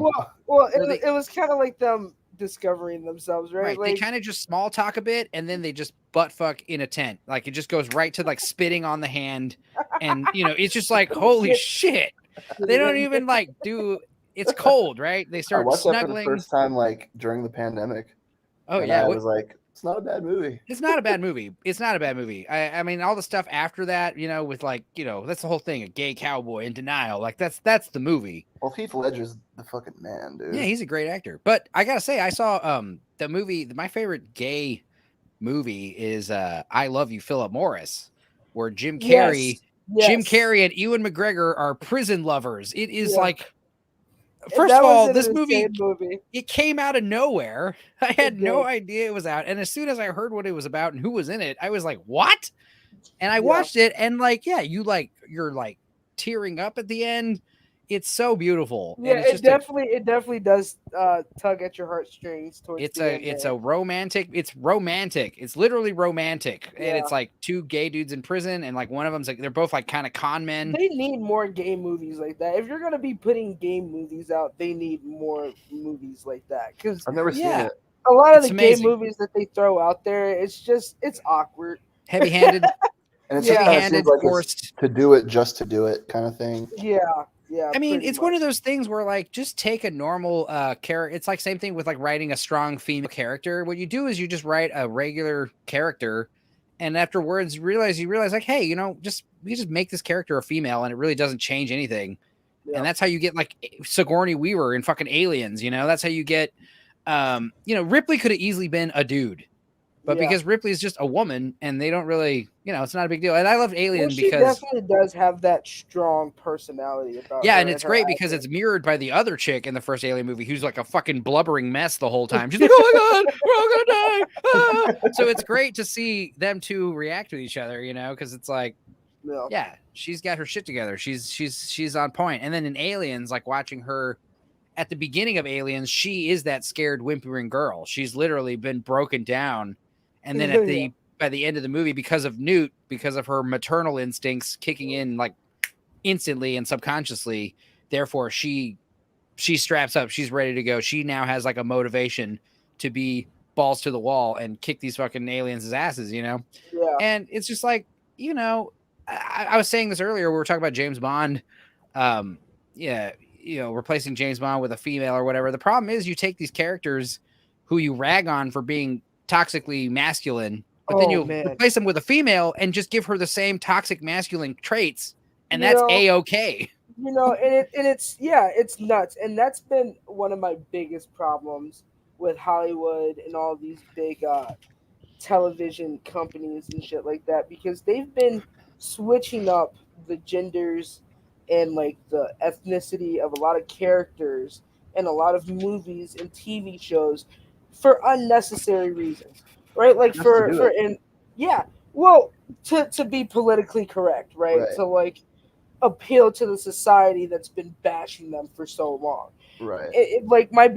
For instance, Titans, great show, love it. DC did a great job with that, but it was a bit too, it was a bit too diverse for me, and too diverse. Yeah, well, why was Starfire? And I mean, I have no problems with it. She ended up actually being a very great actress for Starfire. But what was the point of changing her up? You know what I mean? Like, I didn't understand that. It was also baffling with Justice League how we're going to bring in Cyborg and make him a huge part of it. But Cyborg is a Teen Titan. So it's like, and if you heard about Ray Fisher like being crazy on set. So like Ray Fisher like kind of ruined his career with that movie because he was basically saying that Joss Whedon, who came in to fill in for Zach fucking Dawn of the Dead, whatever, 300. Oh, Zach, whatever. What's his name? Yeah, Zach Bro director. He like filled in for him because he had his family tragedy. So Joss Whedon like finished that Justice League movie, and apparently Ray Fisher, who played Cyborg, went out on social media talking about how basically he felt like Jeff Johns, who's a big writer for DC Comics and was like kind of overseer of these movies, and Joss Whedon, he basically felt like everyone was being like racist towards him because they weren't like, I don't know, they were cutting down his role. Typical actor shit where you just like, you're upset you're not getting enough screen time. You're upset that they're not taking your creative stuff. In that kind of society, in this kind of society, it's really easy Judgment and stuff like that to be projected. Yeah. And I felt like he was just upset that he was receiving that type of projection from, whoever. Well, what's he was around. interesting is Jeff Johns kind of cleared it up vaguely, where he basically was saying like privately that what had happened was Ray Fisher was just like obsessed about, does Cyborg have a dick? What? Like, do I still have a dick? Because and like Jeff Johns would be like, don't worry about it. He's like, nah, man, you can't. And I agree with this. He's like, you can't have like the one black dude in the Justice League not have a dick. You know what I mean? You can't have it to where my dick has been removed. And it's like, well, yeah, but maybe you've got like a cool like robot dick or whatever, but it's like it has to be addressed. And it's like, no, it doesn't. And that was like one of the things that he was obsessed over, was like, does Cyborg have a dick or not? But again, I was talking about this earlier, where like, you talk about like these people want like black representation in movies, but anytime they cast a black male, he's got to be like effeminate or nerdy or like non-threatening. You can never have like a tough, badass black dude in these movies. That's why Luke Cage was great. And, that's why people love Sam Jackson. But lately, it's like, yeah, you're seeing a lot of these like black males, especially, and they're portrayed as like I said, nerds or like Lucius in the Batwoman show. I blame anime. Yeah, anime is a big part of it. I blame anime. There's that joke where like we dropped those atomic bombs on Japan, USA, and they haven't been the same since, fucking anime, like Hello Kitty and all that shit. Yeah. I think a big part of them is them censoring porn, like the fact that they blur out the genitals in porn. Yes, because that's why they have tentacle porn and all this stuff, because that doesn't get blurred out. Vomit porn and that stuff doesn't get blurred. But even on porn sites, they still blur out half that shit. And it's like, well, what's the point of making hentai? Oh, right. Yeah, the fact that you had to draw that shit by hand, frame by frame. You know how meticulous anime work is? Like, that's the other thing about anime. It's like, it's just like, what do you think of this shit, Disney? Like, how do you fucking like this shit, you stupid lazy Westerners? You assholes. That's just like the attitude with those Miyazaki movies. That's his shit. It's like whenever you see those beautiful backgrounds and this amazing, like, hand-drawn cell animation work, and you're just like, they're just like, yeah, fuck you, Disney, with your stupid rotoscoping and your tracing and your loop animation and your lazy, like, That's why Riddick, The Dark Fury was such a good movie. Oh, was that an anime one? It was. I did not see that one. I saw Chronicles of Riddick. Pitch Black kicks ass. Oh yeah. Chronicles of Riddick was like, what? Yeah. Well, The Dark Fury, it was a Japanese-based animation movie. And it basically told the story between Pitch Black and Chronicles. Yeah, Pitch Black was such a great like sleeper indie sci-fi movie out of nowhere, and I saw it in theaters on a whim because I used to watch the Sci-Fi Channel. Yep. You'd watch Exposure and what other great Mystery Science Theater, obviously, and all these other great shows on Sci-Fi Channel late night, and you'd see ads for like, it wasn't just ads, it was like featurettes. It's like, watch this movie, Pitch Black, aliens living on a fucking dark planet. Yeah, it's just a fun time. It was. I was saying the thing about this new Matrix movie, I was saying, like, with the first Matrix movie, like, you've got the Nebuchadnezzar's crew. Yeah. Like, each of these characters is, like, unique. Like, Mouse, he's, like, a little reluctant. Mouse was dope, yeah. He made the girl in the red dress, they all got their thing, And this new one, it's like there's Bugs, the two robots, and then everyone else. And I don't really remember anyone's names. What are their names? You saw it 8 times. Give me some of the other crew's names. There's Lexi. Who's the one with the weird hair, the crazy hair that was like a bunch of like oil or something on her head? Yeah, that's Lexi. Lexi. Okay, the braids and everything. Yep, well, a big problem I had with the new one was none of them died, right? No, they all got saved. Yeah, and it's like that's one of the things you gotta have. You have to have like a sacrifice. You have to have like a cost. Like when Mouse dies in the first one, he goes out in a blaze of glory, but it's like it's tragic that he's the first one to go. Is what Mouse did. And then Switch and Apone getting killed so easily by Cypher, like realizing how fragile you are in this world. Like all it takes is someone unplugging your shit and you're dead. Like that is crazy. Well, and then you had like the backstabbing in Cypher, It's like when you unplug one of those external hard drives without safely removing it. It's not good. Don't do that. Well, what do you guys think about this new Matrix movie being a bit more colorful? I mean, I like the look of it because, at the end of the third one, that is what the new Matrix looked like. But one of the big problems I had with it was like all the daytime scenes take place in this like magic hour of like 5 to 6 p.m. sunset. There's literally no blue sky. There's literally no noon. There's no, it's either 5 p.m. or dark. And I thought that was a little like the sun is always like constantly like exploding through the window, like bright golden orange. Yeah. And it got a little visually stale after a while, especially a movie that long. You know, like keeping us fresh, like input visuals, like especially when they were like freeing Trinity, like the pods, like there we're dealing with all the pink and red and black and gray. Like that it's cool. Yeah, I loved all the stuff with like the friendly robots. Like there's so much more you could have done with that. They made them more like pets, which and at first when they first introduce them, you're like, this is neat. Yeah. You know, this is cool. And then, like I said, they eventually became, and especially the little Jiminy Cricket dude. Yeah, we didn't need him. Like we didn't need him. Illuminate. That's what Illuminate. What are the other two's names? They had cool ones. Sababy and Orcales or Orcales. That was a good one. Yeah, Orcales is a cool name. Yeah, it's like a whale Hercules thing. I don't know. That's a cool name. Orcales. I like it. Sababy's fun too. It's like Cybebe. Yeah, Sababy. Like a cyborg baby. So what are your guys' thoughts that they kidnapped Neo again after promising peace? Well, I mean, basically, like Vince was telling me, like he kind of tapped out to go get food, like towards like the third act, so he missed a big chunk of like all this. I hop in on Enzo's streams every now and again to provide color and life. And, well, the last time we did one of these was to talk about Mortal Kombat in May, so it's been a while since we did one. Half the time when I come to these, I haven't even seen it, but I put on the movie, and like I was also sick that day. But like halfway through it, I was like, I'm fucking hungry, and I went out to get some food, and it took me like an hour to get what I was trying to get. By the time I got back, it was like the last scene. So in full disclosure, I've only seen like half of it. Like my big criticism about the movie was that all the Matrix scenes, like 90% of them take place in this coffee shop and this therapist office. Yeah. And it's like the coffee shop thing is just like, it's like that trope with like the Marvel comics where it all just devolved. Neil Patrick Harris, though. Neil Patrick Harris is a darling, and Starship Troopers is like one of my favorite movies of all fucking time. When I seen that Patrick Harris was the architect in this the movie, analyst. Yeah, the analyst. That's right. He's different. He's like the greedy businessman version of the architect.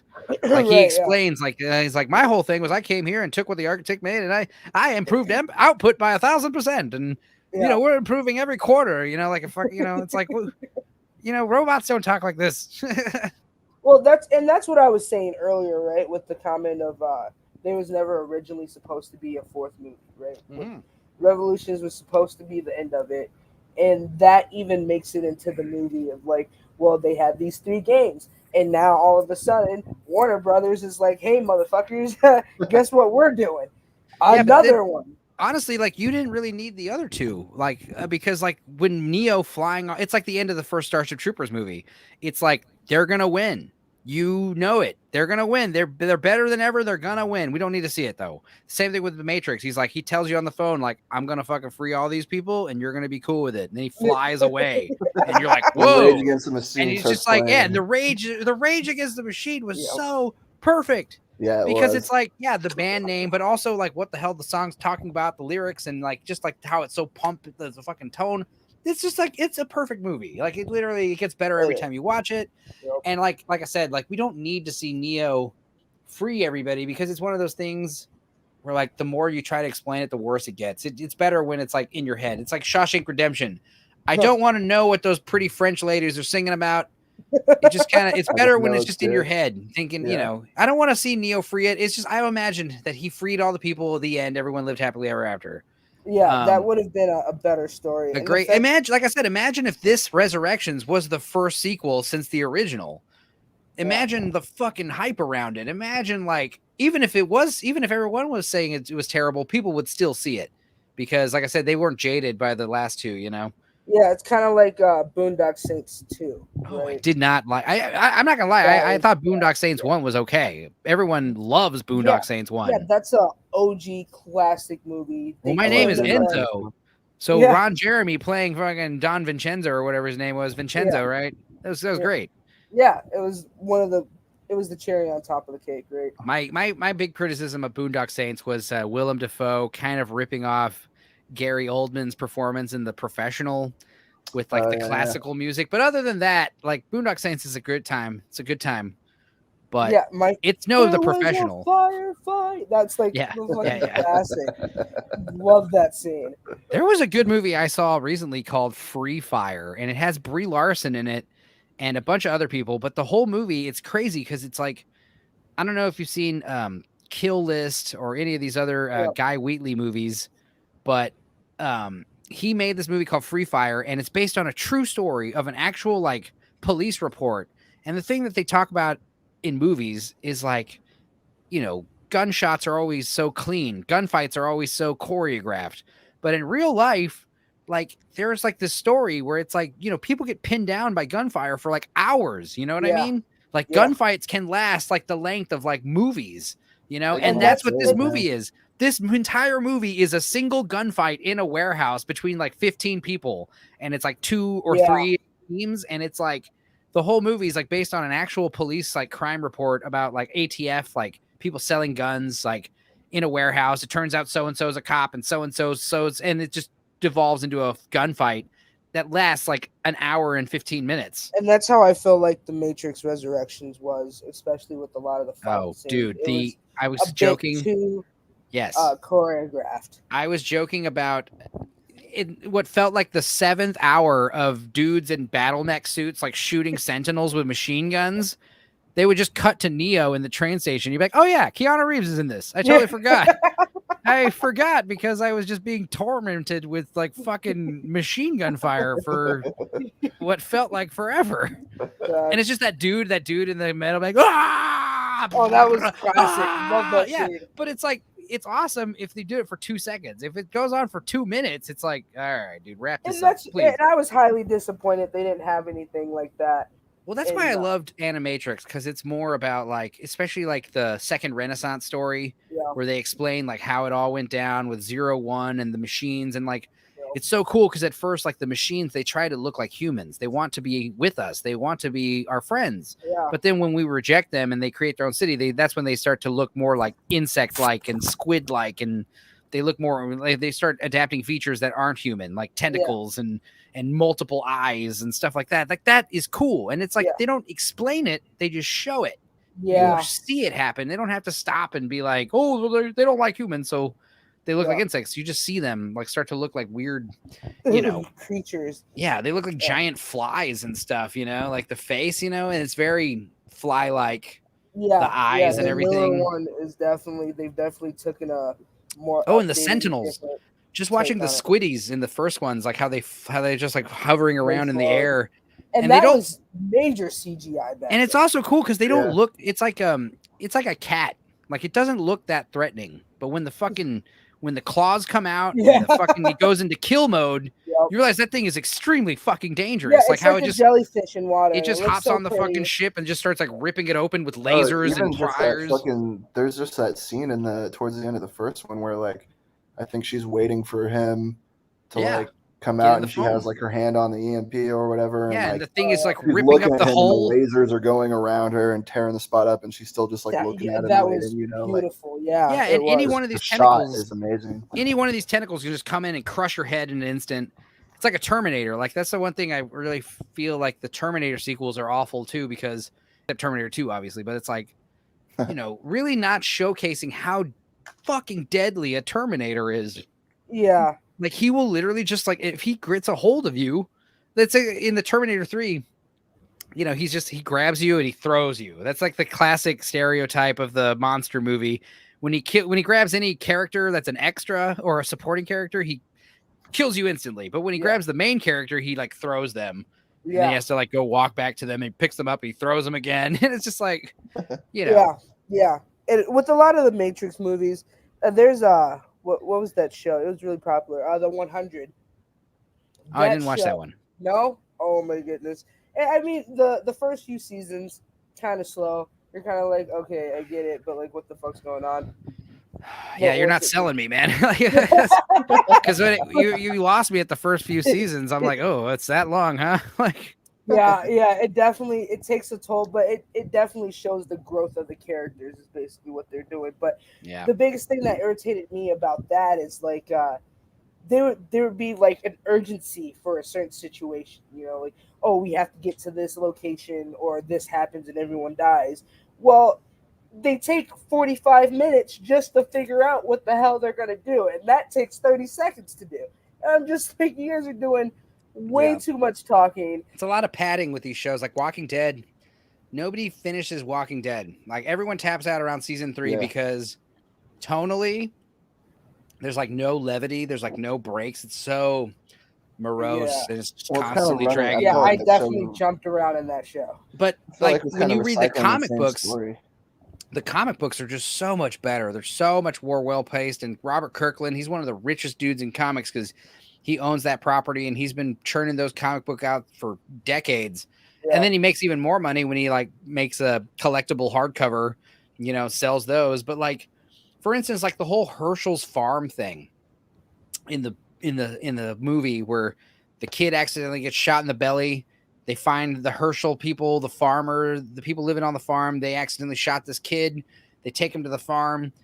They have to go get medicine in some fucking school. They have to go do all this crap. They're there on the farm for months. In the book, it takes place in like a day. They get the fucking wound figured out right away, and the zombies show up. They find the zombies in the barn like the next day. Like they're only on the barn for like, and it moves so fast. Yeah, it definitely did. The show is not the same. The show is just bleh. It typically never is the same as the comic. Like with Infinity Wars. I watched that. I had the whole series. Like I had the whole thing. The comics. Yeah. But but the Infinity Wars with the Marvel stuff was great because it's like give the readers something new too that they could be interested in, because it's not an exact copy of the books, Yeah, no, it's not because they definitely left a lot of the changes they made were clever details. enough.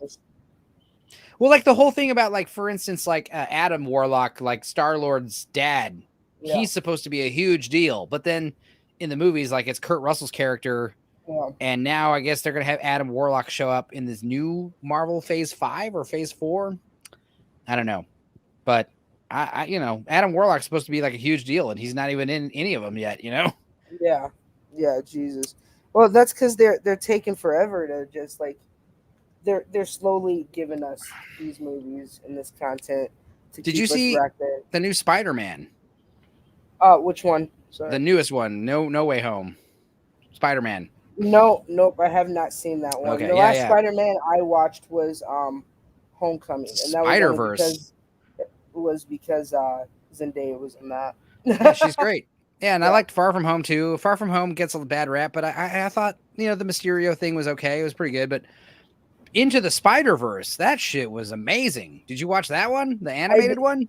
I didn't. In all Fantastic. honesty, I am a Tobey Maguire Spider-Man fanatic. Like, the second one is one of the best comic book movies ever. Yeah. So ever since then, and then they came out with the new one. I watched that one, the one with Gwen Stacy in it. And Amazing Spider-Man. Those were not great. Yeah, I was like, okay, so I see what they're doing here. I think I'm just gonna let them do what they do. Kind of what happened to me too. That. Yeah. So I haven't gotten that deep into the newer Spider-Mans, but I've watched a couple of them. I heard Multiverse was really good though. Multiverse is great. It's the dudes who made Cloudy with a Chance of Meatballs and the Lego movie. So it's very fun. And then on top of that, the animation is just fucking rad. But Tobey Maguire, I was just thinking about earlier today. I was thinking about how I need to rewatch Pleasantville with Tobey Maguire. I love that damn movie. I love that movie. It was like one of the first DVDs I owned. Well, did you guys hear that there's a rumor that they're making a fourth Spider-Man for Tobey Maguire? Yeah, I heard they were going to do another one for Andrew Garfield, actually, because I hear Andrew Garfield kind of steals the show with this new one. Really? Yeah. Oh, man. I'm going to have to check that out once they drop it. But, I feel like if they release a Spider-Man 4 for Tobey Maguire, that's going to be really interesting. Well, right? I would say Andrew Garfield kind of deserves it more because he's the only one with 2 movies and his movie sucked. So he kind of has to redeem himself with a third one. He had 2 chances. He fucked them both up. Yeah, Right. that's Yeah, you're right. Yeah, it sucks so But fucking bad. I gotta say, Spider-Man 3, you know, that's the epitome of Godfather syndrome, you know, Yeah, where that it's was a like bad the one. third one is always That was whack, tough. you know?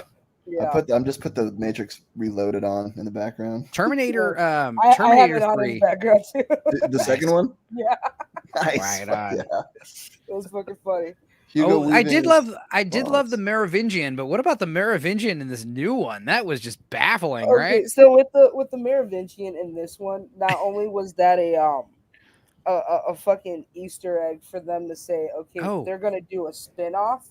They're definitely gonna ride this Matrix 4 out for sure. The Merovingian was like a representation of like me, the guy who's like, this isn't as good as it used to be. This Yeah. sucks now. Yeah, I don't yeah. like it. That's who he was, and I get it, but I was like, I feel offended. No, I'm just kidding. You guys aren't allowed to make fun of me because I don't like this. Oh, yeah. Well, he did do a good job reappearing. He was like, it's new. Yeah. Actually, yeah, but he definitely dropped a huge Easter egg of I feel like they might do a show or whatever. I but would they're love to see a definitely- Merovingian show. Just like Yeah. it takes place in the Matrix and it's a fucking romantic sitcom with him and his wife Persephone just dealing with like it's like Larry David, but it takes place in the Matrix. Like that would be so cool. Oh, Or like man. the Merovingian's just like, what? I what is a lipstick? I have no lipstick. What are you talking about? Dude, Monica Bellucci, she's one of the finest. So fine. She's in Bram Stoker's Dracula too, with Keanu Reeves. She's like one of the naked vampire brides. Monica Bellucci. Yeah, I do. remember that She's a movie. spicy meatball. I am disappointed that they didn't get Martin or Lawrence Fishburne. Lawrence Fishburne. Yeah, I think the reason why they did that is like out of spite because he like disowned his daughter for doing pornography. Oh, really? Yeah, and you know, because Lawrence Fishburne was like, I mean, he's in those John Wick movies, so why wouldn't he come back for the That's new what I was Matrix? saying, yeah. They didn't ask him to come back, and they didn't also ask Hugo Weaving was the one who said, I'm not really interested in it, but I'm sure if you fucking tossed him enough money, you know, he'd make an appearance. But Hugo Weaving was so fantastic, and Morpheus is so fantastic in the first ones, you know, and it's just like, yeah, it's like, why even call this new guy Morpheus? Like, just make him a new guy. Yeah. Well, I mean, I guess it's And like Morpheus dresses like Willy Wonka now. Yeah. He dresses like the Cesar Romero Joker. I think From the introduction of Morpheus when they went into that dojo that he manifested, that was so cringy for me. Yeah, Because yeah. I was like, Vince was saying what the same hell? shit. It's like rehashing, but like way more CGI, and you know. Well, it was just like the intro of like him getting into the fight stance, and it was like, Oh, and his that's a costume little- like magically that's like a little, yeah. he's very flamboyant. You know, I think they even addressed that he's gay. I think he even says the word like gay at one point or something, or flamboyant, no. or No, he doesn't. you watched but, it 8 times, but he definitely said something along those lines where it was like loud or flamboyant. I can't remember, but yeah, you might you have a better memory of me, but I could have sworn he said that at one point. No, but it's that's just cool. very apparent. Well, I like the idea, like that didn't have to be Morpheus, but I like the idea, like that was an agent that was turned. Like that's cool. Make him feel like- Agent Johnson from the Agent Matrix Reloaded, like Daniel Bernhard. Yeah. Like maybe he becomes like a player for the humans. Like you could do cool stuff with the Matrix movies if you just kind of use your imagination. don't play a it bit. safe. Yeah. And just kind of just go on a whim. They really did downplay it in the fourth one. There's a lot of stuff that I feel like that they should have put in there, like a hell of a lot Like, more action. I mean, I liked all the stuff where it's like we're gonna free this agent, but then like he takes the pill and he's all comic relief all of a sudden, and it just like it was The Last did Jedi not all like over that. again, where it's like inappropriate joke in the first like 5-10 minutes of the movie. Because remember in The Last Jedi where Oscar Isaac's like your mom joke, random your mom joke, in the beginning of the movie, and right then and there you're like, what? That was weird. Yep. Don't do that again. And then it just kept doing it. Like, this is kind of what happened with Matrix 4, where it's like Agent Smith, and he's also Agent Smith. That's the other interesting thing. Yeah. He's Agent Smith and Morpheus at the same time. But then you also have the actual Agent Smith. And like on this other video I was watching earlier, they were talking about that too. They were trying to say that Agent Smith only activated because of the scene, right? Because he activated as soon as he grabbed his iconic Desert Eagle. Like the Desert Eagle is what like triggers him, you know? Yeah, it was definitely the scene. It was like a faint memory, like the video game Matrix is to Neo, right? But somebody else was trying to make the point that because Neo created Morpheus, in a splice of Morpheus and Agent Smith, and that they came into the same room in that fight scene, that's what activated him to remember who he was. I was like, no, that's definitely not what happened. Like, if you actually pay attention to the movie, it was like Morpheus says when they free Neo, it's set and setting, right? Yeah. So that's definitely what happened there. The crew, I didn't like that they didn't make a reference to the Nebuchadnezzar. I felt like that was such a unique name. That was 60 years ago, so yeah. Yeah, and the fact that they changed Zion to IO. I like the name IO because the in the second Renaissance on the Animatrix, the robot city is called 01. Yeah. So IO is like that works too. And then again with the 1, that's like ones and zeros. I would think the Matrix, that Agent Smith, he's the 0. And you have some kind of like, dichotomy there going on with like yin and yang and good versus evil or whatever. But like with IO was cool. The idea of like humans and the what are they called? Sentience. Yeah. Synthients. Yeah. That they're living together like in harmony. And that's kind of what they talked about at the very end of the third movie.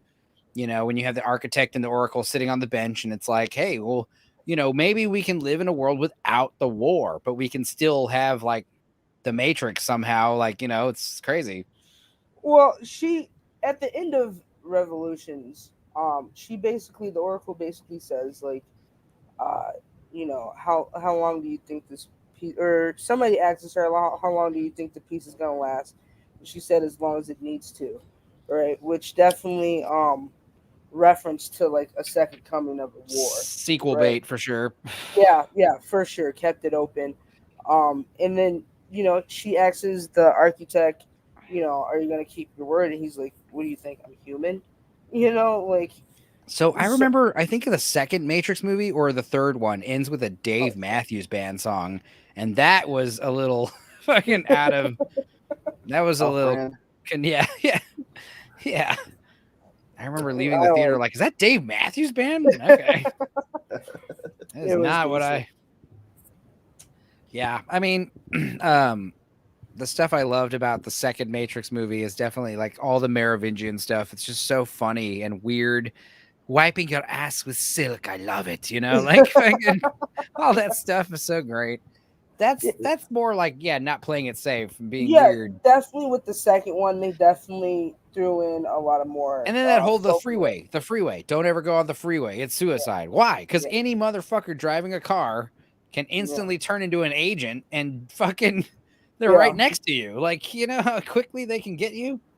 What do you think about the swarm mode in this newer movie? Yeah, so like again, I was kind of saying like the swarm mode is cool, but I don't like how it's like their programs.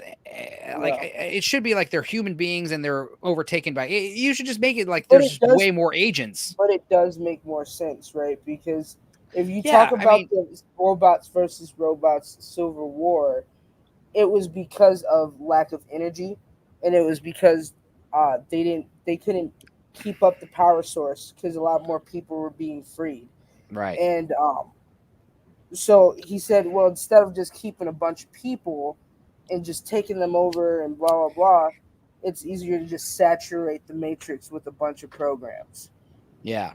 So I thought that was interesting. Yeah, I know. Like I was watching Yellow Flash. I don't know if you're familiar with him, but he was talking about how he liked the Swarm, and the Swarm was just. My problem with the Swarm was like I didn't like how Trinity's family were just programs. It would have been. I think it would have been more higher stakes if it's like, because people do that. Had to make a decision between real people. Leave your fucking family for this stranger who you had a past life with. That's like weight. in that kind of decision. And people, and it's an allegory to like, people fucking leave their families for fucking new lovers all the time. And it's crazy, but it's real world shit. It is. But I feel like they always, in this movie, they kept trying to put us at the edge of our seat.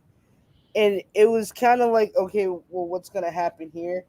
It was always an up in the air thing, right? It was like, oh, well, they jump off the roof. Are they going to make it? Or are they going to die?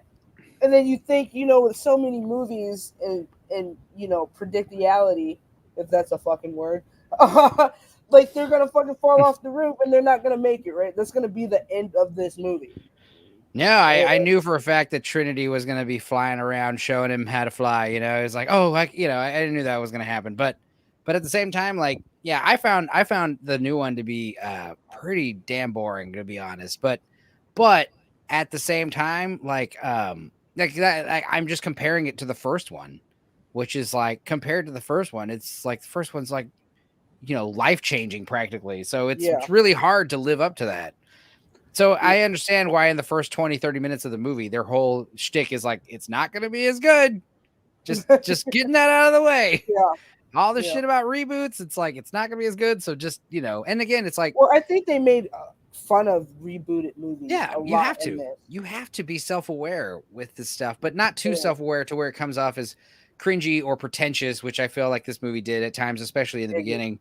But what I got to say is, as far as reboots go in general, it's like they're just not really working on the whole. I felt like they went a bit overboard with the zombie like swarm, right? Like they have a bit of everything that's and Neo's just flying around, just blocking bullets everywhere, and Trinity's driving on the motorcycle. It's just like way more of the stuff we love.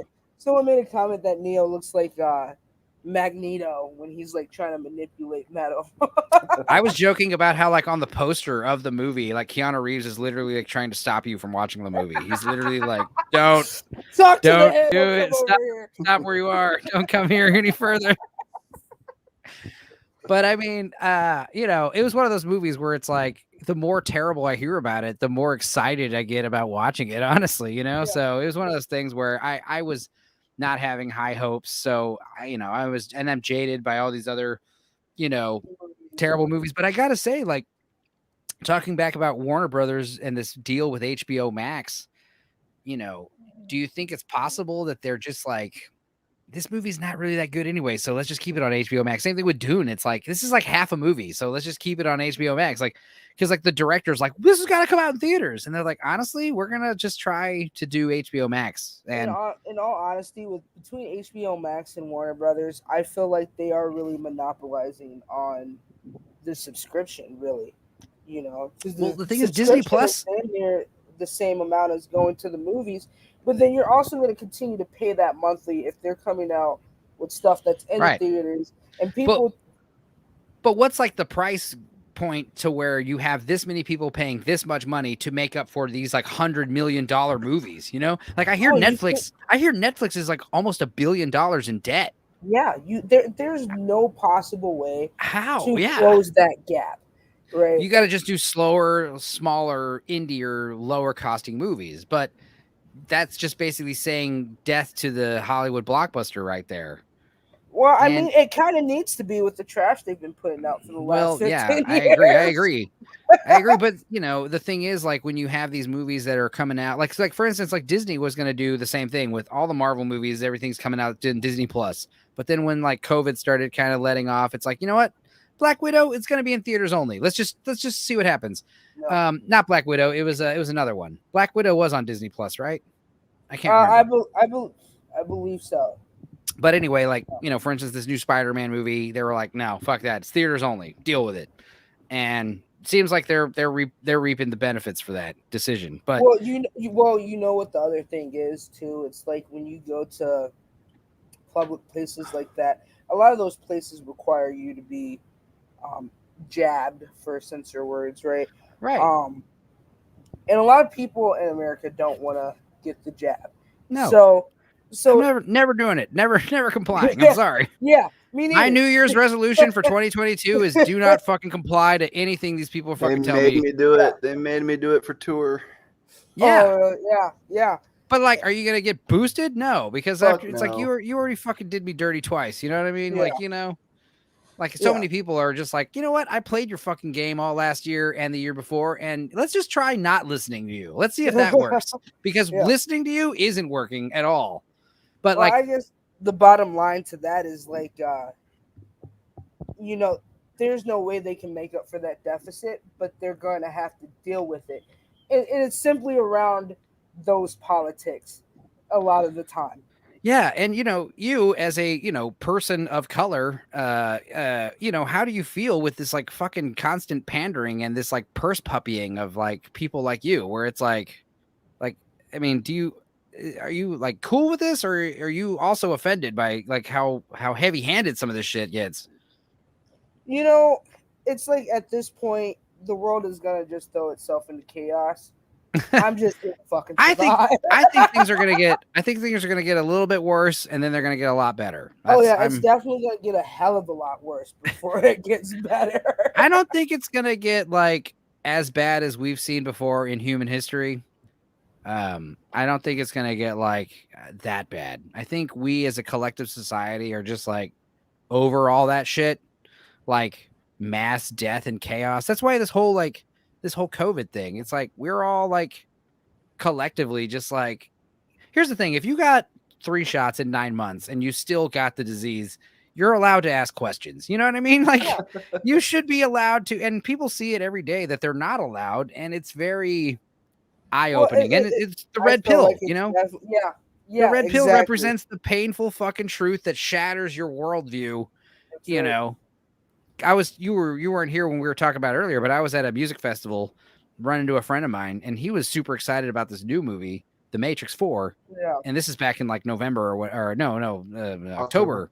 And he was I thought he was joking at first, and I was serious, like, yeah, I hope it's good too, but I'm not holding my breath what with all the other terrible reboots and sequels. Yeah. And he said all he wants is for the red pill to, they want to take the red pill away from the magatards, is what he said exactly. And I was like, that's not what the red pill means, dude. It doesn't mean Republican politics. It means, it means that freedom. It means truth. Reality. Yeah. Yeah. The truth that, it's like Morpheus said, like, I didn't say it would be easy. I said it would be the truth. Yeah.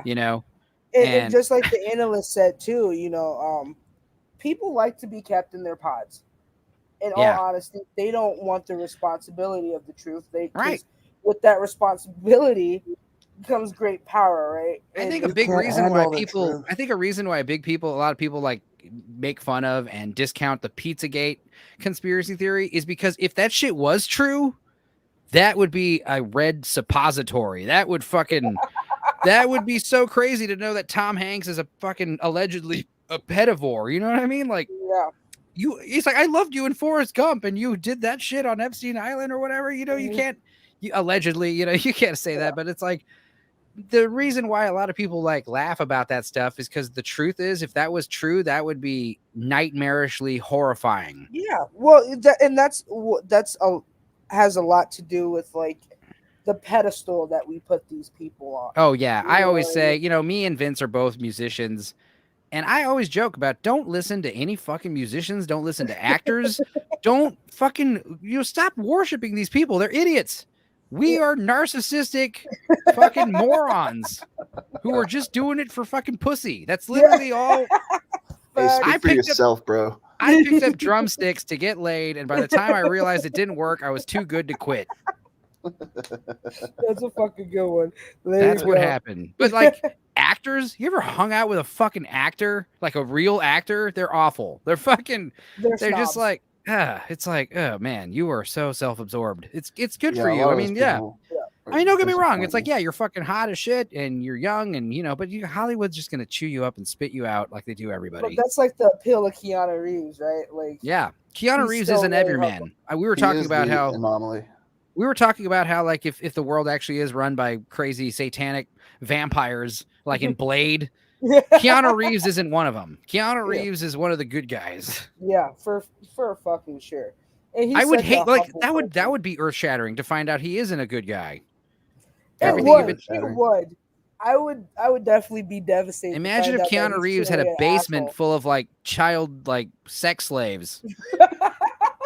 That would be like people would kill themselves. People would kill themselves after figuring that out. They'd be like, I don't want to live in a world where Keanu Reeves could do something so heinous. Yeah, but that's like I trusted scary him. Part, right? Is like you never how easily know. you're duped.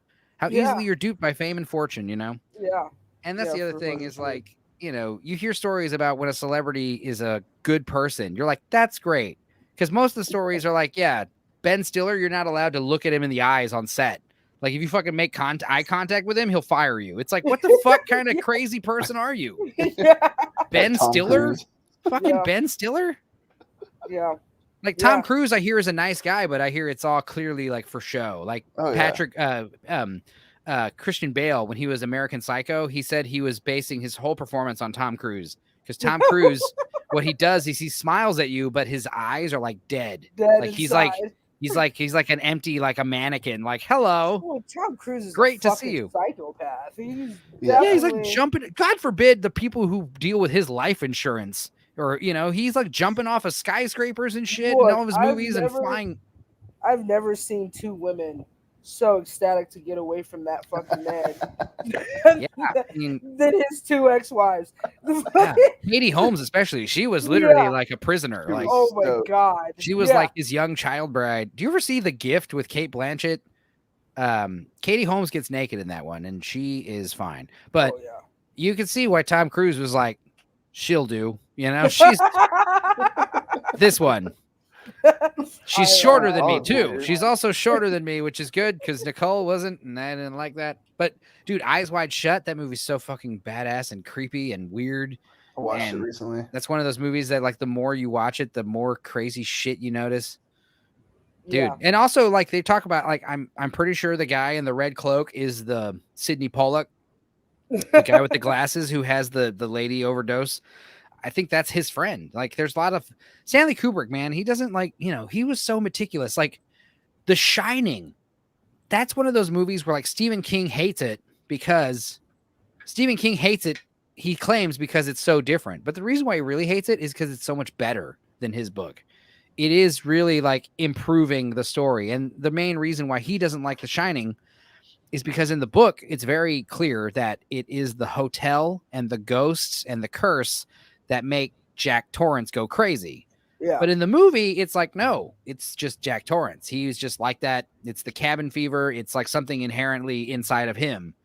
And that in itself is just way more intense. But like the movie, I was watching this video that was like talking about it, and they were talking about how like, and I never really noticed any of this stuff, but it's like when it's spelled out to you, you're like, holy shit. But they're talking about how like actually they think Danny Torrance, the son, was sexually abused by his father.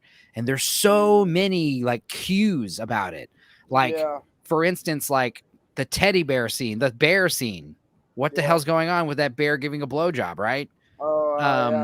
That's so confusing. It's a guy in a bear costume giving a blowjob to a wealthy man. And Shelley Duvall like sees it and she's freaking out. Okay. Well, what it represents is it represents her knowing this horrible truth about what her son did to his father. And she was powerless to do anything about it. And they cue this because like they show teddy bears all the time around Danny. Like he's got one over his bed. He's got one on his shirt. He's got one on his pillow. Wow. And the teddy bear like represents him. And then there's a scene where I never even noticed that. Dude, yeah, exactly. And there's a scene where he's brushing his teeth and it's framed the exact same way as the blowjob scene where you see just like his back hanging off the camera and like, he's leaning over against behind a wall. It's the same exact framing. And then on top of that, they were talking about the old woman. Dude, so Jack Torrance, Jack Nicholson, he goes and she represents Shelley Duvall. She represents like at first she's a beautiful woman, but it's like a horrible realization that he's not attracted to her. He's attracted to his son or like pedophilia. And that's why she becomes hideous. And then at the very beginning of the movie, when he goes to the Outlook Hotel, when he's waiting, he's reading a magazine. People fucking pulled this up. They freeze frame it. They enhance it. They find the fucking magazine. He's reading a 1970 something issue of Playgirl. Okay. And then on top of that, on the cover of that same issue, one of the sub articles is why are people having sex with their kids? Why are parents having sex with their kids? Wow. So it's like there's so many little things throughout the entire movie that point to the signs that he was sexually abused. Yeah, wow. Totally Yeah, missed all of that. No, and it's crazy because it's also not what you could easily just ignore that and be like, I don't think that's true, and just like turn a blind eye to it and just think more it's about like Indian genocide. A lot of people think it's about that because of like a lot of what's that Indian? There's like a Native American. It's like a product. It's like a flower or something that's all over the kitchen. There's like lots of like Native American stuff throughout the movie, and also the Outlook Hotel in December in Colorado. But some of the craziest stuff about The Shining was like how the timetables don't make any sense, and the layout of the hotel itself is physically impossible. Like there'll be like doors along a wall, but then Danny will ride around the wall and you realize the wall's only like 2 feet wide. Yeah. It's just an empty wall with doors on the other side of it. And then there'll be like riding in, like first of all, the interior of the hotel is way bigger than the exterior. And just so many mindfuckery going on. Did they do an overview of that of the hotel? It was pretty decently big, right? Right, but this giant ballroom that Jack Nicholson works in. Also, all the angles of the building are very like angular. I can't think of the right word, but like when you're inside the layout, it's very like square by square, big, huge, like 20-foot ceilings and shit. There's just crazy shit going on in that movie, man. And that movie, that's one of those movies like Hereditary where like it feels cursed. Like watching that movie feels like unholy. You know what I mean? Yeah. Like, no, it's cool. Yeah, it's good. It means they did their fucking job. That's what they want you to feel, like scared. And the music, they do the Mickey Mousing, which is like, you normally only see that in comedies and cartoons where it's like the music is imitating the actions on screen.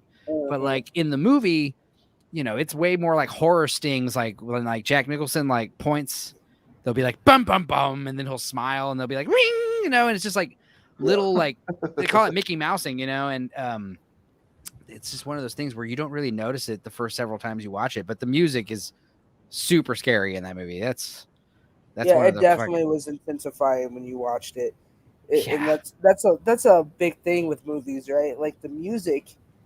The audio is definitely a big part of what activates your emotions during a scene. Yeah, dude. The score will make or break a movie sometimes, man. Yeah. Which is always so crazy when you think about them like having a heavy scene between two people that when they shot it, that the music wasn't there, Yeah. Like, so the acting has to be like in The Matrix 4, at the end when she finally remembers. I feel like they should have put something more hard hitting than that soft tone audio that they had in the background, because it was really more about not just her activating her, I guess they call it source code, right. But it was really just her getting back to her mental state before all that bullshit. So they definitely should have had more intense music at that scene. That's why the Titanic soundtrack slaps so hard.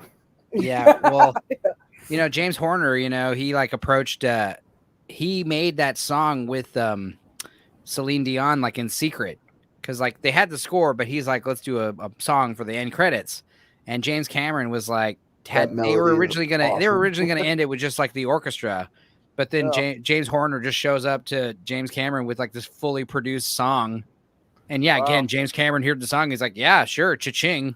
I'm gonna put it all over the movie. Then won the Oscar for best, like that movie, first movie to win like since Ben-Hur, win 11 Oscars, or nominated for 11 Oscars, winning. How would like you guys 9. feel if they made a reboot of Titanic?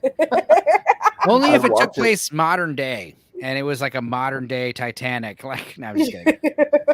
Well, the thing about Titanic is like, there was like 4 or 5 Titanic movies previously, but James Cameron just went so above and beyond, like, because the thing about it is like all the stuff from that Titanic movie is either lifted from other movies or actual survivor stories that we've all read about. Yeah.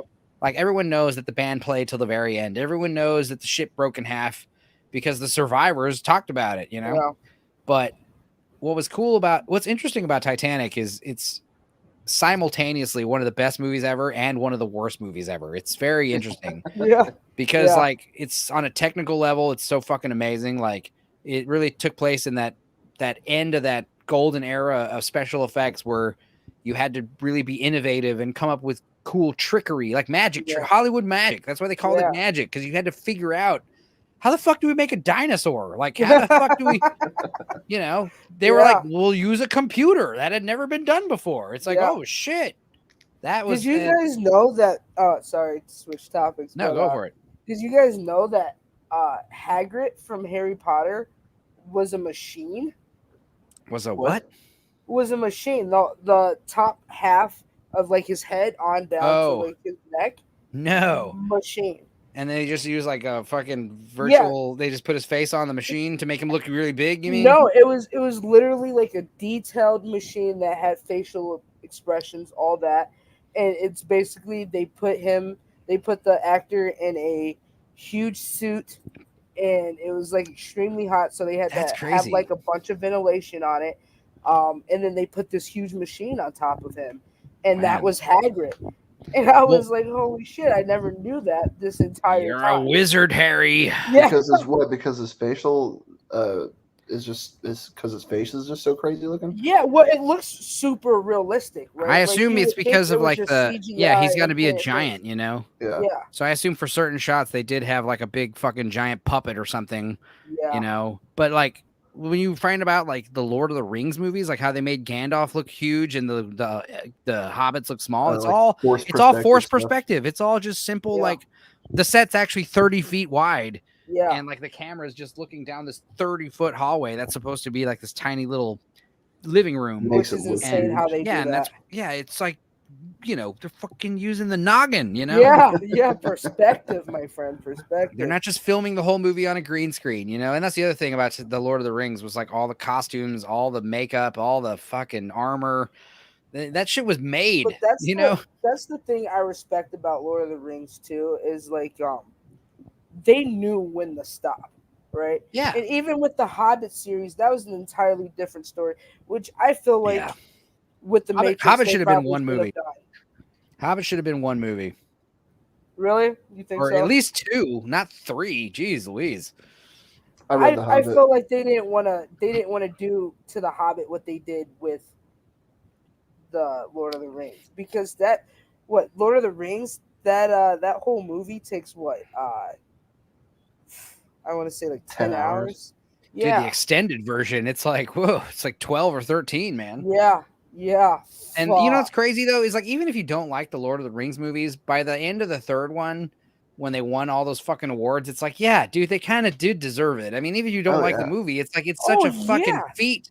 Dude, it's such an impressive feat. Like all three filmed at once. You know, they filmed them all simultaneously. They released them December 2001, 2002, 2003. Yeah. Like perfect. Like, hey, you can't, you know, and like they're all, you know, just everything about them tonally. And the thing about the criticism about the Lord of the Rings movies and the Hobbit movies is like they're devolved into like dumb action flicks. But I don't know if you've ever read those books. They're fucking just like encyclopedias, basically. You know, they are. Like you read about like the Harry Potter books. They meet the elves and then they just talk about what the elves are for like a whole chapter, like who they are, where they come from, what their language is like, what they look like, where they dress, what their trees are like, where the forest is, you know, and it's just like it's all just expository. Like I said, it reads like a World War II book. You know, it's just like it's isn't that where he it was World Tolkien. War I, right? Yeah, Tolkien was based in it reads like a history book. Well, it's because he fucking created a world, man. Yeah, that's what's so cool. Is it's all coming out of his ass? Yeah. Like he's just like, fuck it. The dwarves, they hoard gold, and there's a dragon, and then it's just like, it's just all Smaug. How do you say his name? Smaug. Smaug. Yeah, Lord of the Rings was such an impressive fucking series. I mean, I was so influenced by. I walked around for a week with like this wool cloak that I made. I took a blanket and I made nerd alert. Nice. Yeah, definitely. I took some like Play-Doh, made elf ears. I was like totally into Lord of the Rings. Yeah, my big nerd shit that I was obsessed with was like Mortal Kombat, Starship Troopers, RoboCop. RoboCop's probably one of my favorite movies of all time. Nice. But like ultra violent, like sci-fi, like cyberpunk type shit. Ultraviolet was dope. Yeah, dude, RoboCop is so fucking gory, dude. It's like I said, that movie's not for kids, but I was a badass kid, so I was watching it. I was one of the cool kids. Did you see that video on YouTube where it's like every time like Sam takes a step, he says it's the furthest he's ever been from the Shire? I have seen that. Yeah. And it's like 27 hours long or some shit. People make these fan edits. People do that. It's unbelievable. I know. Oh man. Well, yeah, Sam and Frodo's relationship was like, they should have made a Brokeback Mountain out of that. That would have been a better fucking story. At the same time, like the camaraderie of like two dude friends, like, you know, yeah, you don't see it enough, you know, where it's just like we're broing. That was definitely a bromance. Yeah, bromance. There's nothing wrong with a good bromance, you know. Facts. And you guys both just talk about chicks you want to bang, you know. You're both like each other's wingman. You ever seen Cocktail with Tom Cruise? Yeah. One of his earlier 80s movies. I actually love that movie, unironically. But it's so weird because it's literally about these two guys who work in bar together and they just keep fucking each other's girlfriends and they remain best friends until one of them dies. That's a real friendship right there. It's like they keep, it's the craziest movie ever. It's like, what the hell? You want my girlfriend on Saturday? Yeah, super 80s. And I drink red eyes once in a while. Coughlin, he's like, you know what a red eye is, right? And it's like basically a beer with like clamato and hot sauce and a raw egg, and you fucking chug the whole thing. That shit'll wake you up, man. But he's like, yeah, but make a red eye. He's like, no, can't say that I have, sir. And he's like, this Coughlin's Law. Whatever. I can't remember what Coughlin's Law was, but that movie is a trip. Now I want to rewatch it. But yeah, Tom Cruise was in some good ones, man. Legend, do you ever see that one? Where Tim Curry's like the devil and there's like unicorns, and that movie had fucking badass makeup, dude. Let me see if I can. Graphics, yeah, man. Vince, you never saw Legend? Mm-mm. Let me show you what Tim Curry looks like in that movie. You know Tim Curry, right? From Rocky Horror Picture Show? Mm-hmm. All right. Let's see if we can recognize him in this movie. Oh, yeah. Let me just... am I sharing screen? Yeah. Okay. You know, I guess the saddest part about wow. Matrix 4 is that it really is a forgettable movie. Yeah, I mean, like I gotta say, the reason why I know it's boring is because, like I was saying, watching it with my mother compared to the first one, I was telling you how she was so fucking jazzed. This new one, we were just kind of like, hey, you know, a lot of that kind of. And then, like, and just comparing the first 30 minutes of those two movies is like unfair. It really is, because like the first 30 minutes of the first Matrix is like, yeah, it's so tight, it's so well paced. Yeah. And it's also just kind of like, yo, you took the time, you spent all the money, like, just make it fucking dope, damn it. Yeah, I mean, it's like one of those things where it's like, we were talking about this earlier, like, was it like how much influence did the other Wachowski who wasn't involved in this one, like, did he have like a whole lot of say in this, you know? In all honesty, I feel like she did it on purpose. Yeah, I feel like because like I said, there really originally wasn't supposed to be a fourth one. They came to her with this idea because it's been so long, and you know, Hollywood's trying to make money, so they were like, let's go ahead and do this this reboot. And she was like, yeah, okay, I'll do a reboot for you guys, but let me show you how this shit's about to go. Right? Yeah, we're basically I want full creative control, and I'm just gonna make it whatever kind of story I want, and yeah. But you know, I gotta say, it's always bad when the art form, they have the message like in mind, and then they make the story to like communicate the message, whatever the message is. But the best stories are like, you know, just a good story with like the classic like rising, falling action, and then based on what you've written, like the metaphors will come out of what you've written naturally if it's a good story. Like you aren't really in control of like how audiences are going to interpret your work. Yeah. So it's better to just make a straightforward story with emotional catharsis, and like all the metaphors will just come out naturally. You don't need to say, oh, this is a movie about, you know, trans or whatever. Or I was just going to make a comment on that. Like, it really wasn't about being trans. I don't buy that at all. But if you look at the Wachowski brothers back in the day, you can definitely tell that one of them was fucking gay. Well, like both you are. can tell. Well, they both are. That's what I was saying earlier, which was so weird. Was like, well, the bald brother, he doesn't really look like he was into that, right? Like he looked like a beta male, but but you know, shit, times change, man. Well, I was joking about earlier, like when the first one got a sex change, it was like you go girl, and then when the second one got a sex change, it was like what the hell's going on here? That's like what? Exactly what everyone was like. You know, I don't want to be like, you know, I'm as inclusive as the next guy, but what's going on with your household? With you, who raised you? Like what? Who molested you? What's going on here? Or are they twins? Like that's what something Vince asked. Are they twins? Because if that's so, that's like more like I thought they were.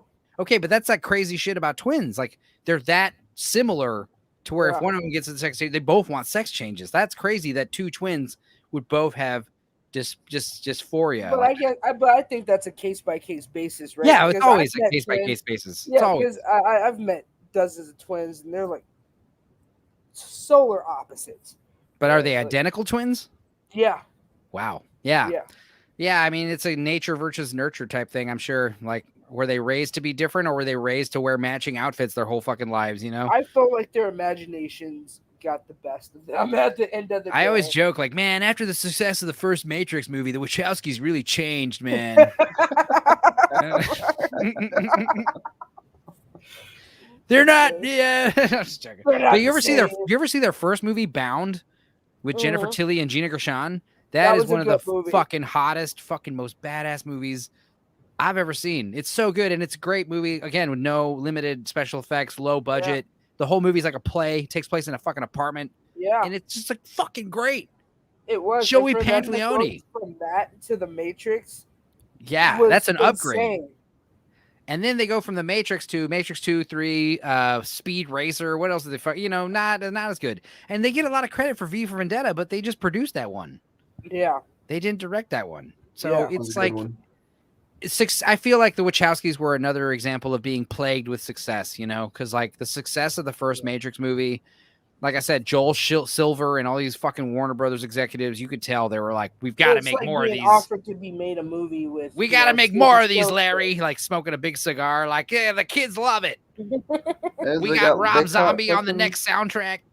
They caught lightning in a bottle with that first one, man. Yeah, exactly. The lightning in a bottle. You can't. You try to replicate it, it just comes off as forced and undeserved, unwarranted. The second one, though, it's fucking tight. The second one has its moments, but because it's concluded by part 3, it gets a C plus at best, you know. What, the second one? I have to say that it definitely gets a B out of me. Yeah, but I mean, if the third one was fucking badass, then the second one would therefore be also badass. But well, the third one, for me, that would definitely be a C minus. Godfather syndrome for sure.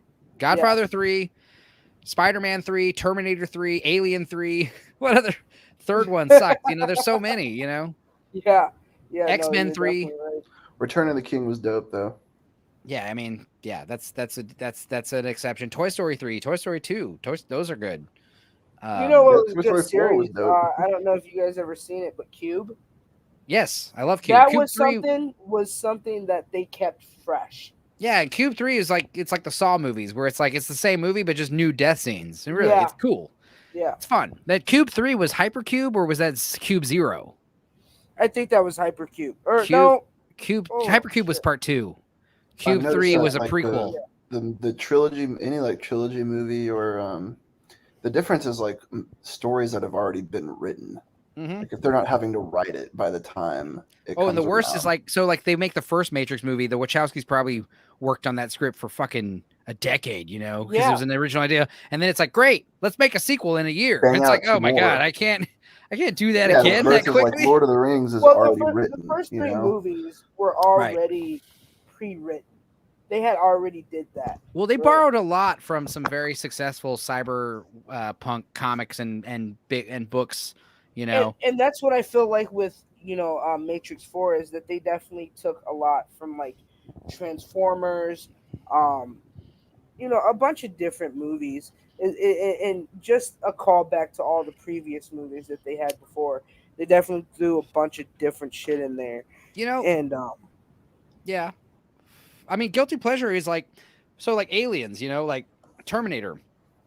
The cool thing about those movies, the trilogy anyway, the first three, I don't, you know, everything after the third one's whatever.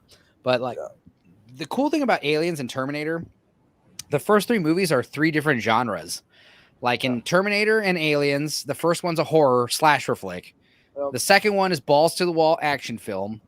And then Alien 3, the third one is very like defeatist, like existential dread. What's the word I'm looking for here? The third one's just extremely morose and just like cynical, just terror, like just like there's what's the point? Like that's the thing about the third one. It's very nihilistic. That's the word I'm looking for. Just nihilistic. Like what is the point of this? Like by the third movie, fucking Newt dies in the very beginning. Bishop dies in the very beginning. Everyone's, you know, it's just Sigourney Weaver again. And she's realizing in the third movie that her whole life is just to be fucking plagued by these goddamn aliens. And by the third movie, she's just like, she finds out she's got one in her chest. She's like, fuck, it's all fucked, you know? Yeah.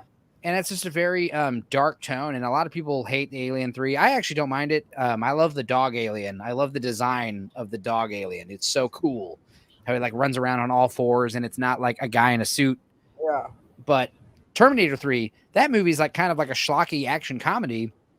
And it's very fun and also rated R.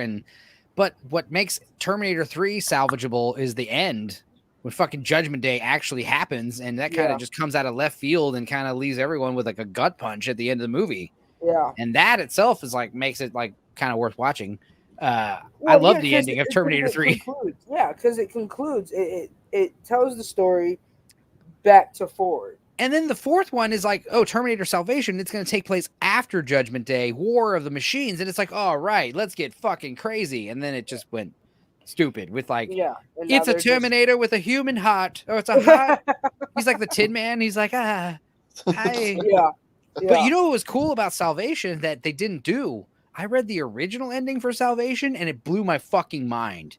And it was like, why the hell didn't they do this? But like, apparently the original ending, I don't know if you remember, the way it ends is like, it turns out that John Connor dies and he's saved because that cyborg, Sam Winston, donates his heart to John Connor. So he basically is alive because of this machine sacrifice and he has like a robotic human heart in him now. And that's the end of the movie. But in the original ending, John Connor gets killed and they find out that he was a machine the whole time.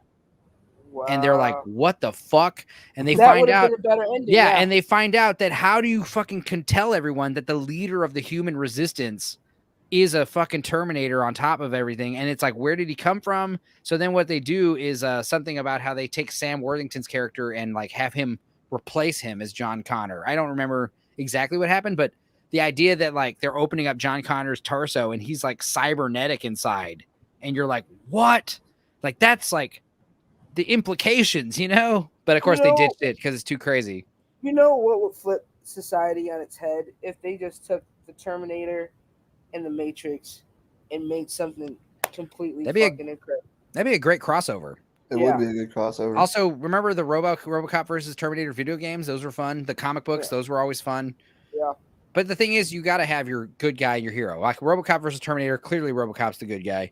Terminator versus the Matrix, it's like, I would say the Matrix, the robots in the Matrix are worse than Skynet, or Skynet worse. Skynet's probably more evil. No, I definitely the machines in Matrix are more evil, right? Okay, yeah. Well, I don't know, because the machines in the Matrix eventually come to peace with peace with the humans, whereas like I don't think that's feasible with Skynet. I think Skynet is just built on just destroying humans. And but you know what I gotta say is like I wanted to see Terminator Salvation. I wanted that to be like the first scenes in the first Terminator movie where it's like they don't really show that. Like the Terminators are easily killed by machine gun bullets, like regular bullets. The Terminators are just kind of nerfed. They're not that dangerous. And like it's like not an irradiated wasteland. The sun's out. The sky's blue. Like, no, the sky should be charred. And there should be wreckage everywhere. It's like in the first Terminator movie. In the second one, whenever you see post-Judgment Day, like the human beings, they live like rats. They live like cockroaches, like There you go. constantly scurrying, constantly on the run, constantly fearing the fucking Terminators, you know? Yeah. The Terminators are just constantly patrolling the wasteland, killing any human they see on sight. It's fucking scary. Yeah. And like every human has like either they're missing an arm or they've got like one eye or every human has been through shit their whole life. They have all been through it their whole life. Yeah. It's a miracle they're this old. You know what I mean? Facts. Like, remember in the first Terminator when those two kids are like watching the TV and then the camera flips and then you realize they're just watching fire inside the TV. There's like an empty TV filled with fire and they're actually like using it for warmth, you know? It's crazy. It's good shit, dude. The Terminator was a good series. Love I'm it. gonna second step one. out and get some sleep. Video y'all. game though was kind of All right, trash. Vince, man. It was good talking to you. Yeah, I've been going for 5 hours, 2 a.m. We can keep going. But it's good chat, man. Let's try to do this again. Nice to meet you. Nice to meet you too, Vince. You have Yes. a Dark Ken. good week, and y'all keep killing it out there. Yes, we'll try to do this again next Monday. Like I was saying, Dark Ken, Michelle, I was saying, this is just something we started doing like 2 years ago, and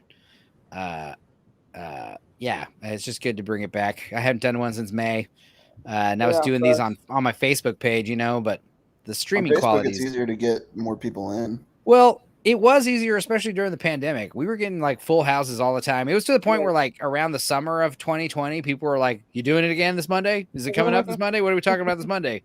I was like, "Yeah, whatever, man. It's whatever movies we watched this past week, you know, because everyone's just glued to their TV in quarantine, you know." Yeah.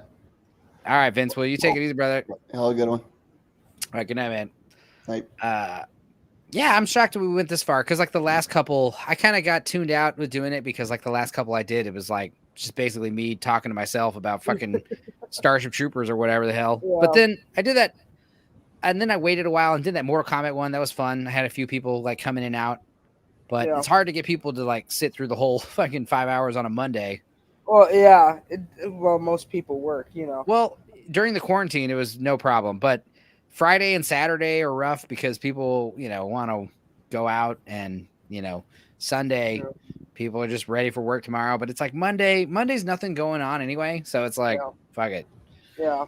But you were talking about Dune earlier and how much of a disappointment that was. It was good to the point, like the story and the graphics were great, but the world building and the acting and the costumes, and they understood the source material, and I'm excited to see the rest of it. But yeah, I would have much rather just waited 2 years to see a 4-hour movie, or I wish I hadn't seen it. And like when the next one comes out in 2024 or whatever the hell, like it's just, you know, they're trying to do the whole Hunger Game Divergent series. But also I blame Warner Brothers again because like just not having the faith. Like just let the guy already fucking killed it with Blade Runner 2049.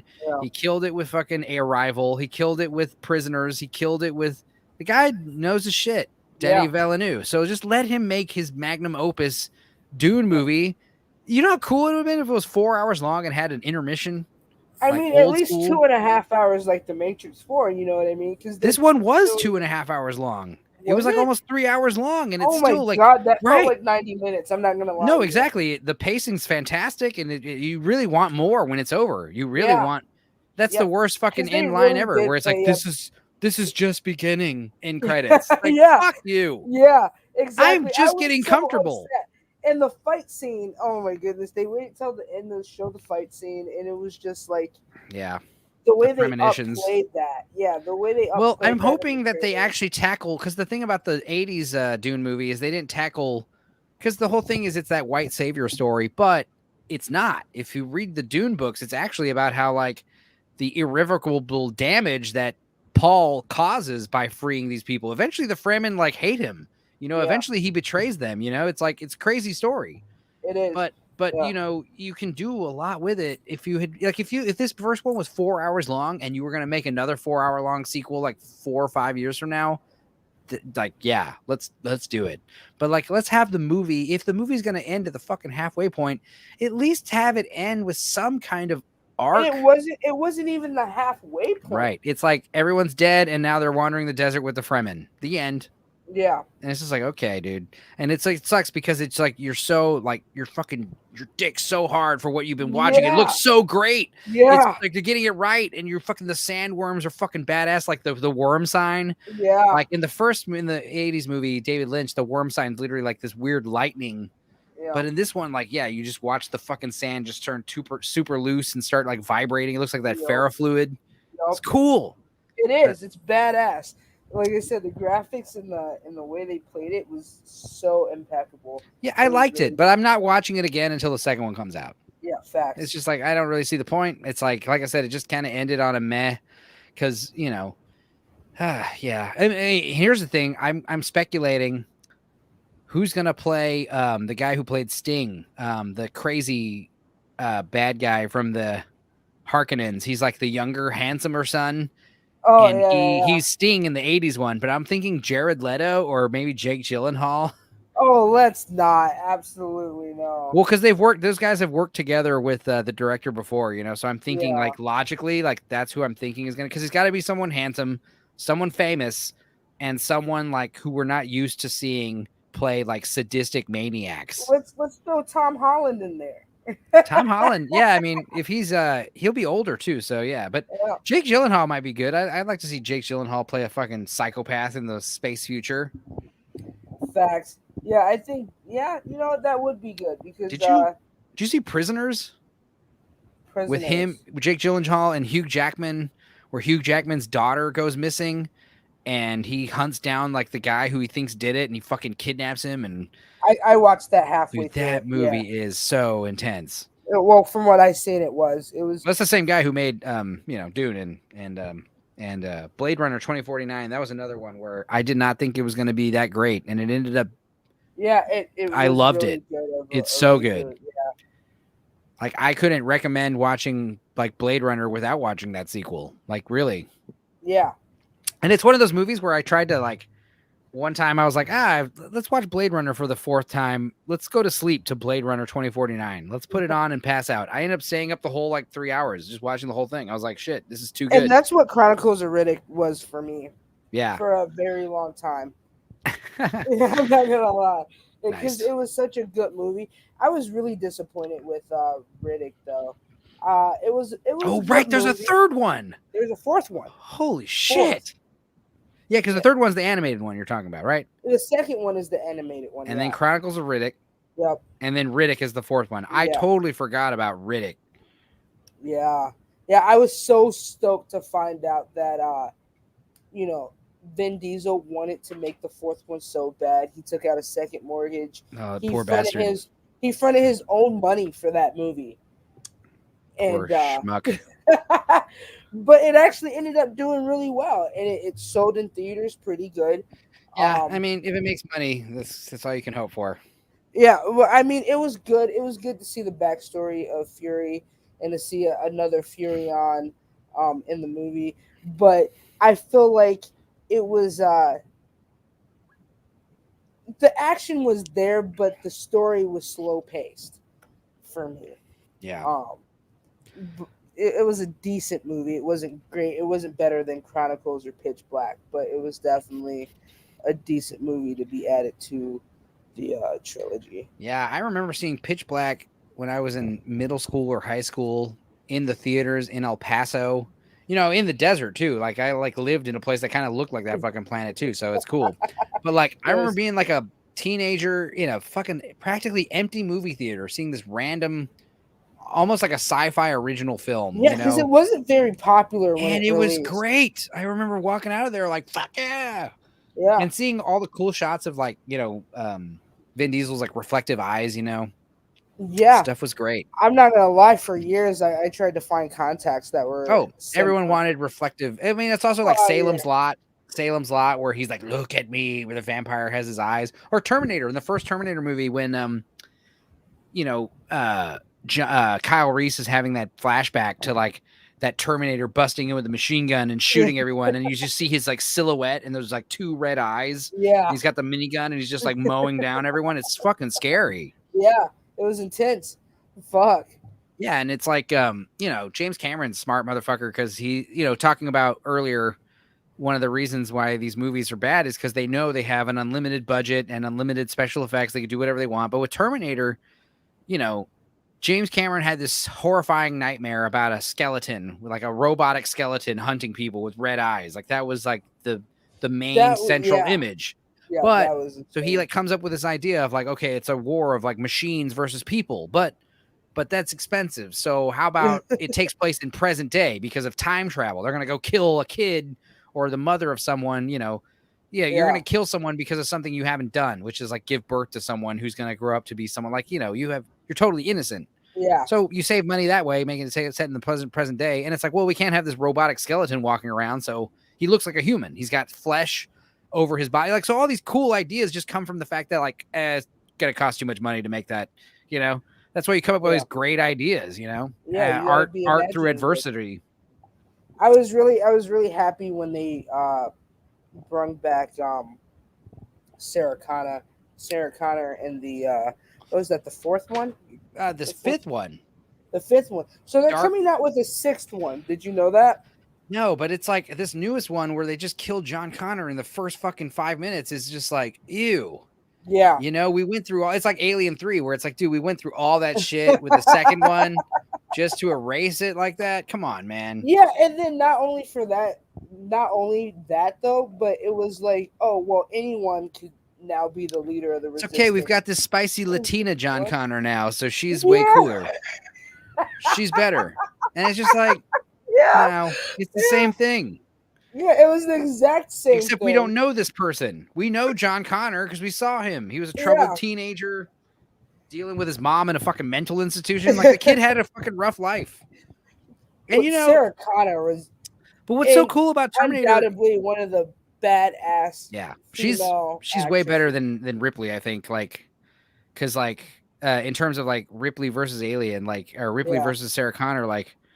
Sarah Connor is balls to the wall, especially, you know, because she starts out the first movie. She's like one of those typical damsels, you know? Yeah. But by the end of the movie, she's like, get on your feet, soldier. Yeah, she's not fucking around.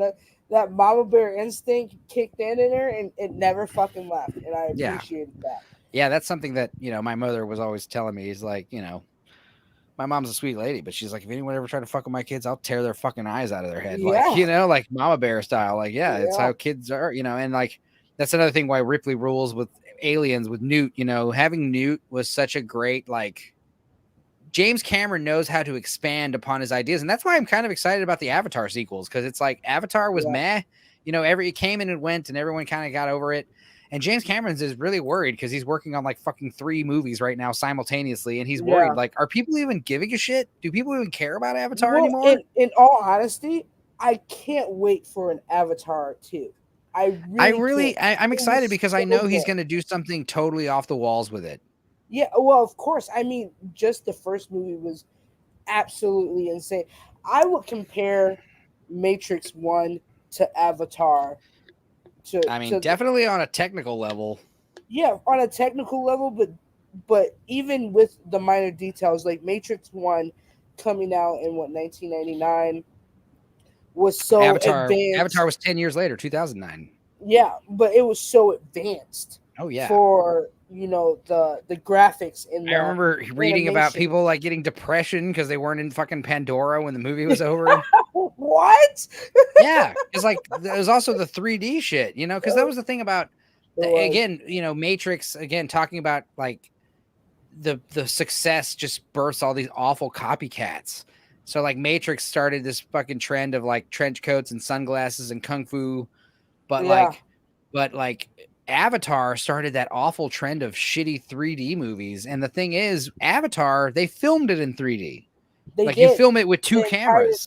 Yeah, so like the farther the camera is away, the more depth you get because like we got right eye and left eye. Yeah. But like what they started doing was like taking like the shitty Clash of the Titans remake and just like, let's just make it 3D in post production. And it just like you'd watch it and it looked like a damn shoebox diagram, you know, because like everything's 3D but everything's flat. So it's like flat 2-dimensional layers with like kind of like Ronin 47. Yeah, just like that. Yeah. It's very it's very like not but whenever you watched any of those Pixar 3D movies. Like I remember seeing Up in 3D, and I was like, this looks great. Yeah. This is like, there's like volume to these balloons. Like you can fucking see the depth here. Yeah. Whereas like you'd watch these other movies that were just hastily converted into 3D because the success of Avatar. Really, but I think Avatar really took that 3D aspect and really sealed it in a box for other creators. And but then the problem is really then they started trying to make like 3D TVs, and that didn't fucking lift off at all. They started trying to make like they're fucking expensive as shit. Fuck no. Yeah, and they don't even look at. And the other thing, and Chris Nolan said this great, but he's like he hated 3D because with 3D you lose a lot of resolution and a lot of brightness in the picture. Yeah. And that was something I noticed. Like if you were sitting in the wrong seats in a 3D movie, forget about it. Like you might as well just get your money back. Yeah. Like see, with the Avatar, I went to go watch that twice. I remember. Yeah, that deserved multiple viewings in the theater. It was fun. And I went to go see it in IMAX. Yeah. Everyone saw it in IMAX. Yeah, it was great. It was an absolutely incredible movie. The fucking Thanador. This may not be like content friendly, but I seen it. I seen it sober. And I went and got stoned and seen it, and it was even better the second time. Of course, you gotta be fucking dude. The whole movie looks like a blacklight poster. You know what I mean? Yeah, exactly. It's stoner heaven, that movie. You know. Oh man, it was so incredible watching it stoned. I was just in awe the whole time. I mean, I was in awe the first time, but I was even more in awe the second time. But again, it's like Titanic, where it's like you've got this amazingly technical movie, but then you've got these like painfully one-dimensional characters. So it's like good and bad at the same time, you know? Same thing with Titanic. It's like Billy Zane's character is so fucking like mustache twirling. It's like, what the fuck? You know? Like, why can't you make them, you know, I mean, you know, it's because the movie was to appeal to young girls. Like, that's the thing. If you can get young girls to love it, they'll go see it 20 that's fucking why times. Twilight fucking blew up the way it did. Dude, Twilight was that's so literally when they would talk about it, like, you know, the cinematic phenomenon, like it really was a phenomenon because people were shocked that it was so popular. They were like, I don't understand why this is making... I wasn't, though, because it was like growing up in middle school, all the girls, even some of the guys, they were like, Twilight. They were always talking about Twilight. And it was a book originally. And but they were talking about Twilight because of the book or because of the movies? Because of the book. Yeah, that's crazy. Yeah, it was because of the book. And then the movies came out, and it just totally took the fuck off because they had already had all these preteens hooked. Well, it's one of those things where, like, as soon as the book comes out, they pretty much already had the movie deal, like, secured, basically, you know, because they already knew it was going to be, like, a stupid young adult. You could say that about young adult hit. Twilight in Harry Potter. Harry Potter, exactly. Yeah, as soon as that first book came out, it's like, this is a moneymaker, you know? But you know what was impressive, though? When they came out with Ender Game. Ender's Game. Yeah, but there were supposed to be, like, 2 other ones, right? And they never did. Yeah, they never did. And it was really disappointing that they didn't. Same thing with The Giver. They turned The Giver into a movie. That fell flat. Yeah. It's just, you know, some of this stuff just works better as a book, but like it does. And you know what I recently rewatched that I thought they could do a cool remake of if they really like built upon it was Soylent Green. Because Soylent Green is a pretty fun movie, but I really hate the ending because Soylent Green, it literally ends with like Soylent Green is people, and then it just ends. You don't see like what the fucking society does when they figure out that they're just eating recycled dead bodies, you know, their whole lives, you know? Yeah. You would see like crazy revolt, you know, you would see blood in the streets, and then they see them trying to like start cropping again, start growing crops, and it just doesn't work. And then they realize like, man, maybe we have to eat dead bodies, you know? Like forced cannibalism. Dude, Alive. That's such a good movie where they the plane crashes in the Andes and they have to eat each other. True story. Oh yeah. Really? Oh, it's a good one. Yeah. I have to check that out. Yeah, 1993. Frank Marshall directed it. It's very good. It's intense too. It's totally true story. Yeah. One of the famous cannibalism stories. You know, these people had to like, you know, I think 20 people on the plane died. And oh, you know what? They're making a reboot of that, actually. Wouldn't be surprised. Or I wouldn't be surprised if a similar story happened, you know. Yeah, they're making a reboot, but it's slightly different, right? It's about these women. I don't remember exactly. It's a cast of all women. Yeah, see, in Alive, it's a rugby team and a couple other random people on the plane, but it's like one of those mid-size like Cessna planes. It's not like a big jumbo jet, but like, yeah, they just fucking go down in the middle of fucking Andes Mountains in the middle of winter in Chile. You know, it's bad. They're in the middle of nowhere. The fucking tail end of the plane is like broken off. So they're like exposed to the elements and like, oh man. First they decide like after a while, they, you know, it takes a while for them to finally decide to eat someone and they're finally getting by. But then after a while, like they're still eating dead bodies and they're coming to this conclusion, like nobody's going to find us. Like they're going to call it the search. So now it's like, we have to like fill up a bag with meat and go fucking walk out of here. Like try to get 2 or 3 of us, the strongest we can. And we have to go find help like that. Yeah. That's crazy, dude. It is. It's insane. Another good movie was 128 Hours. Yes. That's a fantastic one. Oh my God. The scene where he cuts his arm. Yeah, when he starts hitting the nerve and it's like, yeah, that's so intense. He's got a little shitty Swiss Army knife too. Yeah. Yeah, and it's have like 2 bones. Imagine doing you have to break that? through 2 bones, not just 1 bone. Yeah. Oh my God. Or no, does he cut right here? He cuts right here through 1 bone. It cuts. No, he cuts right here. Yeah, that's 2 bones you have to break. You have to break 2 bones here. Yeah. So holy shit. That scene was fucking intense. But Danny Boyle, like he knows what he's doing. He did Trainspotting and 28 Days Later and Shallow Grave. But when I found out that they were going to make a movie about that guy, I was like, because like, you know, how interesting can that be? He was trapped behind a rock, cut his own hand off. But they did a great job with that movie, like with like flashbacks and like he's like watching the video camera and you know they do like he's like losing his mind. You know, he's having like crazy hallucinations and talking to himself and because that shit. It was so intense because like when you put yourself in those shoes, that's definitely what's gonna fucking happen.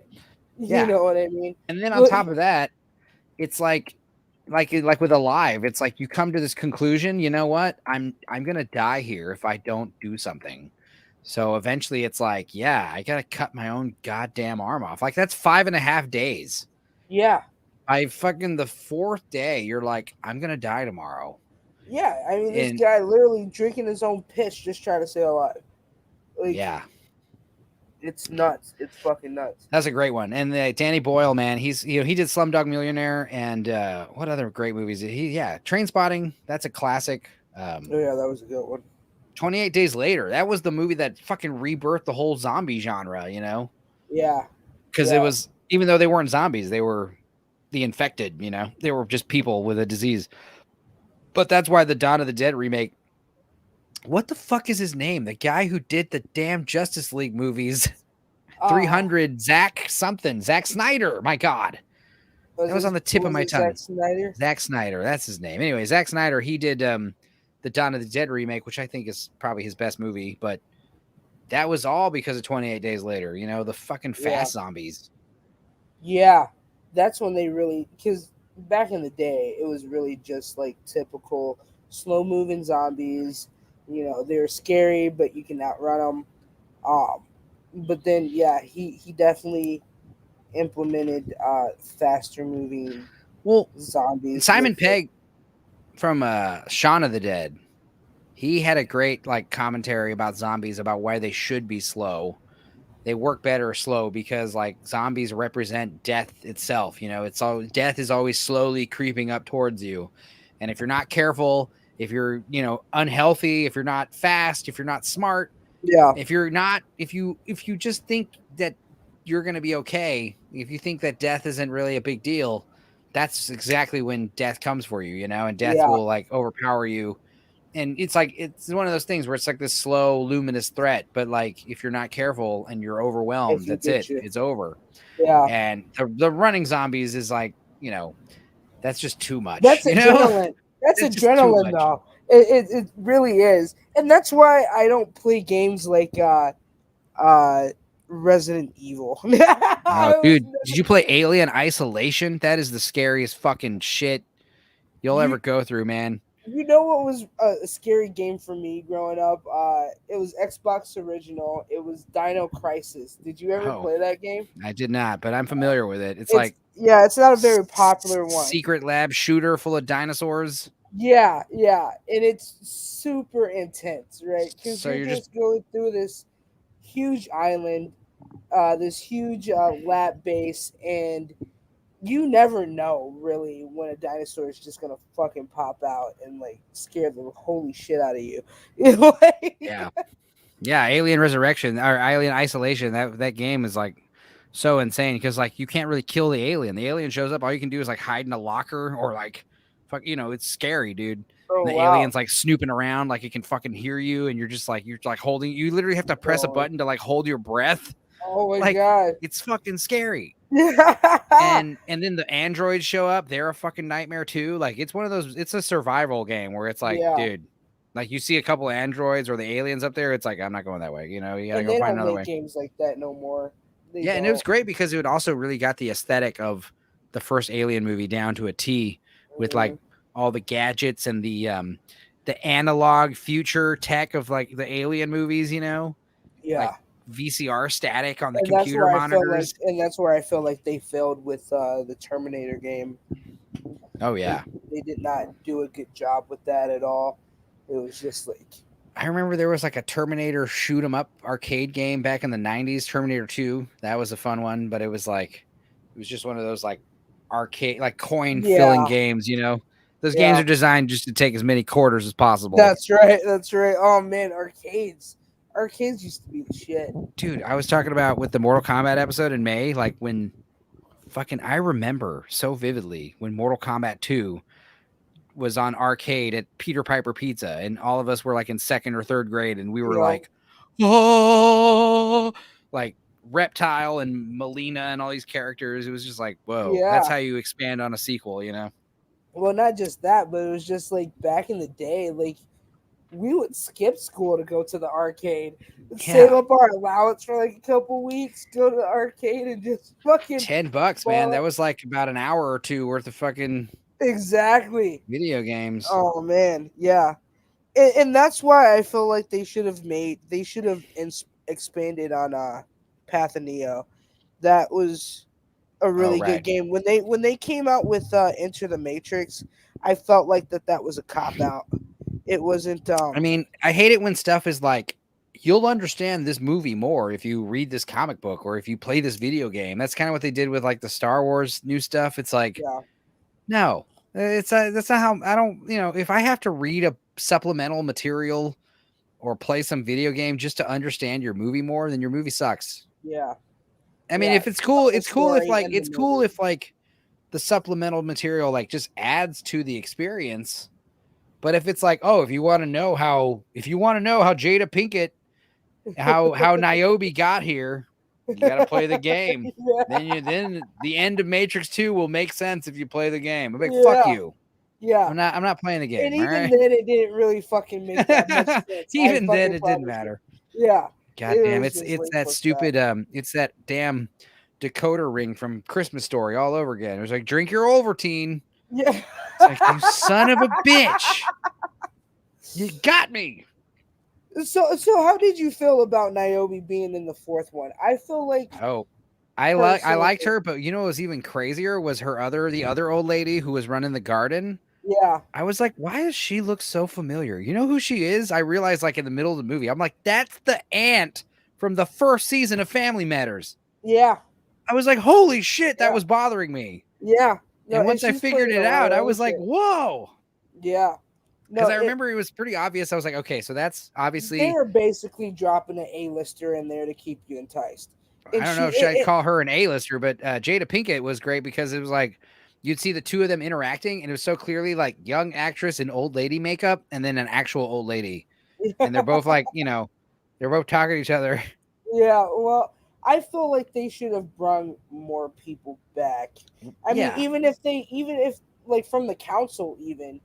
Or it takes place 60 years later, but still, it's like, I'm sorry, but just Lawrence Fishburne and Hugo Weaving, like just those two in general, it's like those guys were so great in the first one, and to not have the Matrix movie without them, it just feels incomplete.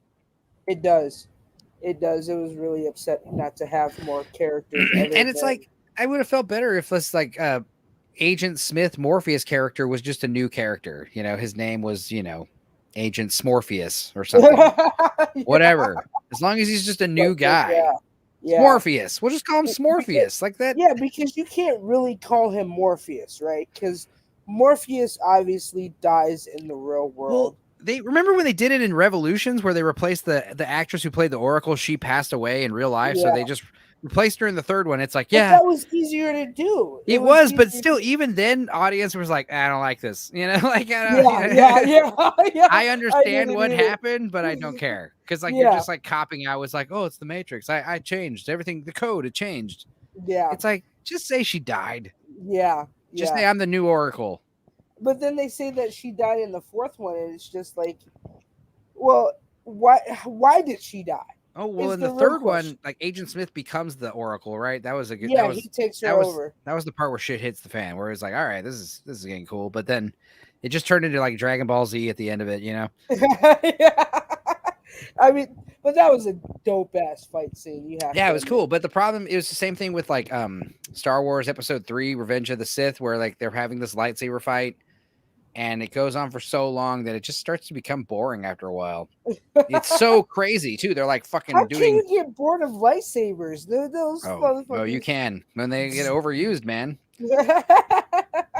Like when you start pulling out lightsabers to solve like fucking basic problems, you know. This door's locked. Lightsaber. This person's not gonna sell us a ship. Lightsaber. This person, I don't like this food. Lightsaber. You know. You put onions on this. I asked for no onions. Lightsaber. You don't have to pull out a fucking lightsaber every 5 seconds, you know? Fucking dumb, yeah. Yeah, no. Plus, I mean, the big misstep with the Star Wars movies, the sequels and the prequels was like, let's see some crazier shit with the Force. Like, you know, teleporting and astral projecting and being in like 3 places at once, like, you know, Dr. Manhattan style. Like, let's see like actual like superpowers, you know what I mean? Other than just levitation, telekinesis, telepathy. Like those are all cool. Yeah, well, it's just like the basics, right? They didn't really want to expand outside of that, which is. But yeah, also the Force works better when it's vague. Like it's like, I don't know, am I seeing a premonition or is it just a vision? I don't know. Like, am I seeing the future? I don't really know. Like, I can agree with you on that. They definitely should have made being on the dark side a lot more random, if that's the word I'm looking I hate for. how every person on the dark side has a red lightsaber and they all have lightning hands. That's like every die. I would want to be an actual Jedi who has a red lightsaber. I would be.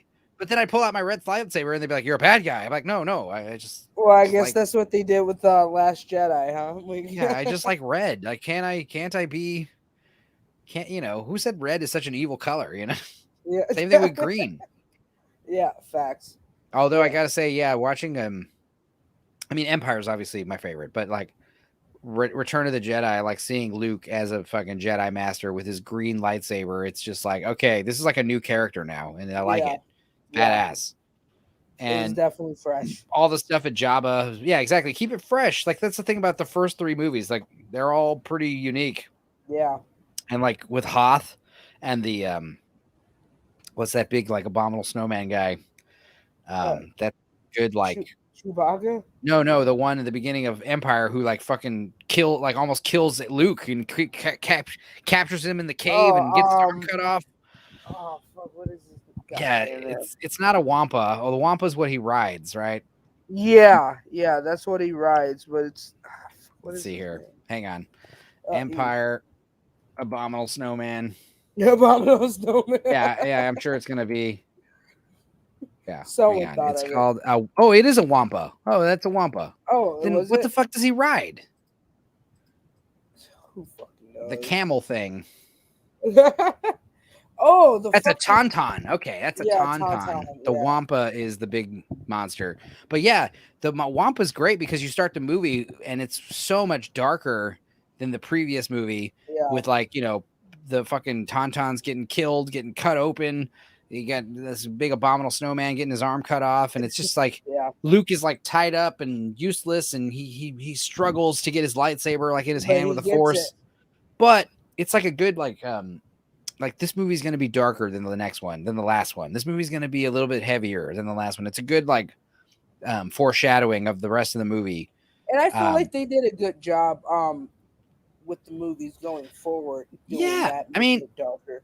The reason why Empire is the best one is because it has the most emotional resonance. Yeah. You feel what these characters, it doesn't matter what the hell's going on with the ships and the Force. All that matters is like Luke wants to save his friends. Yeah.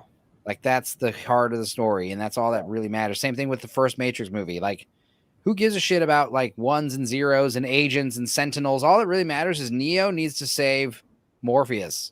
Yeah. Like, Trinity falls in love with the one. Neo needs to save Morpheus. It was Neo needs to find himself.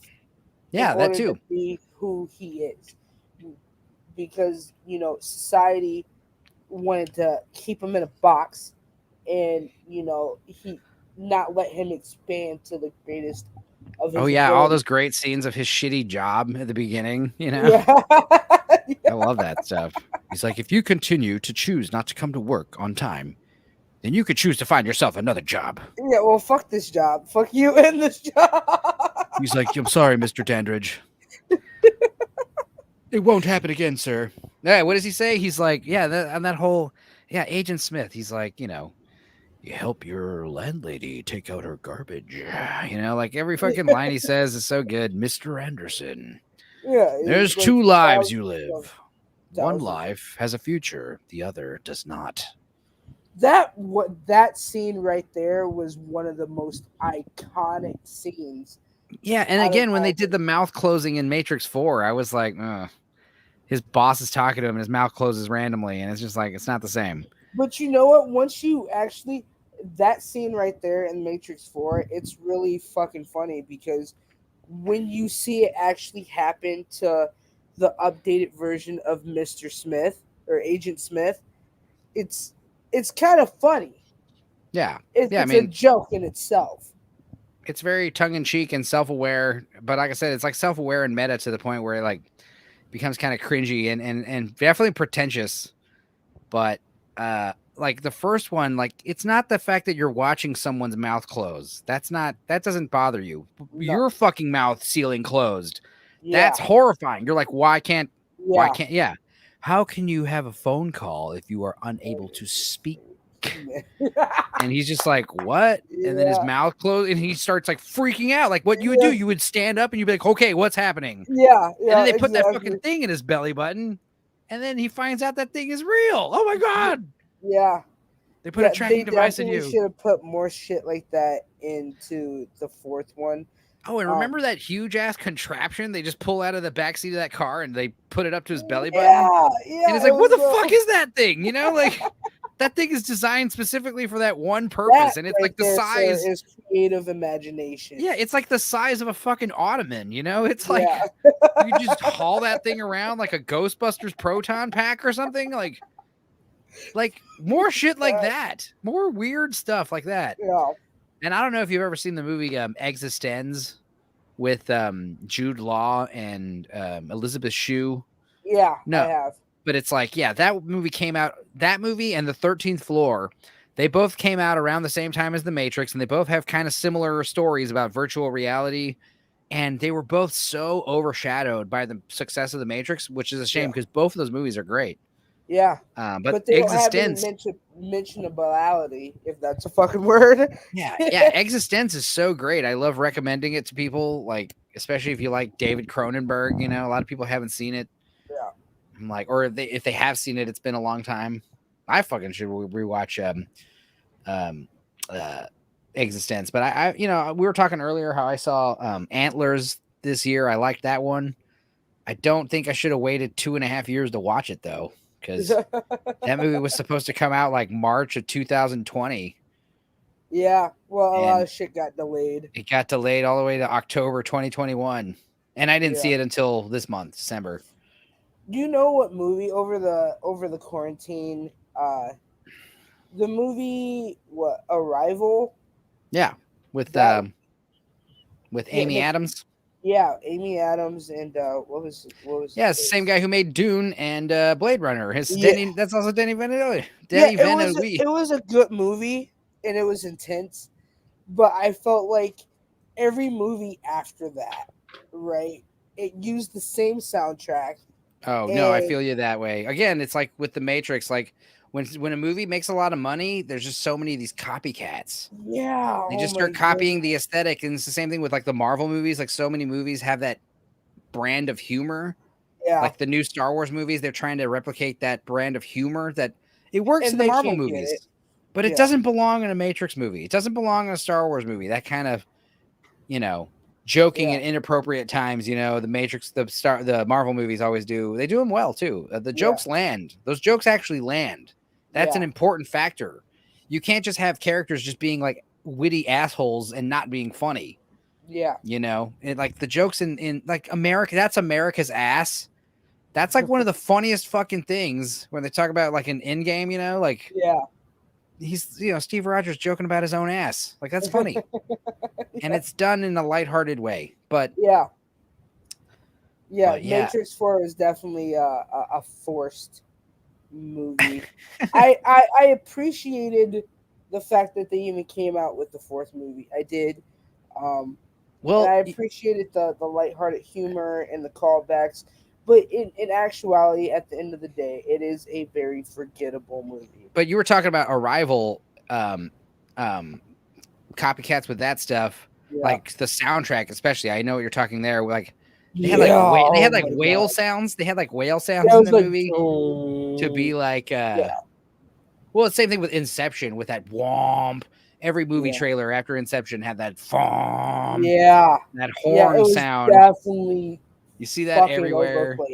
Well, one thing I liked about Arrival though was that was a pretty cool concept. It reminded me of like Bill and Ted, when they would do their time travel loops. Like you know the language because in the future you know the language. Yeah, like, that's pretty interesting. Like because you know this in the future, you're able to communicate through the future, and you'll learn stuff from your own future. Yeah. So it's like a catch-22. Yeah. Like, how did you learn it in the future if you learned it from yourself in the past from the future? Like, it doesn't make any sense. But it's cool. That's why their language is like a closed loop, Yeah. And again, that's like Terminator, where it's like your fate, you can't escape the death. Like, that's scary. Like with Back to the Future, you make one little change and everything changes. That makes sense. Mm-hmm. But if you can't change the future, that is way scarier because it implies like destiny and possibly God, and you can't escape your future. Like Time Traveler's Wife. Everything's written. Like that's actually way scarier because it's like who wrote it? Yeah. If everything's pre-written and preordained, then who wrote it? Who figured? Like where does it come from? Whereas everything's just random cogs and in big gears and machines, and it's like the simplest little thing can alter everything. That seems way more like random, and that also seems equally scary, but like I don't think it has as much implications as destiny being set in stone.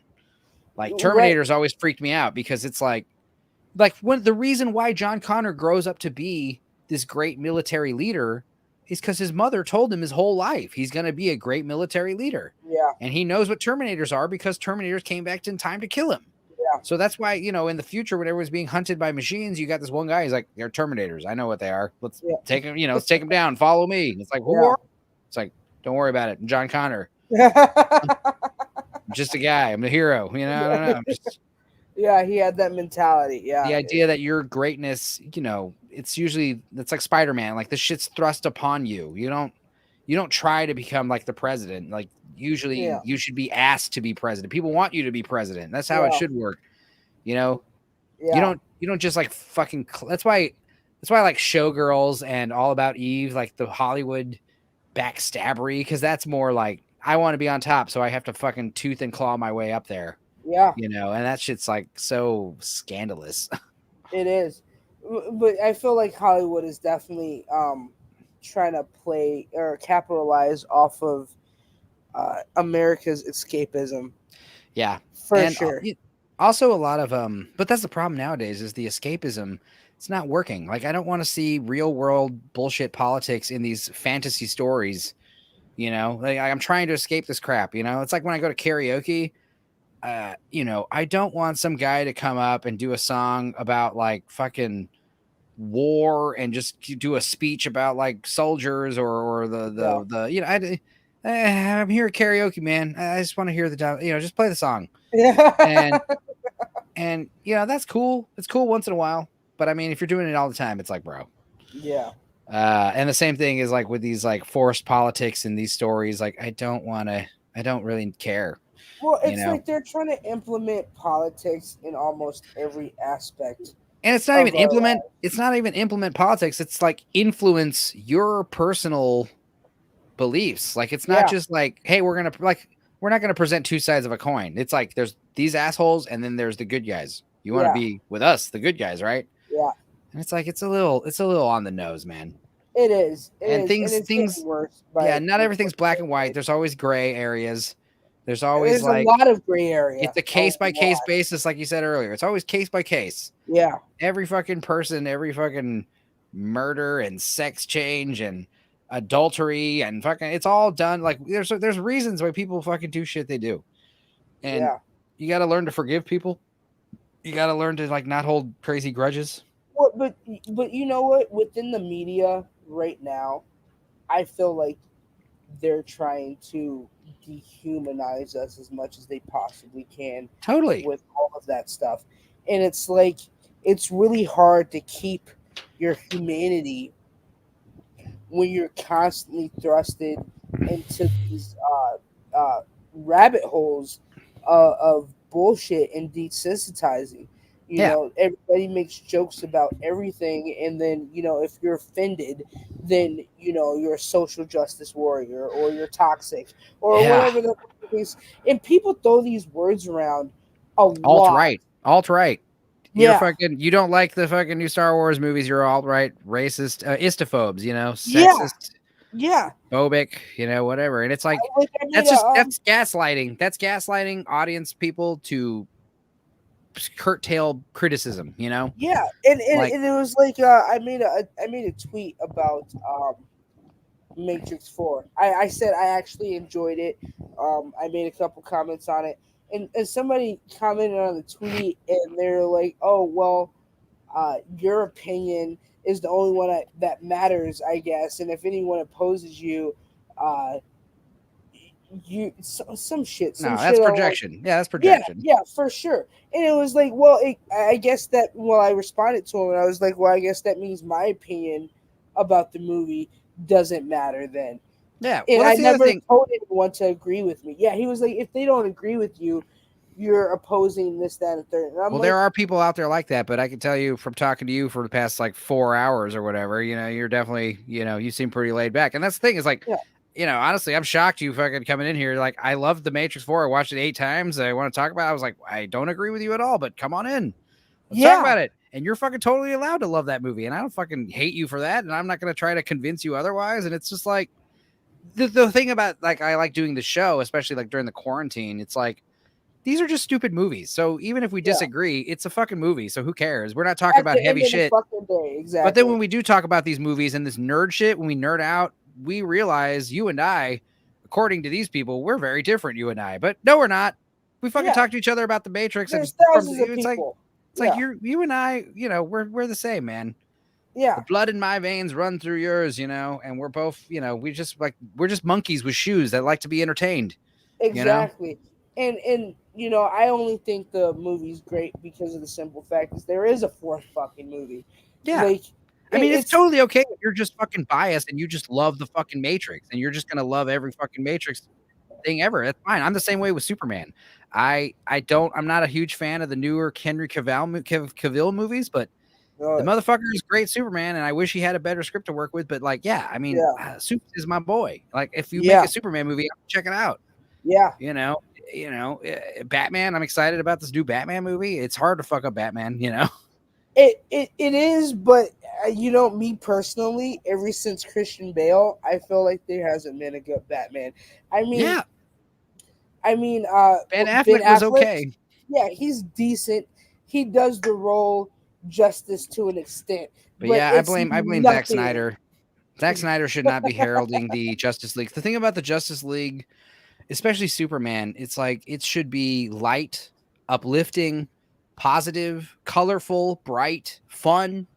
And you can make a Superman story that's heavy, but the problem with Superman, the reason why I love Superman so much is because he's so difficult to write because he's fucking perfect. It's like Neo, the one. Once he's the one in the sequels, it's like all the drama comes from like Neo is stuck somewhere and now Morpheus and Trinity have to fucking save their own asses, Yeah. Like when they're fighting the twins with samurai swords and shit. That Neo's far away. They're fucked. If Neo was here, he would decimate them easily. But that's where the drama comes, where you have Neo dealing with other stuff while his friends are in danger. Yeah. And that's the same stuff you should do with Superman, where it's like, because the problem with the new Superman movies is when Superman shows up, it's like, oh, fuck, here we go. Shit's about to get destroyed. The fact that they made Superman and Batman's mom's name the same.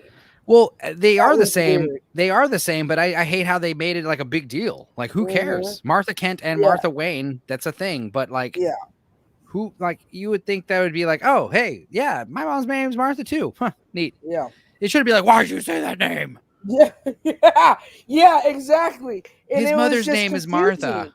It was just confusing. So, like, if I had the chance to kill Hitler, I'm not going to because I found out his mom's name is Sandra. Like, that makes no sense. I wouldn't care. I'd be like, that's interesting. Exactly. I mean, if Bruce Wayne is really that fucking hell-bent on killing Superman, and that's the other problem is, like, it wasn't like with the Marvel movies where we watch Iron Man and Captain America go through being friends, and then you watch them fucking turn on each other. It's not the same with these other movies where, like, Superman and Batman, just hate each other from the very beginning. It's like, no, you got to do the world's finest where, like, they work together. At least with Iron Man and Captain America, it was realistic, right? Like, any masculine you understood their two motives. Yeah, you understood why Iron Man wanted to do what he did. You understood why Captain America wanted to do what he did. And they just clashed, and that's all that was. And at the end of the fucking movie, they were friends again. And it's the same thing with Thanos too. Like, you understood Thanos's motivations too. Like, he wants to kill half the world. Jesus Christ, why? Well, he explains it, and you're like, no, half the universe. Yeah, I guess. Yeah, half the universe. Yeah, you're right. Yeah, the blip. Well, but his motives came from they made him a villain, but he's wrong. He's wrong, but you understand why he thinks what he thinks. You can still disagree with him and think he's evil, but like, you understand where he's coming from. I honestly didn't think he was evil. He was just trying to make the universe a better place, and with doing that horribly misguided way. He thought he had to sacrifice a certain amount of people, which was understandable, right? Because that's real life. Sometimes to get the great fucking things, you have to sacrifice the fun things or the nice things. You know what I mean? Yeah. My point with Superman is, like, when Superman shows up, you should have this awesome wave of relief rush over you. Like, everything's going to be A-okay because Superman's here. Like, don't worry. Like, everything's all right now because Superman's here. Like, it's great. Superman. Hey, Superman, I'm so glad you're fucking here. Superman's the kind of guy where he's going to save the day and be, like, smiling and, like, winking at the camera and, like, it's too easy for him. That's why it's very difficult. We've always known that Superman was two sides of two different extremes. There is no real humanity in him, right? Because he's technically he's fucking alien. So he's either a really decent person, or he's like, fuck you, I'm gonna kill everybody. Like, there's no in between with him. Yeah, and the thing is, the movies tend to do evil Superman way more. Gloomy Superman. Superman's morose and he's like ashamed of his powers. I don't like that. Superman is like, he's Superman. That's he knows why he's they Superman. Made Bright Star, or what was them? They ruined Superman with Kevin Costner as Pa Kent Jonathan Kent saying all the stupid shit. Like, you can never let anyone know you're superhero. You can never let anyone know you have powers. Fucking the world will go crazy, man. You got to keep that shit a secret forever.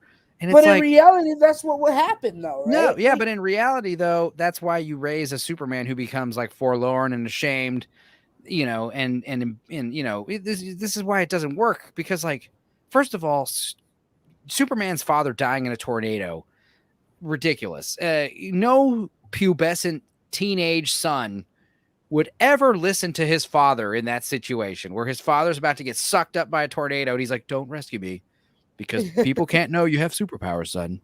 Yeah, I would be facts. I'd be like, fuck you, Dad. Yeah, fuck watch that everyone shit. watch me save the fucking world. Okay, watch me. Yeah. Okay, watch Yeah. me break out of my shell. That's why Superman's dad has to die suddenly of like a heart attack, because it's like, I can't save everybody. And you Yeah. realize like the loss of losing someone you love, the loss of like not being there, even though you were right there. And that's You could. why Smallville was such a good show. Yeah, Smallville. That tone. That's the tone Yeah. Superman should have. The show should have. The Christopher Reeves movies. The tone is perfect. Yeah. Remember when Christopher Reeves like fucking rescues Lois Lane at the very beginning of the first movie? He fucking grabs a helicopter and puts her on a building, and he's like, "Don't worry, I mean you no harm," and he just flies away. It's just like, okay, yeah, cool. Yeah. My only problem with that movie is like when everyone sees him grab the helicopter, they immediately are like, "Yay!" When in fact, the first time you see someone do that, you should like, "Holy shit!" Yeah. And then Superman would have to fly down and be like, "It's okay, I'm your friend, don't worry." The fifth time he saves a helicopter, that's when everyone's like, dude, this Superman guy, he's all right. I like this guy. I'm digging this guy flying around the city, saving the shit out of everybody. I'm liking this. I think this guy's a good guy. I'm starting to think he's all right. You know, he's not like Batman where like people are like torn, like, he's a vigilante. It's like, no one thinks Superman's a bad guy except fucking Lex Luthor. And that's why Lex Luthor goes crazy. He's like, does not everyone see that this fucking alien could easily kill us all? And everyone's like, yeah, but he's a super nice guy. Yeah, exactly. But the reason why Superman's a nice guy is because he was a good old Kansas boy. Like, that's the thing, is like, he's an alien, but first and foremost, he's just a guy from Kansas. He's somewhere in Smallville, Kansas. There's a little old lady that Superman fucking listens to and calls mother and says like, yeah, whatever you need. Like, absolutely. Like, you know, that's just crazy. Yeah. You know, it's definitely humbling. insane. It's very humbling, you know. It is. Because he's literally a god. Because you have all that fucking power, and you could do literally anything you want. You could be a villain, you could be a vigilante, you do whatever you want. But he decides to be a decent guy and a superhero. And he's just a mama's boy. He's just a big mama's boy. Yeah. And also the other idea, the endearing love that he has for Lois Lane. Like, there's a woman out there that he's just totally smitten by. Yeah. You know, and I assume it's because, you know, she probably reminds him of his mother and she's funny. That's why I liked Margot Kidder as Lois Lane in the Christopher Reeves movies, because she's funny. She's witty. She like makes him laugh, you know? Yeah. Because Superman's very serious. That's the one thing is. Yeah, and it's not that he's like trying to be serious. He's just very like matter of fact, and like you might get like a smile. You'll get like a smile out of him, but he's not going to be like cracking jokes.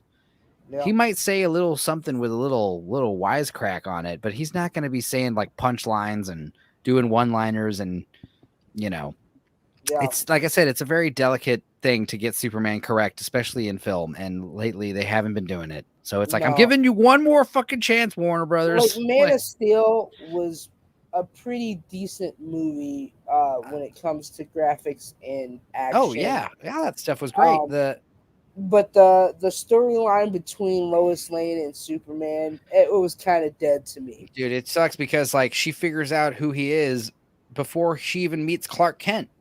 Yeah. The whole point is she meets Clark Kent, and it's like something's off about that Clark Kent fella. Mm-hmm. And I'm going to use my reporting. And the other thing is, like, they always say, like, well, why, you know, it's so lame that his glasses are the disguise. But it's like, yeah, but it's more than the glasses. If you watch the Christopher Reeves, it's like his posture changes, his attitude, he's like stuttering when he's Clark Kent. He's very like, so even if you were a reporter, he makes himself very nerdy. Right. Even if you were a reporter and you knew, you could admit, all right, Clark Kent does look like Superman, but have you ever talked to Clark Kent?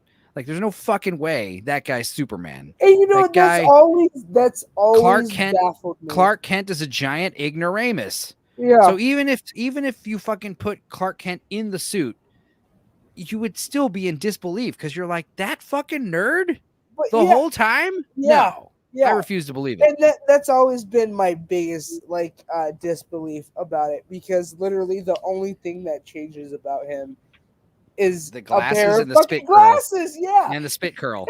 Yeah.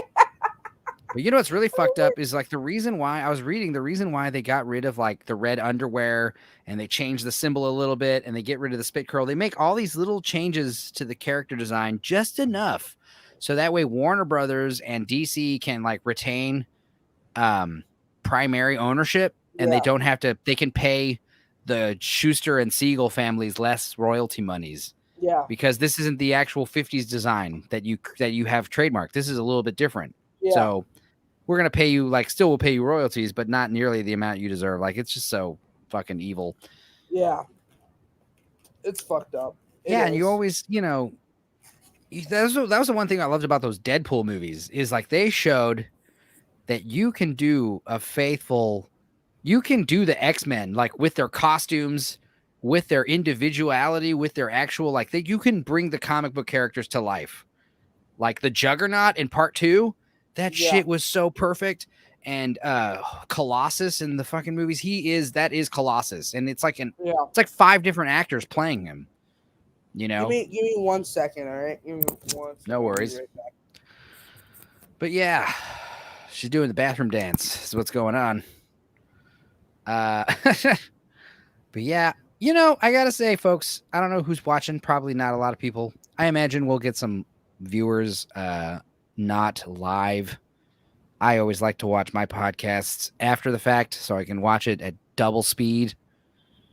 But it's been good chatting. It's been good, meeting new people, talking about Matrix and crap for 6 hours. It's been a long time since I've done something like this. 7 months. So feels good.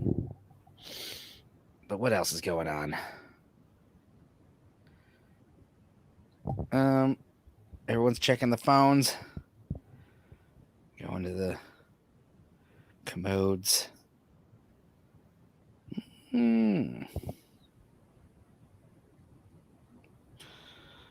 Got all these messages, obviously. Been streaming since 9 o'clock. Is that what? I've been streaming since 9 o'clock, man. Really? Yeah, it's been what? 6 hours. 6 hours, yeah. Holy shit. Yeah, at the first round, it was my friend Max and his girlfriend and his girlfriend's mom, and they were like, "We hadn't seen The Matrix yet." I was like, "Oh, well, talk about Die Hard and Hallmark Christmas movies for a while." My wife can't stand Die Hard. She's like completely over all those fucking movies. Oh, yeah. Well, they get a little crazy towards the 5th and 6th one, I tell you. It does. It gets a little bit repetitive. The first one's great. The second one, not so much. The third one, I like a lot. The fourth one and everyone after that is like, whatever.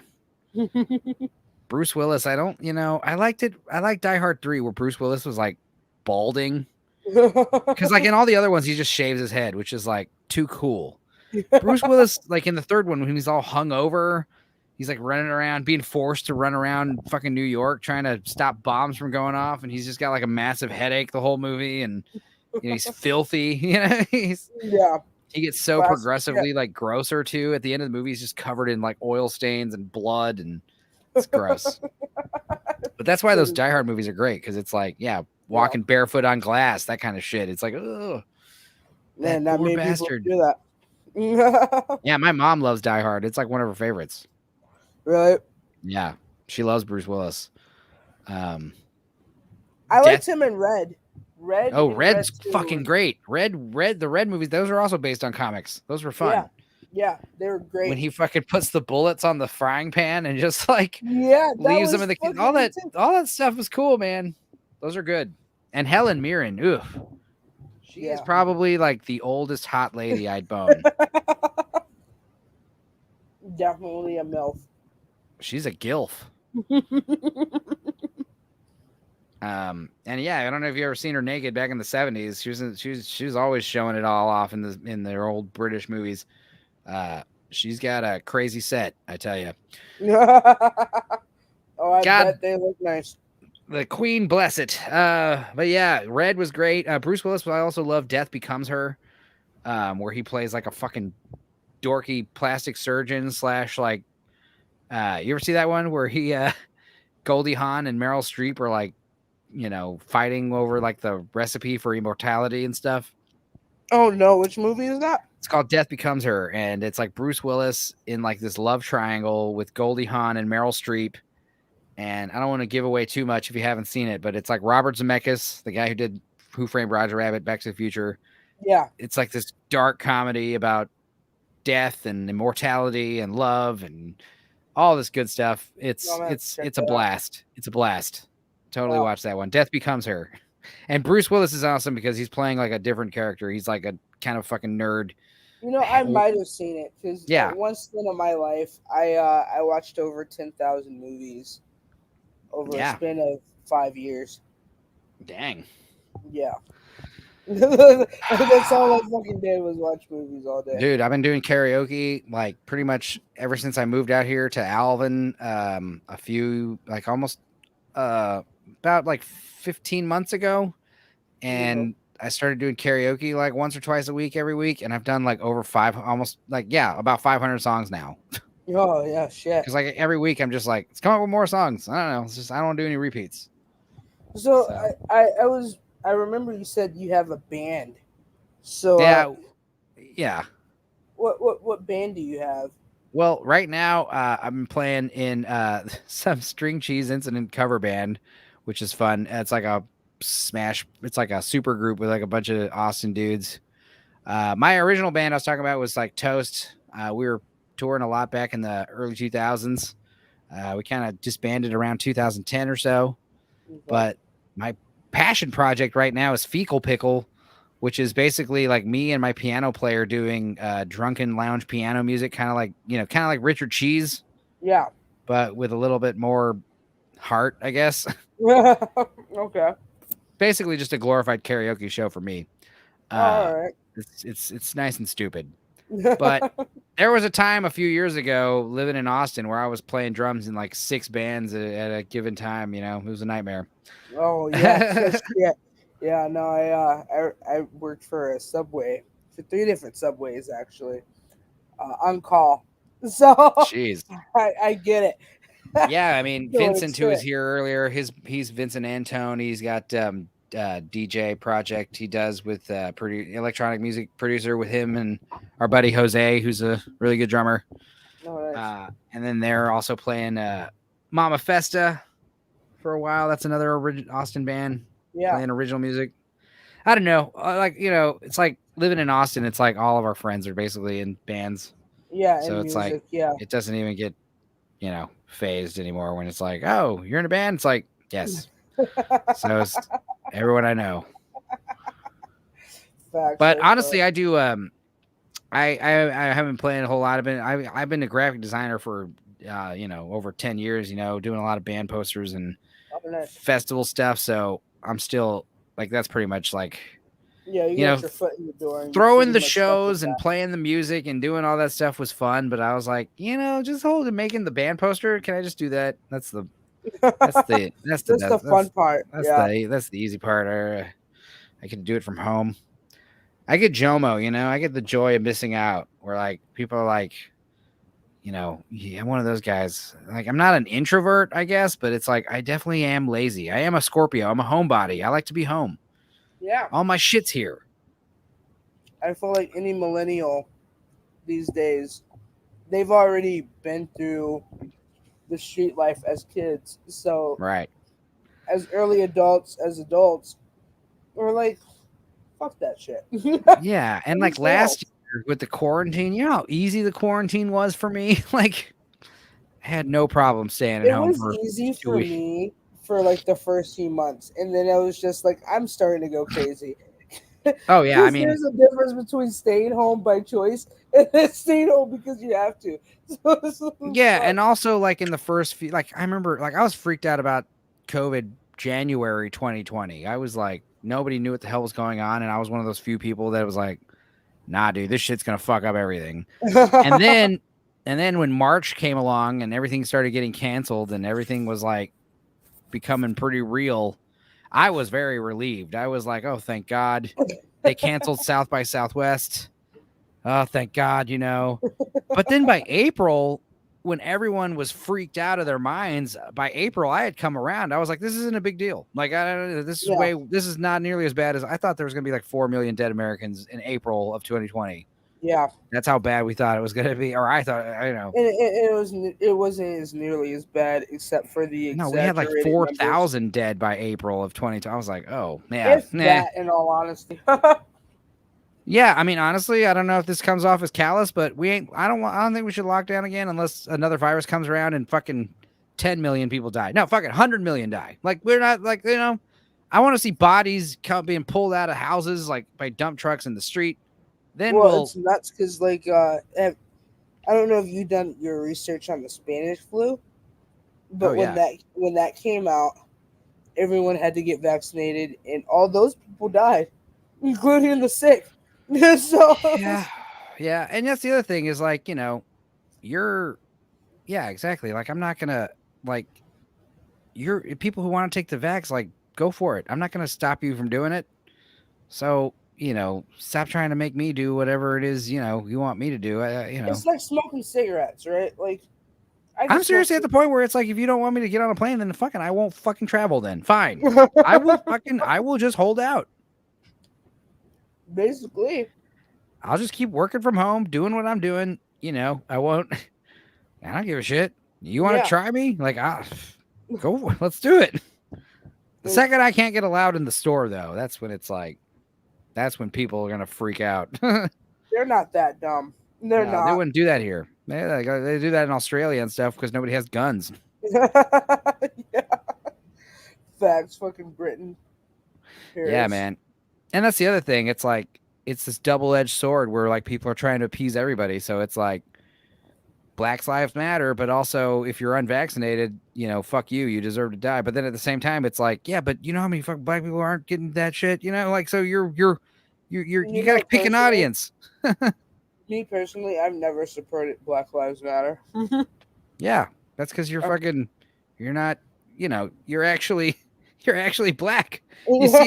You see this shit. It's just like more white people doing purse puppy shit. Well, it's just dumb. And like, I remember the first Black Lives Matter rally I went to, and it was in Minneapolis, and there was more white people there that I seen than black people. Yeah, and it's like, it's white people trying to feel good about themselves for looking out for you. Well, and not it's like, just that. You don't need looking out for. You're a fucking grown adult.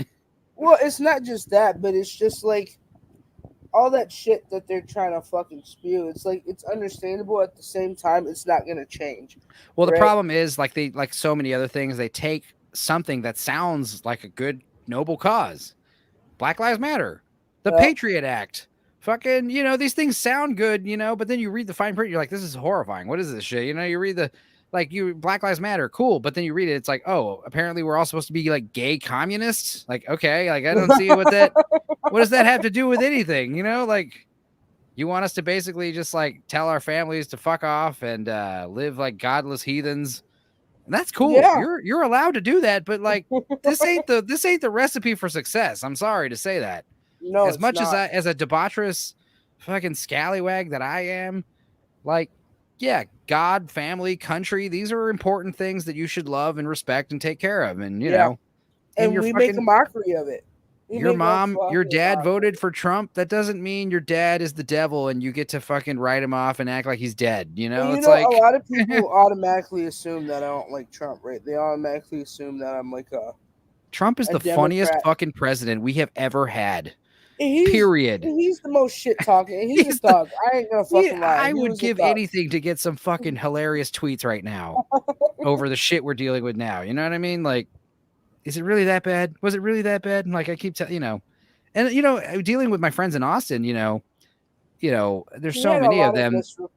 Misrepresentation. Yeah, and there's so many. They're like, oh, he's racist. I'm like, what did he do that was racist? Name one thing. Tell you what.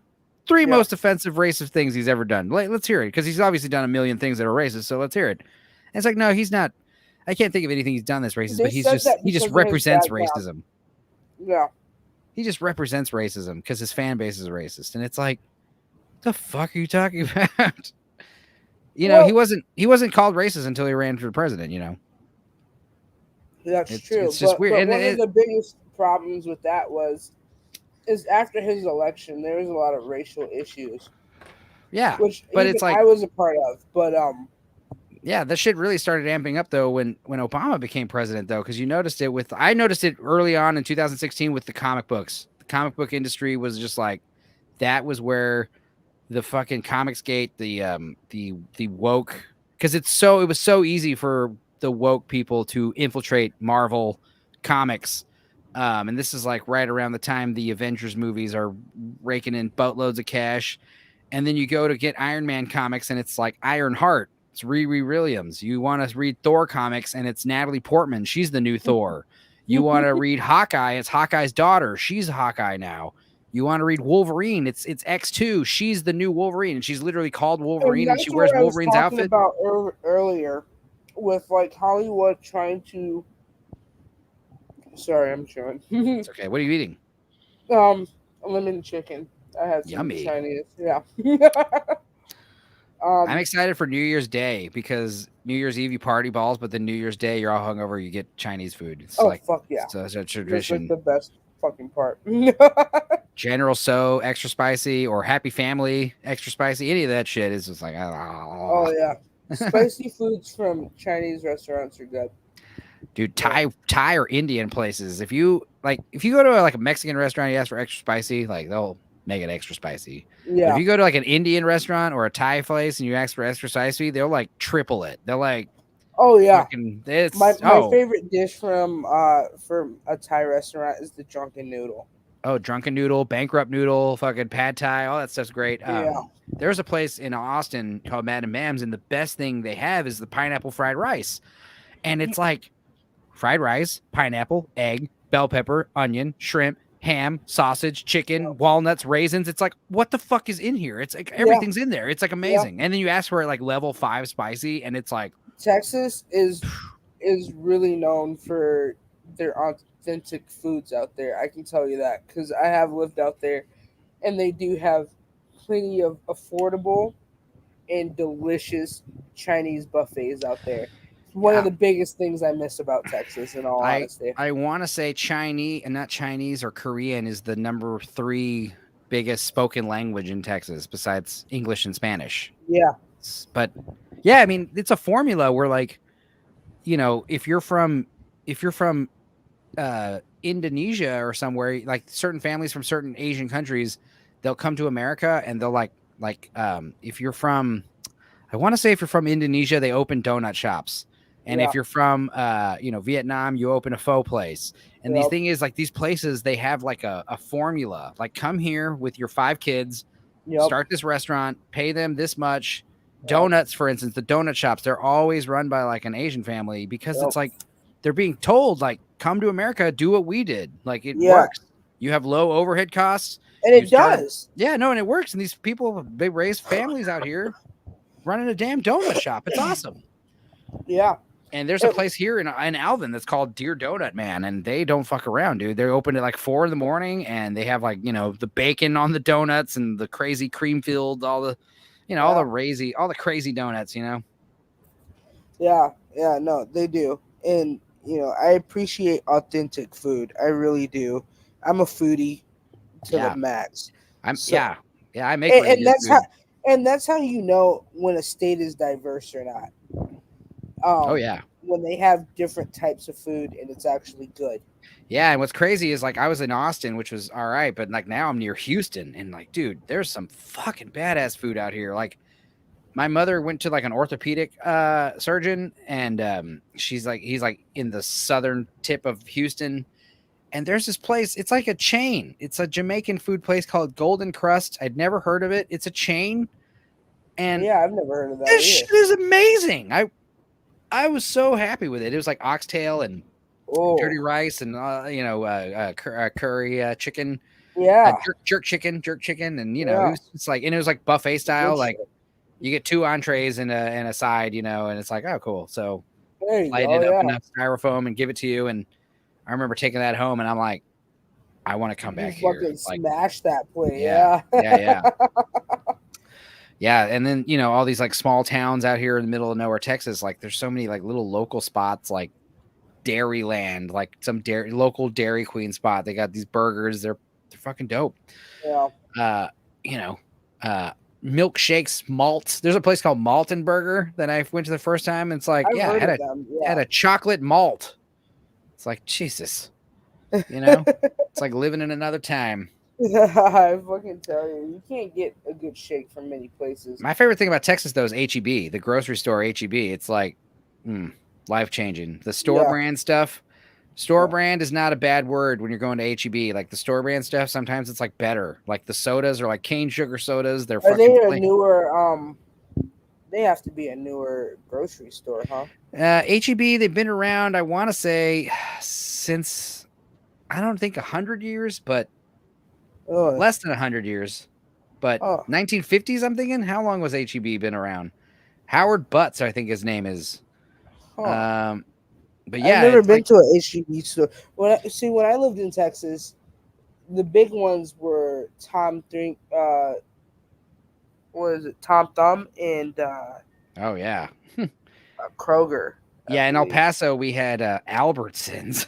Oh no, it was Albertsons. That's what it was. Yeah, Tom Thumb and Albertsons were the big ones when I lived out there.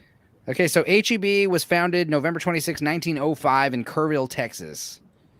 And they're based currently out of San Antonio. And that's the thing is like because they're based out of San Antonio and all their production stuff is in San Antonio. So like, that's the thing is like they're making their flaming hot Cheetos, their store brand Dr. Peppers are just made like right down the street in terms of like the state, Yeah.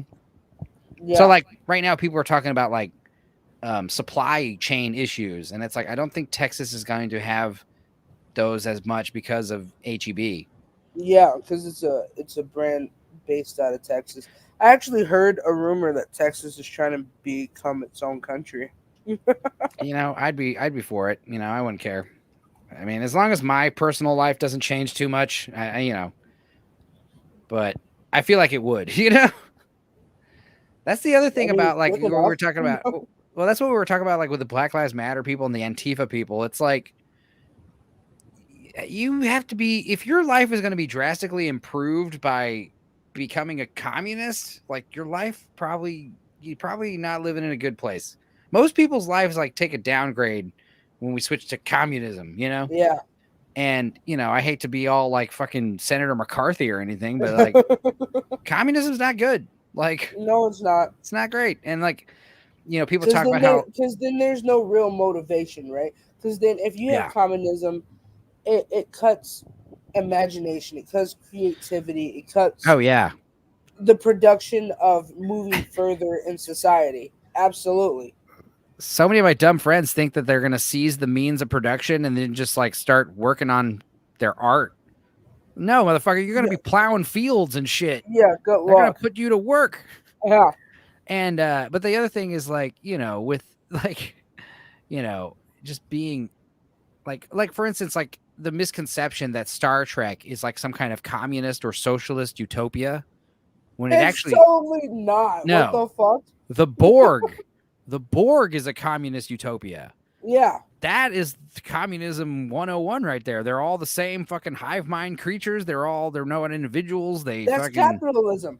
Well, yeah. What's interesting about Star Trek is it is some kind of weird liberal order with like post scarcity. That's a big thing. Like the fact that there's no unlimited resources. So because of that, like I was watching a documentary or not like an analysis of where they're trying to explain like how the economy of Star Trek works. And it's like, it's really kind of it's not communism because people have private property. Like so-and-so owns a bar, Picard owns a vineyard, so there is private ownership. Star Trek has the economy that we should have had. Well, yeah, if we have replicators, that's the difference between Star Trek and Starship Troopers was replicators. Yeah. In Starship Troopers, we don't have replicators, so it's like much more like unflinching, like realist, brutal, but it's still kind of like a utopian order. Like it's very civilized society. It's crazy. Like Starship Troopers, especially the book. It's one of those societies where I'm like, yeah, I'm here for it. Like I could support that. I think a lot of people are have the misconception that the future in Starship Troopers is fascistic and militaristic, but that's actually not true, because literally, like, you don't see like hardly any fascism in the movie, like, or the book, because like they talk about the propaganda reels. You've seen Starship Troopers, right?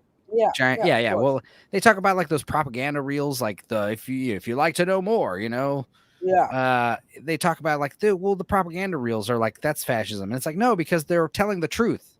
Those propaganda reels aren't telling propaganda; they're telling the truth. Like, the bugs did shoot an arachnid meteor to Buenos Aires. They did kill millions of people.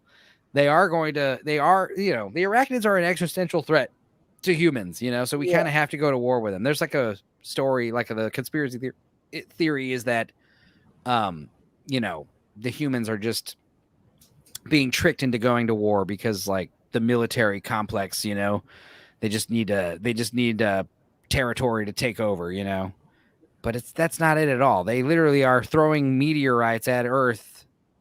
They're trying to kill us, Anyway, but Star Trek, they had replicators, so that's why.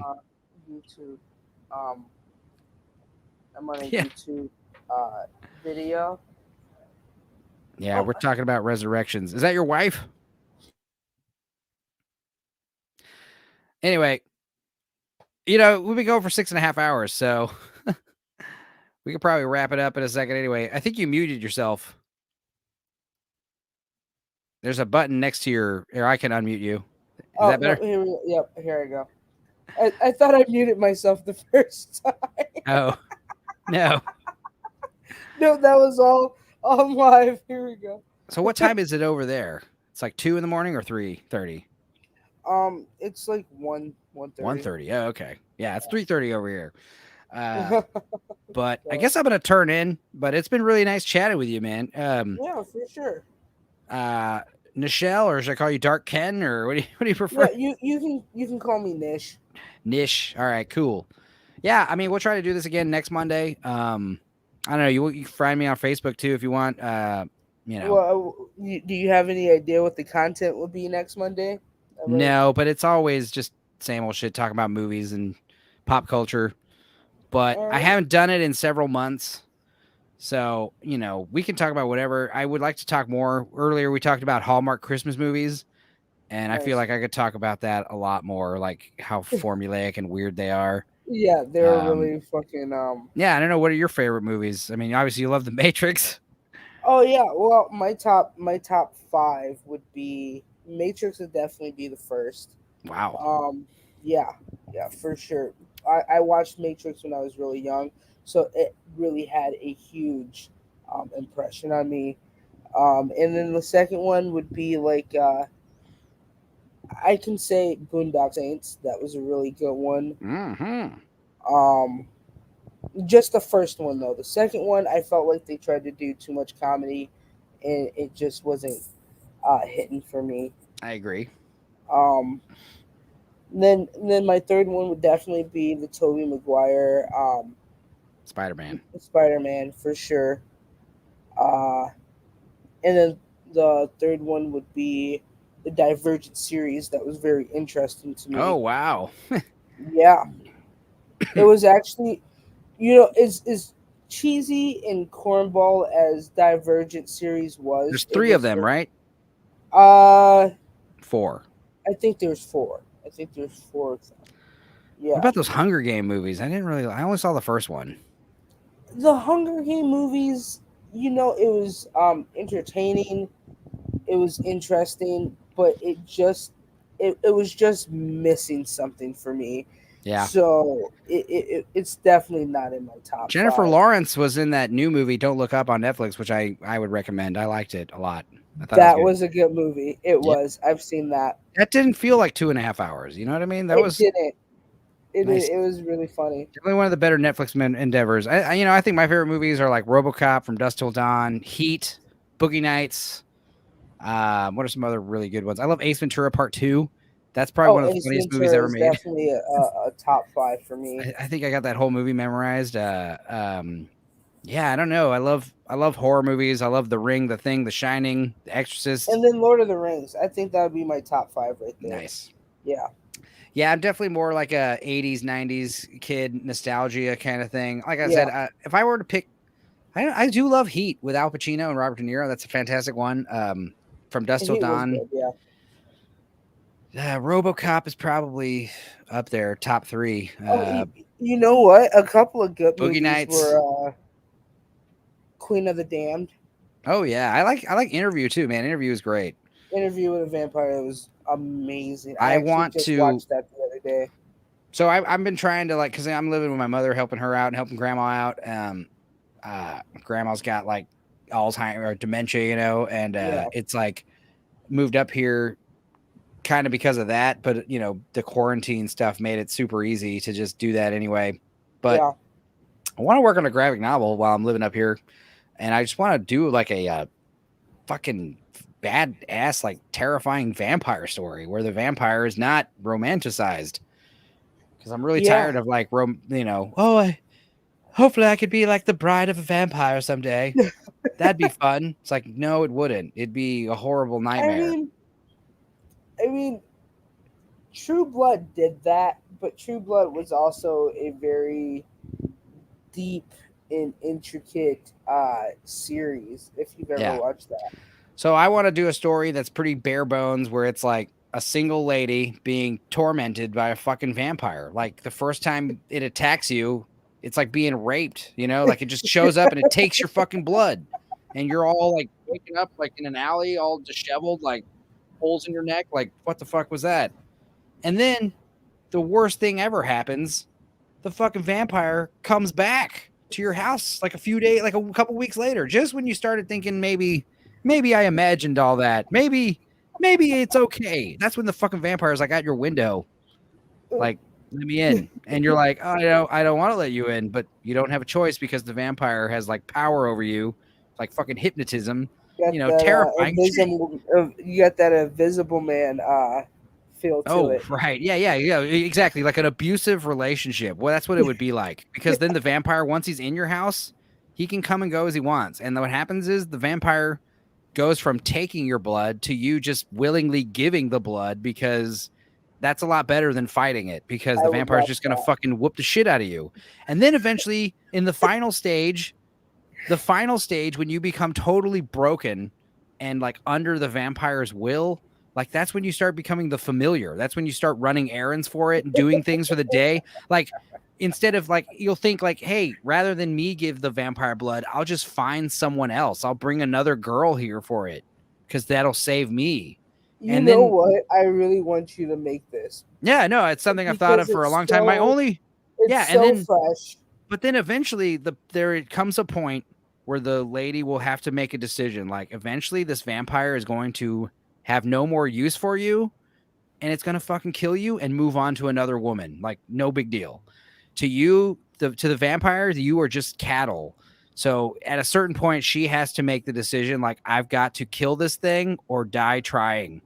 And the cool thing about vampires, though, is like I was saying with earlier, like vampires, they're extremely powerful if they have power over you. But if they don't have power over you, bro, you could fucking kill them with sunlight. You know how weak, how vulnerable that thing is, So it's like, it's one of these things where what you really have to do is just break the spell. You have to break the spell and learn to like, you have to hold out, fight or die, Yeah, you strike at daytime when the vampire is weak. The thing is, it doesn't like the sunlight, it fucking goes to bed during the day. That's when you fucking strike. You fucking burn the house down. As long as it's not Bill Compton, I think it'll be a good story. Yeah, like seriously, wait till like 7 a.m. Wait till the sun's coming up, and then just light the motherfucker's house on fire. And then when the fucking house burns down, you drag that coffin out of the fucking ashes and just crack that motherfucker open. Ran a stake through its heart, cut his fucking head off. He won't know what hit him. That's right. But then, of course, like you have this great plan to kill the vampire, and then, of course, everything goes wrong. The vampire is extremely powerful. Like this vampire, he would be like Mr. Barlow in Salem's Lot, like bald, pale skin, pointy ears, pointy teeth, crazy eyes, like a demon, like a fucking demon. Yeah, and it's like he's not from the realm of the living. He's not sexy. It's not Brad Pitt. It's literally more like mind control. Yeah. Like, this thing is scary, but you can't you're like lured to it. There's something. Yeah, they definitely have glamorized like scary shit. Well, vampires seduce their prey. Like that is true, and that rings true. But like in this story, it's not really like. It's not like in From Dusk Till Dawn where it's like a bait and switch where it's like, I'm a sexy girl, but surprise, I'm a monster. It's also not like Brad Pitt where they're like sexy immortals with superpowers. It's like, no, it's like this is a demon. And as soon as you lock eyes with it, like you are under a spell. And if you're fucking weak of the mind, like, and that's the other thing is like And the that's vampire, fresh. the vampire doesn't kill everyone. That's the thing. Like, that'd be so stupid for a vampire to kill you when it drinks your blood. No, it would drink a cup of blood. And come back in a couple days. Yeah. And it just keep feeding off of you. And but, it'd have like you know what, that with most vampire movies, that's definitely a symbolism of greed in society. I can tell you that for sure. And the other cool thing that I want to do is kind of do the Stockholm syndrome thing where like every time, you know, the woman, she gets to know a little bit more about the vampire. Like this thing was a human at one point, hundreds of years ago. And little glimmers of humanity will come out and you'll start to empathize with it. And then right when you start thinking maybe this vampire isn't so bad, he fucking does some more horrendous evil shit. You know, it's a fucking vampire. They lie. They're deceitful. They're creatures. They're lapdogs of Satan. They're literally, that's the thing. It's not a virus. It's literally a curse from hell. It's a supernatural that's a curse really from hell. Good idea. But I think, in all honesty, not to like be a dick, but no, go for it. I think True Blood kind of covered that, right? So I haven't seen True Blood, so that's interesting. No, I'm familiar with it. It's definitely on HBO. If you do have HBO Max, go check it out. Yeah, Satanic Curse from Hell. It definitely has to be supernatural, man. Because it doesn't work. It doesn't work when it's like a blood disease. It's like I don't like that. yeah, exactly. You know how this is the other thing? Existential horror. Like. It's not just the fact that there's a fucking vampire in your room trying to suck your blood. Yeah. It's the fact that like you throw holy water on its face and it actually fucking burns it. Ah! Like you're now confirming the existence of God. You're now confirming all this crazy shit just by this, you know, the implications of a vampire being real. It's like horrifying. And also, like I said, the idea of a vampire having a crush on you, that would be a fucking living nightmare. You would become a victim, you know. It's not cool. It wouldn't be fun. And that's exactly how it plays out. So like, good. Because you haven't watched True Blood, like I said, I recommend that you do watch it. I'm not gonna do too many spoilers, but it definitely is a love story blossomed out of business. Yeah, right? but what I know about True Blood is it's like a world where vampires are like kind of all over the place, right? It's a world where vampires have come out the coffin, is what they call it, right? But there's lots of vampires, right? Yeah, so there's lots of vampires, there's witches, there's werewolves. Yeah. See, I would go much more bare bones where it's like one vampire in modern times, and it's kind of just like, you know, vampires don't like other vampires. Like this, if I was a vampire, I wouldn't want to just fucking turn everyone into another vampire. That's more competition. Didn't they just do that with Jay Leto? Didn't they just make a movie like that? Oh yeah, he's a Marvel character, Morbius. Yeah, Morbius. Yeah, that's coming out, and that looks pretty decent. The vampire superhero. Decent, but let's see how it goes, because Jay Leto, he's a weirdo. He is not the greatest actor. Did you know in Blade Runner 2049?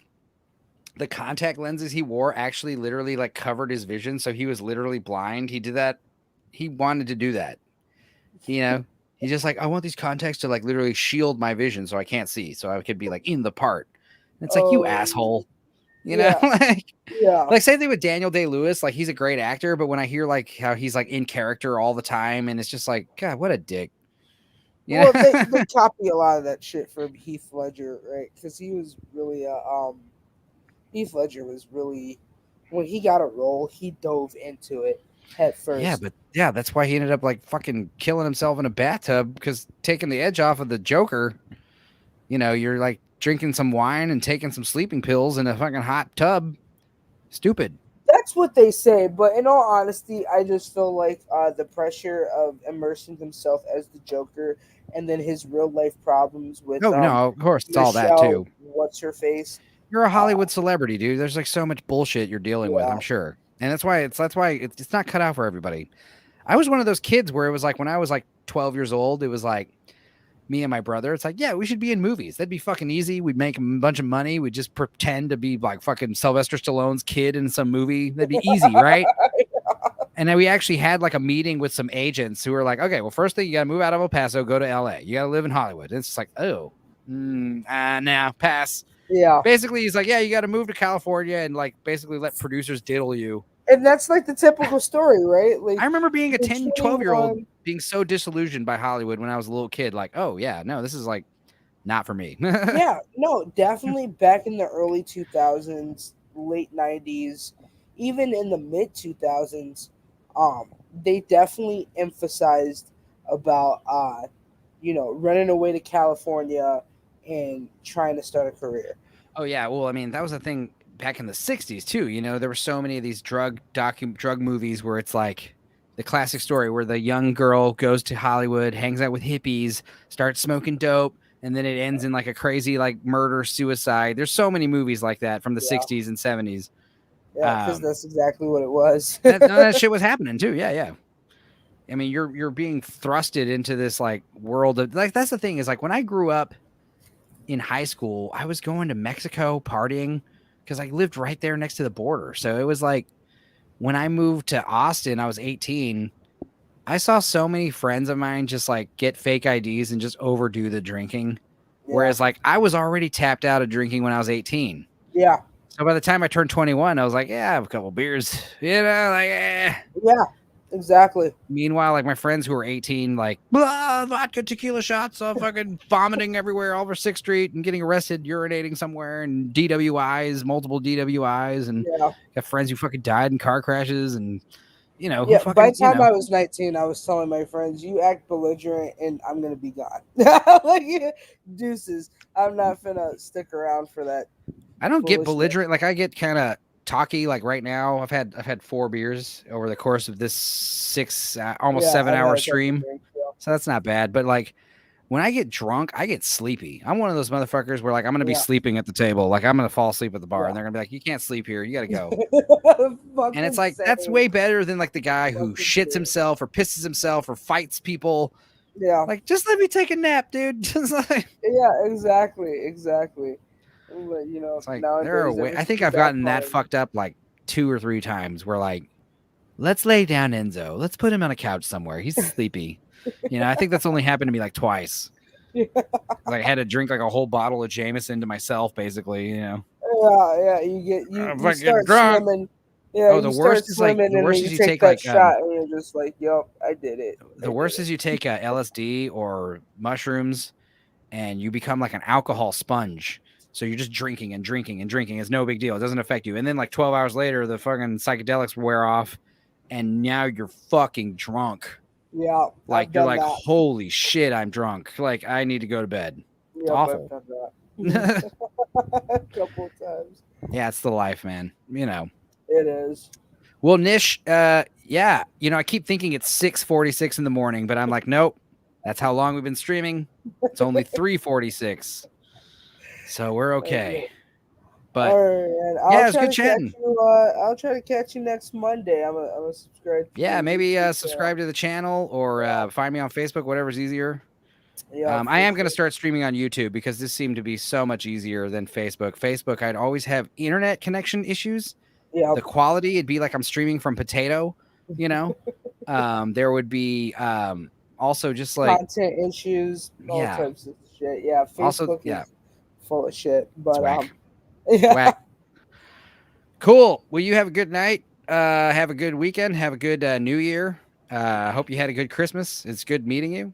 Yeah, happy holidays to you as well. This was a good resurrection of Tales from the Dorkside. We really didn't talk about this movie at all.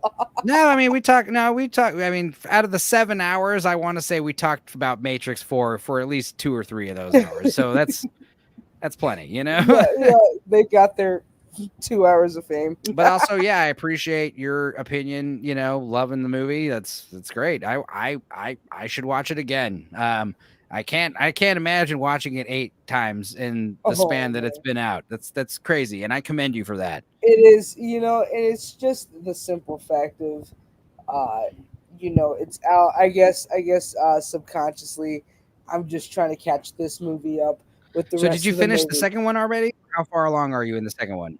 Yeah. Oh, I finished that already. All right. So, yeah, we've been streaming a while. Yeah, that's a bit off, but yeah, no, I definitely enjoyed the fourth movie simply because it was a fourth movie. It was unexpected.